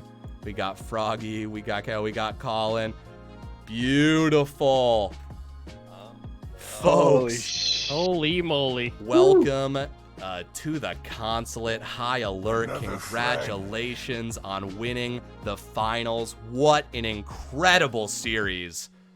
I mean, Vega, do you know where to start? I got no idea where to start. Yeah, let's start at the beginning. What's it like after game 1? You guys seemed like a different team after that. I just want to know, what were the comms like after game 1? I think we were just we understood that we took good fights and bad fights. They played their macro really well in game 1. So we just felt like our micro was a little bit better. So we just decided, we actually had this planned. Diana Yasuo, I called it 3 days ago, and I said game 2 we are 100% locking it in no matter what. You can check the DMs with less force. I told him we've got the receipts. The receipts, yeah. The Yasuo Diana game 2, and we were just confident. So, I mean, that's awesome. It showed. That certainly felt like a premeditated strike. You guys threw some real curveballs. I mean, just talking about the Diana Yasuo, I can't help but think about the rest of your drafts, which really had us fucking tweaking on stream. So Karthus Shaco bot lane. This is an old family recipe. He saw it developing. That's grandma's secret right there. I don't know what else to say. It was kind of like we played it in flex because the Yomu's is really broken right now. So Kyle's just been abusing it on Shaco. And so he made the call, and we thought Karthus was a good pick because we were going to be AD heavy. So yeah, that was the call that we made. I mean, we saw the level 1 where Shaco Q's over the mid bush, and I was like, this is really weird. You don't normally start Q on Shaco. Kyle And and then- I have gotten an advantage every single flex game that we play where we run the Shaco strat. I was like, And this it's is so worked smart. every single time. It's really awesome, and I'm glad I've it been- translated into a game. Got an I've early been- advantage mid, and it was huge. I've been practicing 80 Shaco support and Senna support for the past like 3 or 4 days. And going into the finals, I was like, I hope I get to play one game of Shaco support. And I was like, are you guys sure? Are you okay with me doing this? Because it seems so troll. Especially AD Shaco. Yeah. Yeah, I was let like, he's alone. just gonna build Yomos. That's what's happening here. And soloing the Jinx halfway through the game, holy, that felt so good. Dude, that was something. I mean, we called it out. Vega was just like, that's the support that is assassinating. I was like, that's not even an assisted kill. That's just Shaco killing Jinx. Yep. We've got some people in the chat calling for a Ghost speech, some opinions. Ghost, you got anything you wanna tell us about from this series? You certainly had a wet and wild one. Yeah, it was a really good game. I'm really happy with Colin. He performed really well. Jungle is not my best role, but I figured, we need to play. I'm the second best one around here, I think, maybe, who knows. And we just played some crazy shit that worked. Yes. Yeah, that's a great way to put it. You played some crazy shit that worked.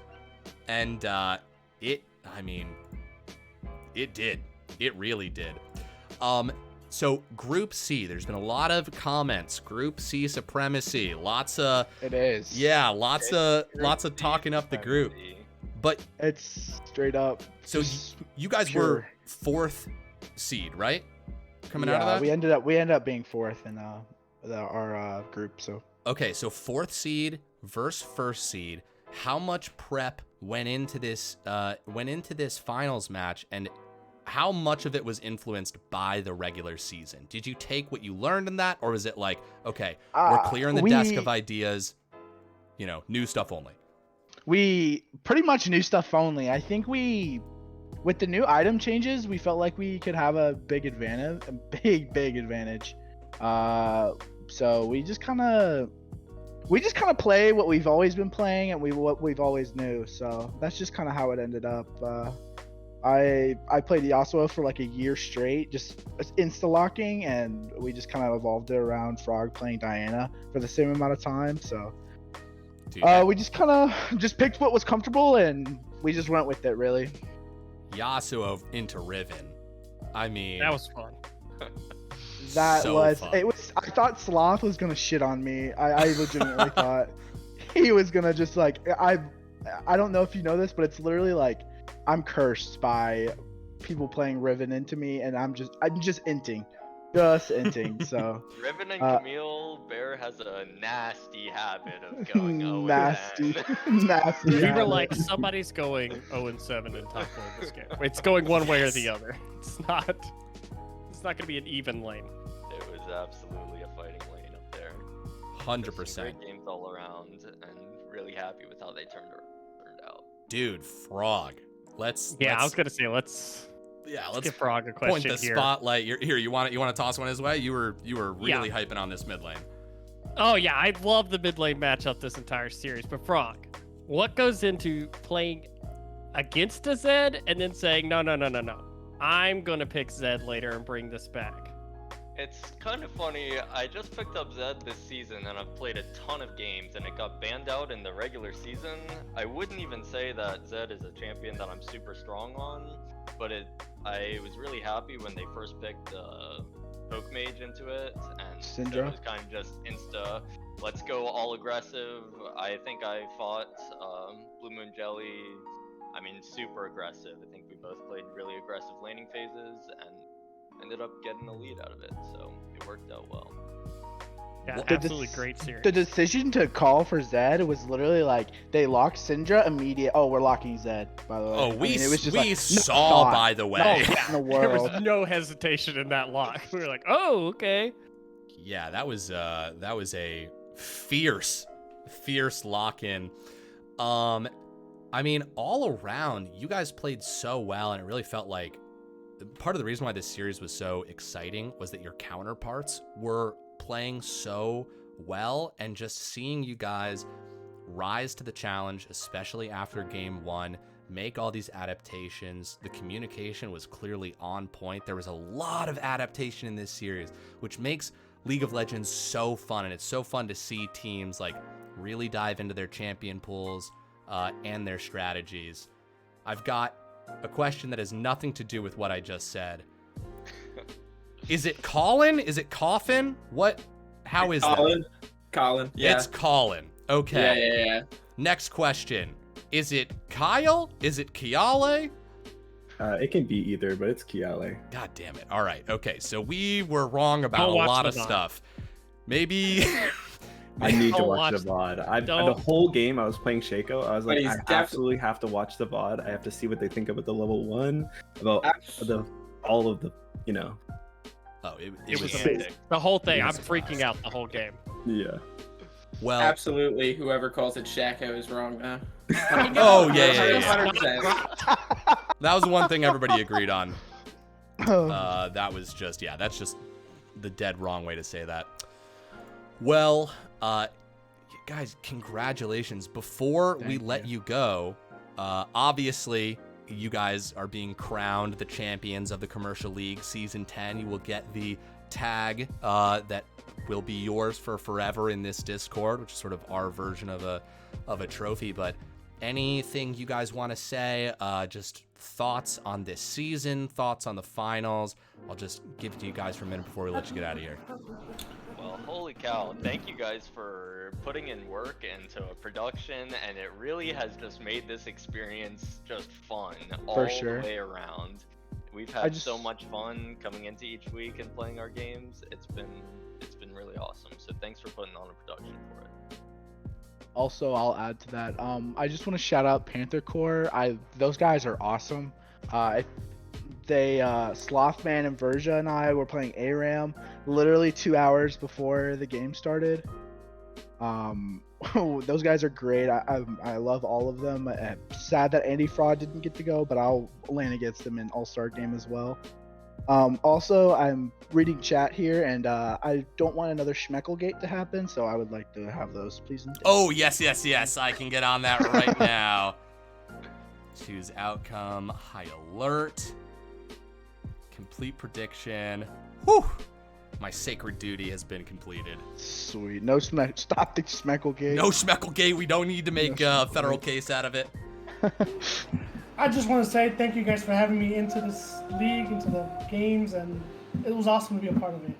Yeah. For Cheers, sure. everyone who got in on the Schmeckles. Oh yeah, you made some people very rich. Also, I'm just saying this is the first year High Alert ever has played in LBLCS, so You guys are we're complete 100% win newcomers. rate. And we Yeah, will be complete back. newcomers. That is Yeah, complete fantastic. newcomers. Oh, we love it when teams come back. We love it when those stories begin to build from one season to the next. So you guys are absolutely always welcome. Guys, thank you so much for joining us. Congratulations again on the win. And I hope you all have a wonderful rest of the night. Hope you guys get to celebrate. And absolutely, Thanks, buddy. cheers. Thank you guys Thank so you. much. Hork up, baby. Hork up! I love Up. Hashtag Hork Up, the natural cheer for High Alert. There was no other way. There was no, No other way. Awesome. Sweet. Thank you guys. Absolutely. Absolutely. All right. Well, goddamn. First of all, just a moment to say thank you once again, Vega. This is us putting the cap. This was a great way to end season 10. Absolutely. I mean, what a series to go out on. The end of season 10. I mean, absolutely great year. Great games. All of the different divisions. Amazing finals. Amazing teams. A lot of great moments this year. Happy to be a part of it. Absolutely. Couldn't have been happier to have you joining us. And you absolutely crushed it. It's been so much fun to cast with you this season. really looking forward to the next one. Big same. Thanks everybody for having me. Thanks for all the nice people. Thanks for people who I've met through LBLCS, even live at LCS events now. Yes. Just great, being a part of this community. Outstanding community. A lot of wonderful people and a lot of amazing games to cast. It's a pleasure to be a part of it and a pleasure that you guys want to tune in and watch me talk about League of Legends. Hell to the yeah. Well, folks, we're going to raid someone for sure. It might be T-Pain again, because that was fucking fire last time. I love that. Dude. I'm all aboard raiding T-Pain anytime. I listened to that stream for a really, really long time. Not gonna lie. Guys, season 11 will be coming to a stream and a Discord near you that we're probably looking at around September. Probably what's gonna happen is like in July we're gonna give an announcement. We're gonna move into the off season. We're gonna take like 2.5, maybe 3 months, but around July, we're gonna give you guys firm dates. In the off season, we're gonna do random stuff. Maybe we'll do something, maybe we won't. We're not tying ourselves to anything because, yeah. But if you got any ideas, let us know. Maybe we'll just play some games on stream. Who can say? Oh, we got a takes 2 to tango right here. 10 seconds for Vega for season 10 and 10 seconds for LeChance. All right, I will finish out this yerba mate. I will chug the rest of my coffee. Beautiful.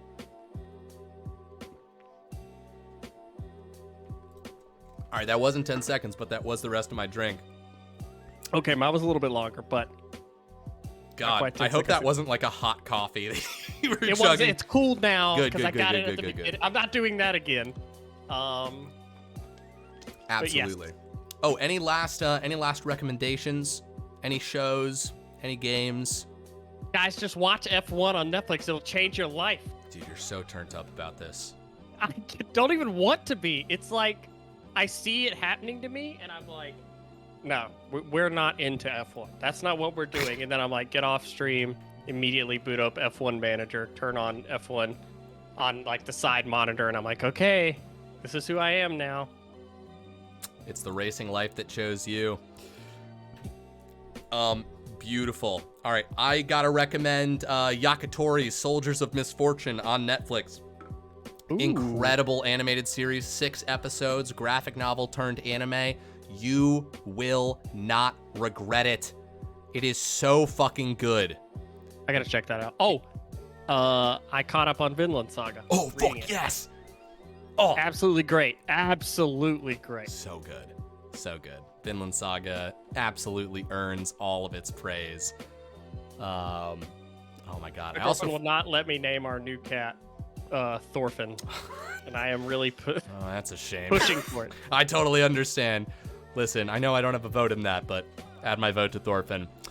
I also just finished the first season of Blue Lock, which is a great... Ooh, Blue Lock's so good. Dude, yes. I care so much about Japan getting the strongest striker in the world. It's so good. Listen, if you get kicked out of the Blue Lock program, you never play soccer again. And that's got the backing of the Japanese government.